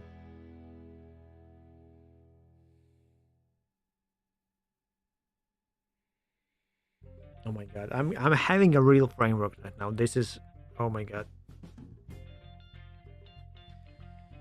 Which means I can have then a folder from which I will read the files, which can have a mod or whatever folder extension like resource that must have a list of which folder is for what, and then my global core, when it loads up, it reads those files that it sees declared in the mod folder or DLC or whatever folder. It gets the folder structure, it gets the insights, it reads where to read for example, if this mod actually extends and adds more factories, more challenges, it will read where the challenge is, and from that challenge description will grab all the data. Oh my god, this is so cool. My nose, damn it. I guess this is because of the not eating and long streaming, and I don't I need to have two chats. One because it has the pictures and stuff and the emojis. Hydrate. I have nothing to hydrate with. I have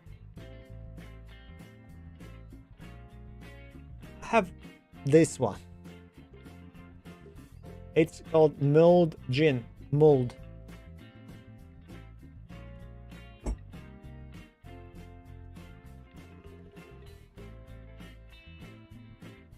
I like how ChatGPT tells me this is how real engines do that.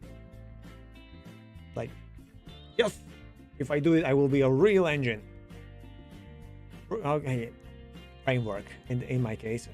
Still.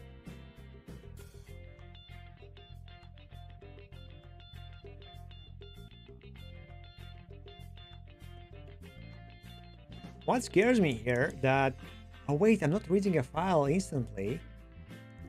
Oh look, oh, this is a cheat.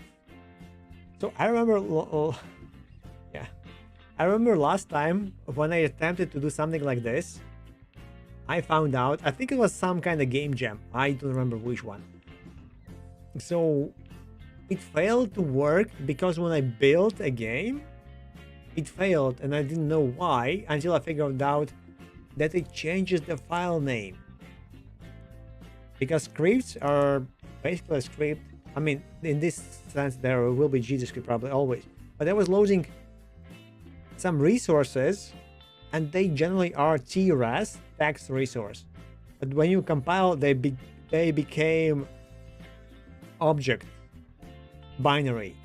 So they will become like just resource. Like if you have T scene, like text scene, later it will become just a scene, like binary scene. So it could not find by the, so I have a name which has TRES, but it changes the name. So you should not load stuff by those names. And it failed. Now you have these UIDs, which are a very cool way of doing that. Also, now the new Godot 4.6 will fix some issues that I have right now, as I see. There's I think the latest Godot 4.6. Just let's Google that and go to their website. I think this is the latest news. I asked about it to Jackie, and I think Solar or someone answered me. Oh, look at that cool, nice game design.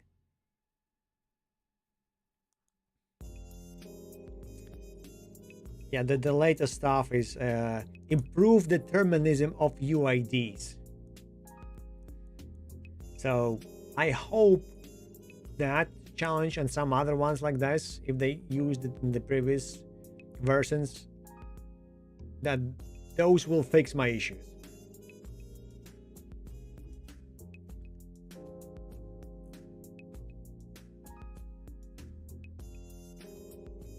This one I have no idea.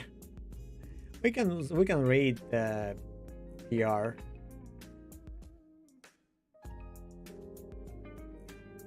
Case insensitive, which improves okay, this is stupid if it's just case insensitive.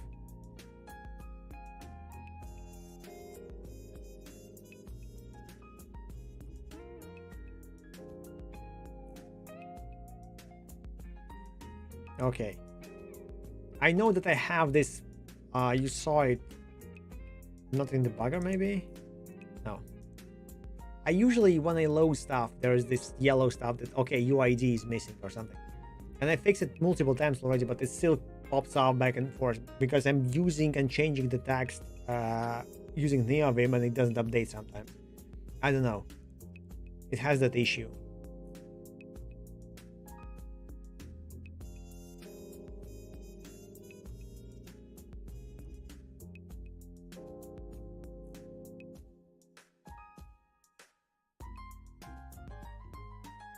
You can use this UID instead of the loading file. You load not by pass, but you load as a resource by the UID, which fixes many things. For example, okay, this one is nice because I guess the folder structure will be the same. I mean, if you go and build your game, you'll have the WebAssembly. For the web, you will have a WebAssembly. Inside you will have the links and the file name. The file names will be changed, but here I'm not caring about the file name. I'm finding scripts inside this folder, so it will give me a file name. If it changes, it will be different file name. That's it. But I'm still loading and I'm still checking, so this will still work. In my case, it didn't work because I was loading particular files, or I was trying to load from the folder, and the folder had them changed. So yeah, it was a mess up a little bit because I was reading for specific files or file. I don't remember, but many people have that issue where they load by name and then they found out that their build doesn't work because build kind of fails.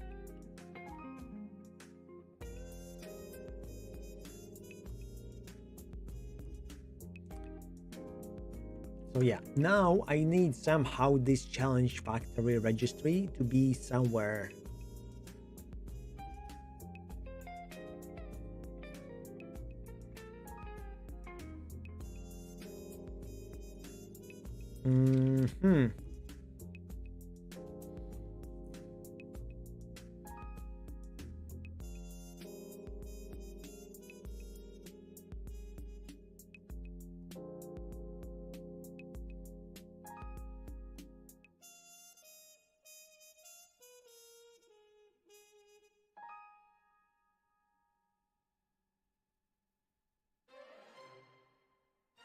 So I don't want this to be part of the registry. I want this to be in another file.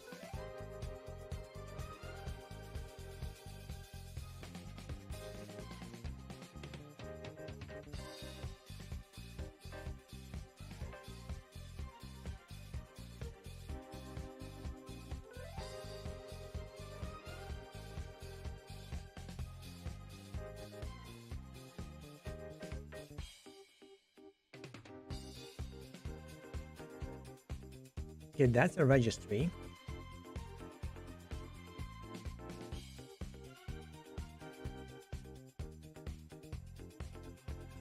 We just create.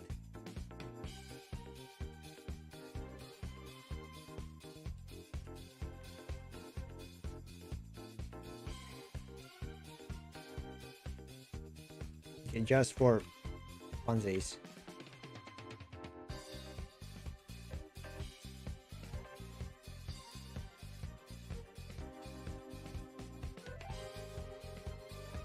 What will be wrong with this one?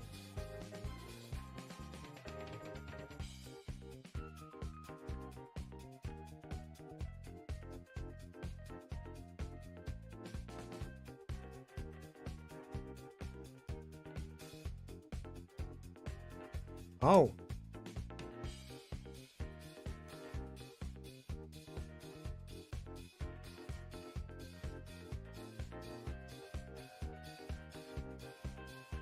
That's why it's challenge type. Okay. I would use here the class type, but can I actually use the class type? I don't know.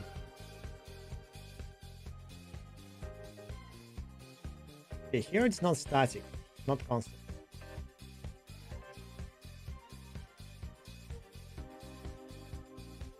So that's a factory, and that's another factory.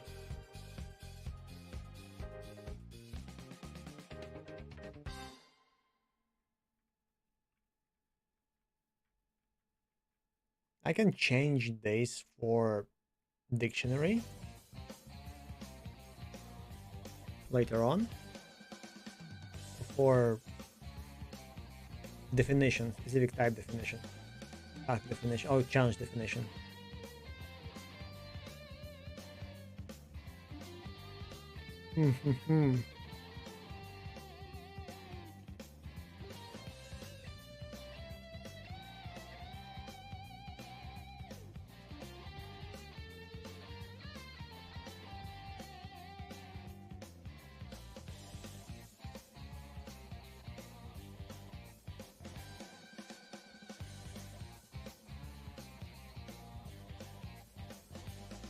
It doesn't tell where the registry should be, but I will create a registry manager.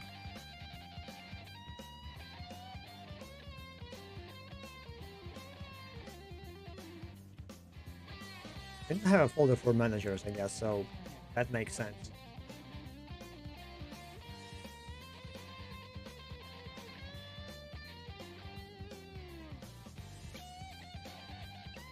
Wait, it's task. Systems? Oh wait, look at that.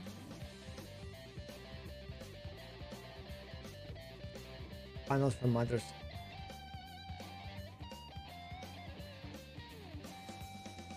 Dictionary, debug.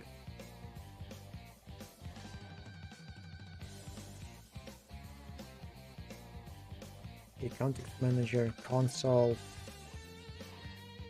command actions. Then there's the tasks and UI and utils. Okay, we still have all the managers, I guess.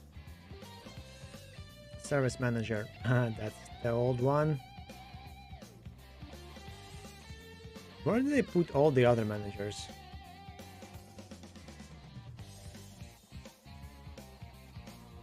Yeah, I need to work on the structure of the code.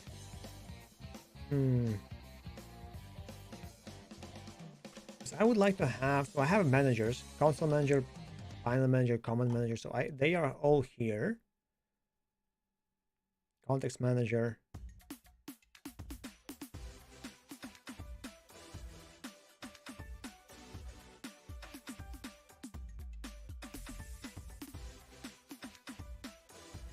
And that's the core framework part. It must load when the game loads. And it would work from the settings.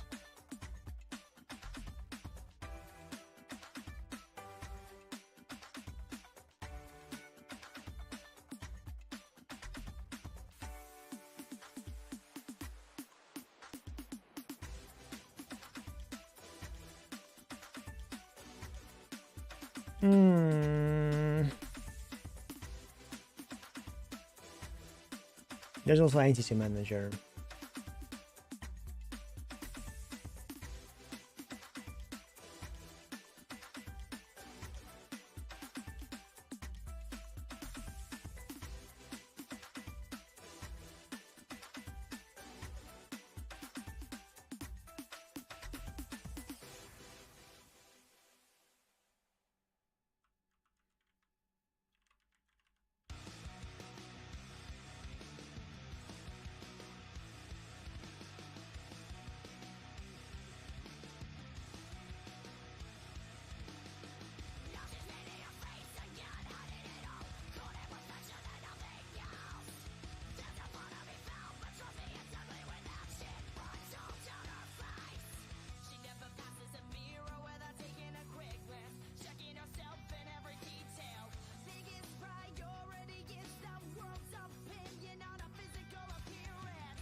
And here I will have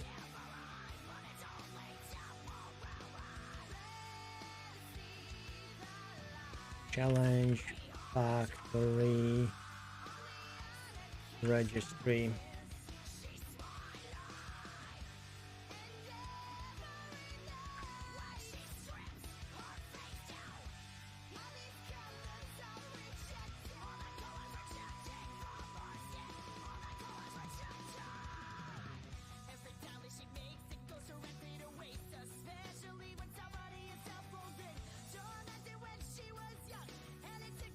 It doesn't go to the init.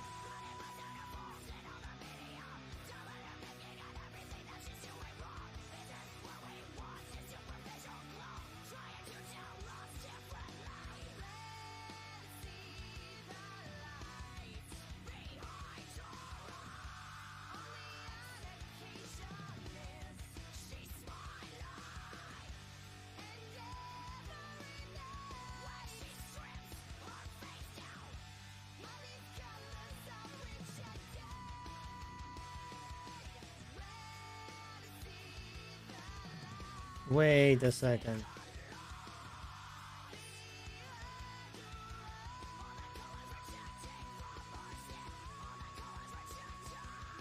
Oh, it creates a new script every time. Oh, wait a second. Let's ask that to ChatGPT again. This is... I thought I understood it, but now I have a question again. Why does it do that?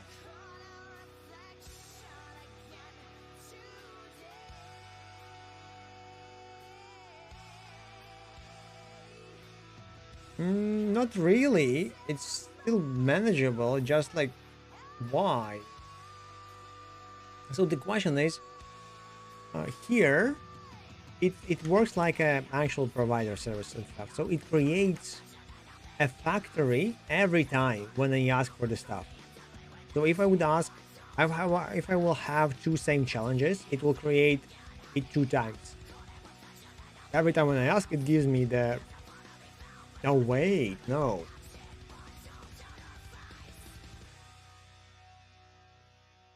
No. Yes, if I ask the registry, it goes and creates me the thing. So this is not the best solution. To me, maybe I'm again like missing something.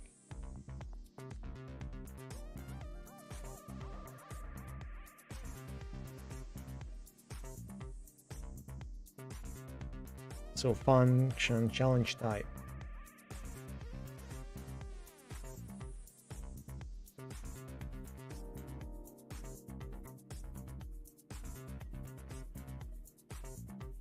Because it goes and calls the factory and it calls the factory, but the problem is that it generates the stuff.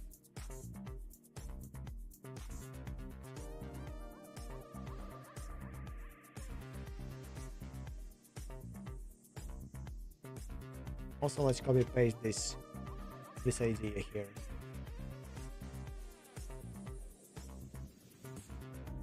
Just not forget this one.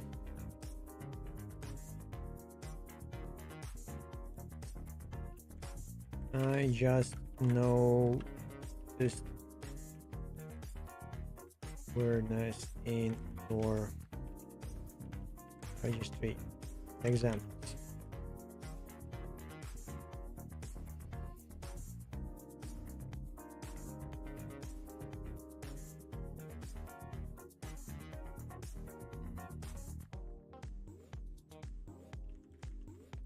Like when I would need a new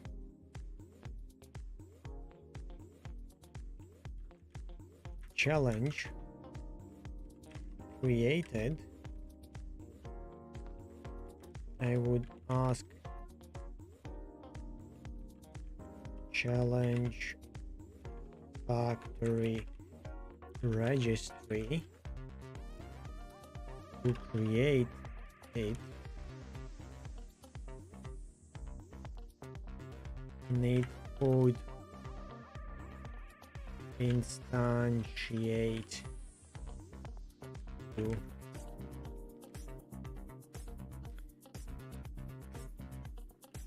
factory for this challenge definition, and then create the definition. I thought that this is better to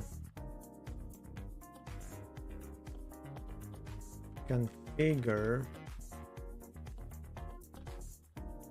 factories first.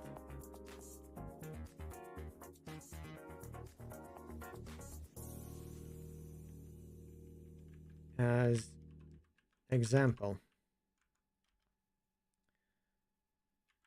I would have a node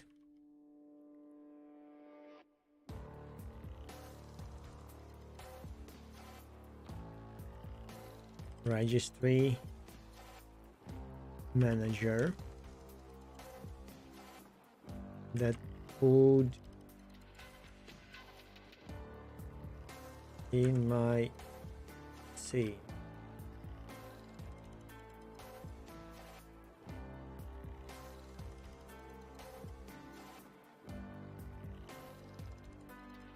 In my scene that would load. I like this song. Oh yeah, it's already like that would load registry. No, that would instantiate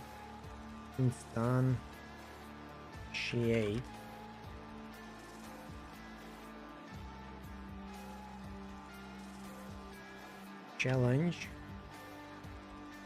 factory registry, and on ready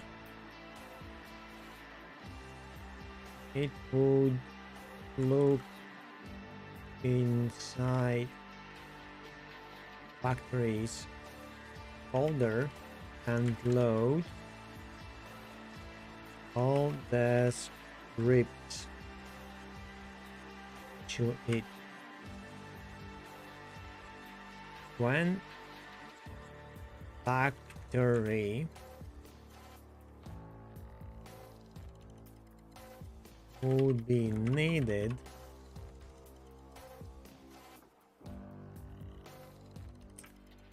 it would instantiate it.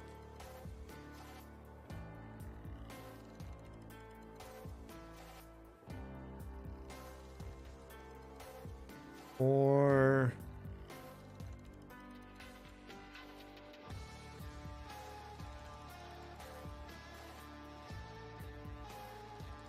would instantiate them from the start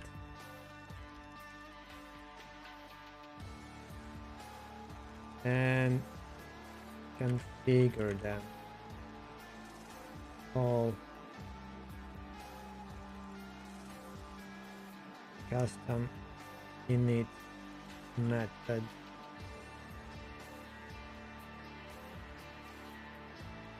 or something.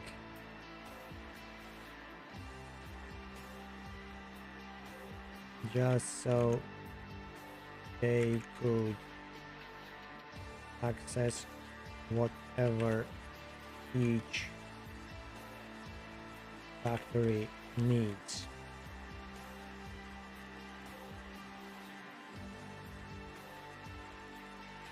This is also initial reason why I was thinking about using resources or nodes for factories.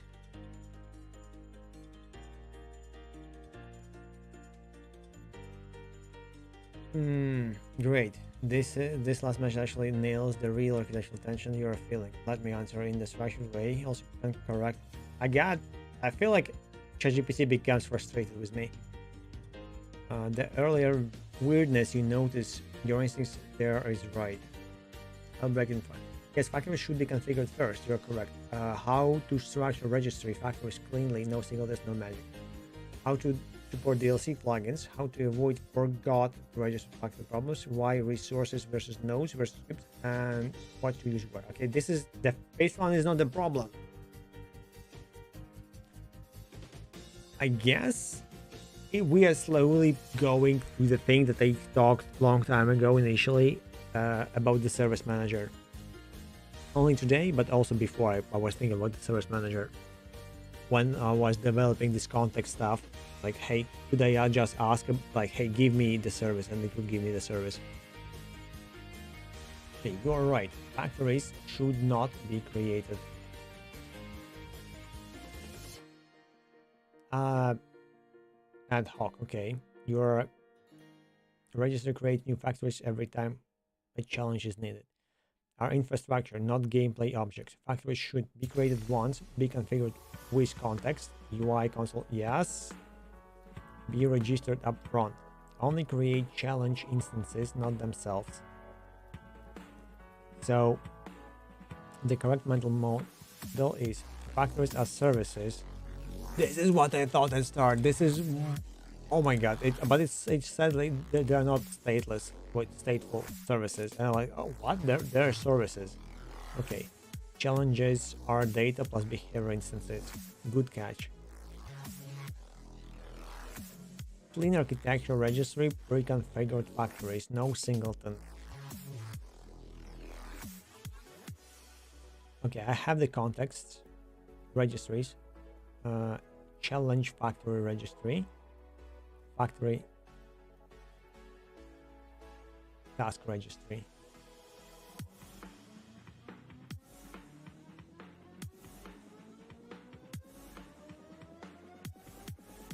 No globals.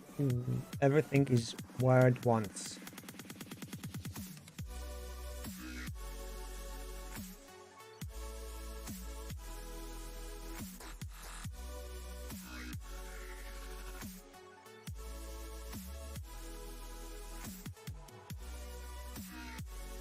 But this is not dynamic. Wait, that's challenge factory. That is the okay. Abstract challenge factory, resource or script. Factory should be ref counted scripts, not nodes. Okay.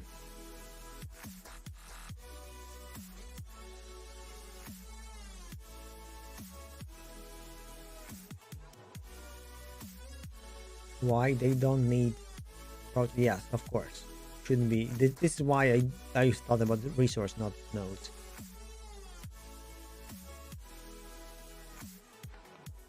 Get challenge type. Oh, I should rename to get challenge type. I don't like just type.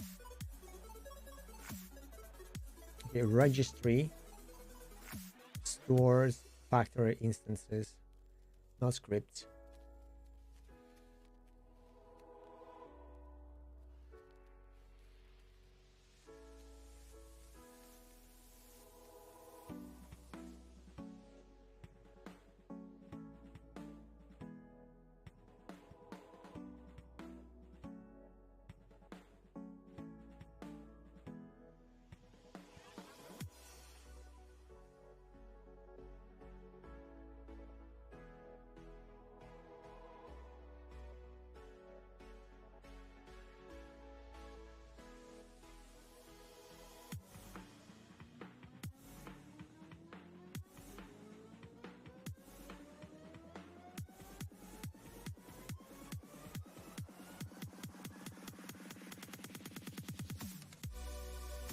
Has type string bool. First factories has type. Okay, registry stores factory instance, not scripts. I hate how it changes the order. Challenge factory registry. Yes, factories.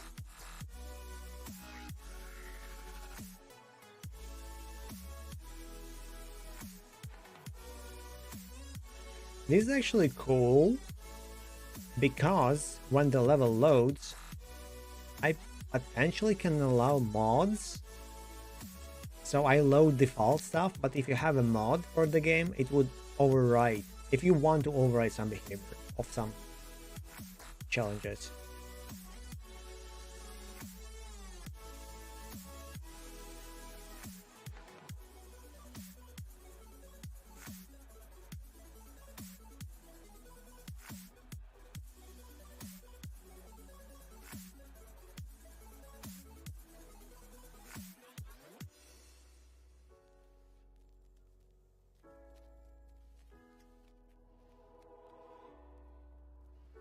If not, factories has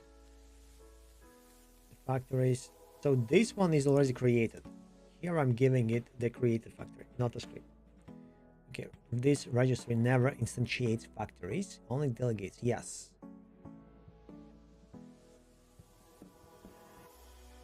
Also, I don't like that you ask the registry to create a challenge, not the factory. This is a bit dumb.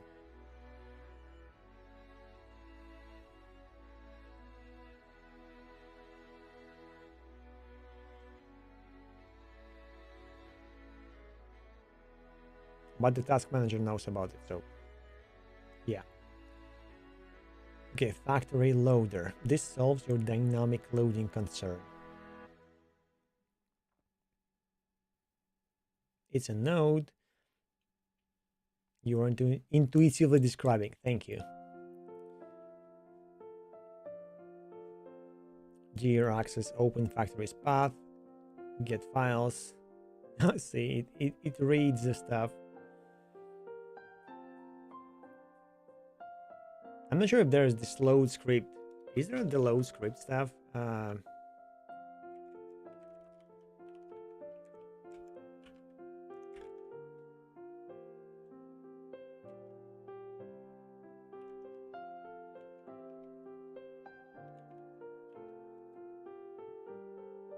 Script. Okay, there is no such thing. Oh, it's called find scripts. Okay. Nope.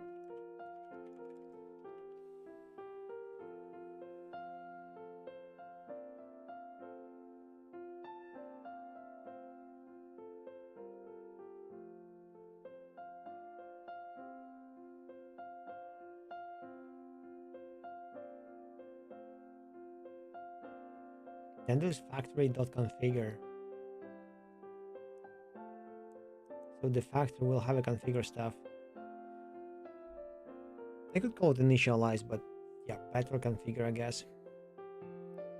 Adding a new challenge. Wait, that's a factory. I can, yeah, I'm calling it new stuff. I can give you a context.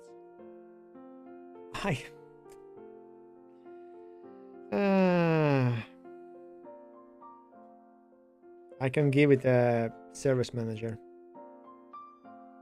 I can literally have a service manager. Damn it.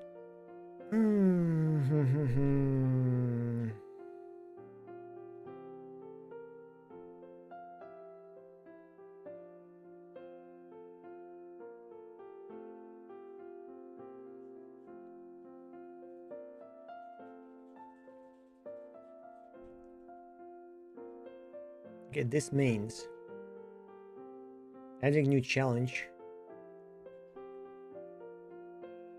Drop script folder. No central code, DLC friendly. Yes, this is the exact pattern model. Okay, what if DLC plugin code tries to steal my games or OS access? I mean, this is something that I don't care right now. And GD script alone cannot sandbox.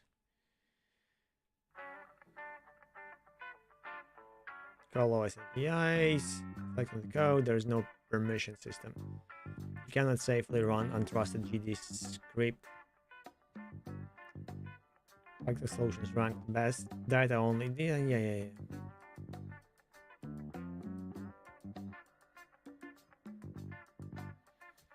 Trust based plugin. What if challenge type exists but no factory is registered? To solve this at a low time. Very important. Validate task.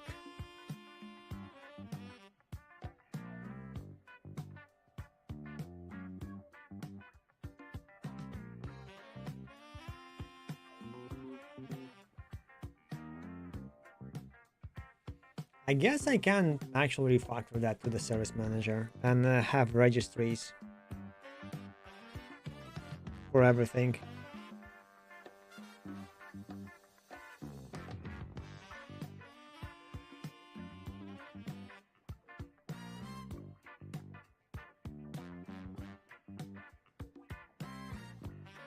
On new game start, on DLC load, on editor validation, tool scripting. Fail fast loudly. The task definition resource, challenge, ref counted, factory, ref count. Okay, I can rename challenge to the challenge instance or in reverse.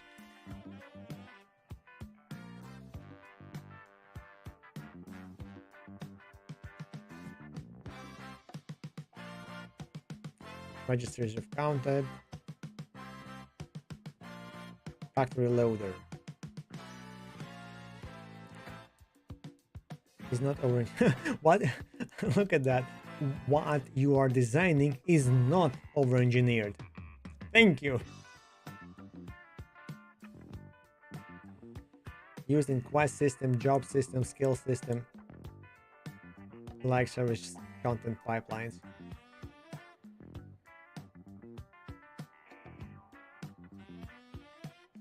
The music were correct, separating task challenges, using definition plus runtime instances, pre-configuring factories.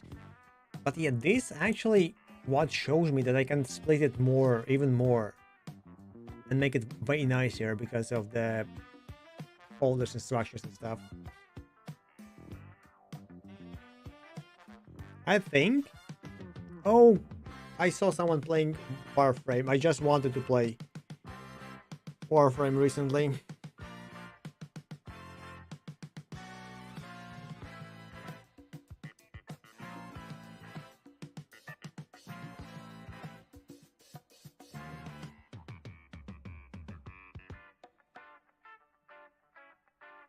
Yeah, before that starts, let's rate someone. Let's snooze and then rate someone. I will work on this and I will try to rework it to the service manager.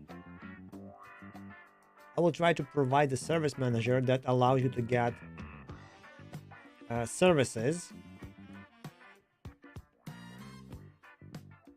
So the first task stuff would be separate in its own folder. So it would be loading that as a script-based stuff. And it will be amazing. Screw the game right now. I will finish it regardless. Maybe it won't be a framework now, but there's something. But it looks like it's becoming way more powerful than I thought with this recent thing. Because my first task, as you saw the task stuff, it was one controller that did only one task. I could continue that, but it's incredibly annoying. So this is way more adaptive and powerful. And later I can like just extend my game by adding more DLCs and grabbing more stuff. So and later if I would need to have another service, I would just add it to the service manager and then grab it whenever I need. Important part would be just to ask properly. The loading order should be proper one.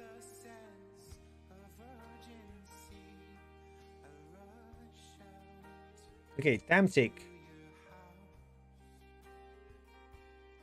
We didn't rate Tamtic for a long time, no? Yeah, let's rate Tamtic. Overlay that. Fix my overlay using Twitcher.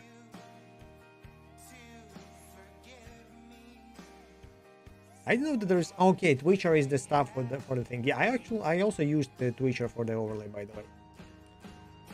Oh, he streams also with someone else, but he is not mentioned. Or maybe it's no. I actually tried to load the objects inside.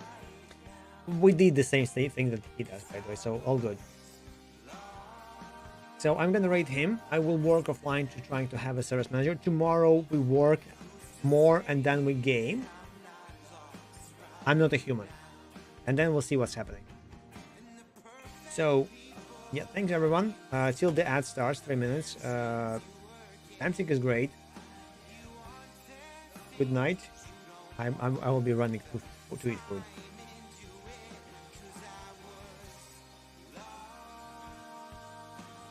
Plus,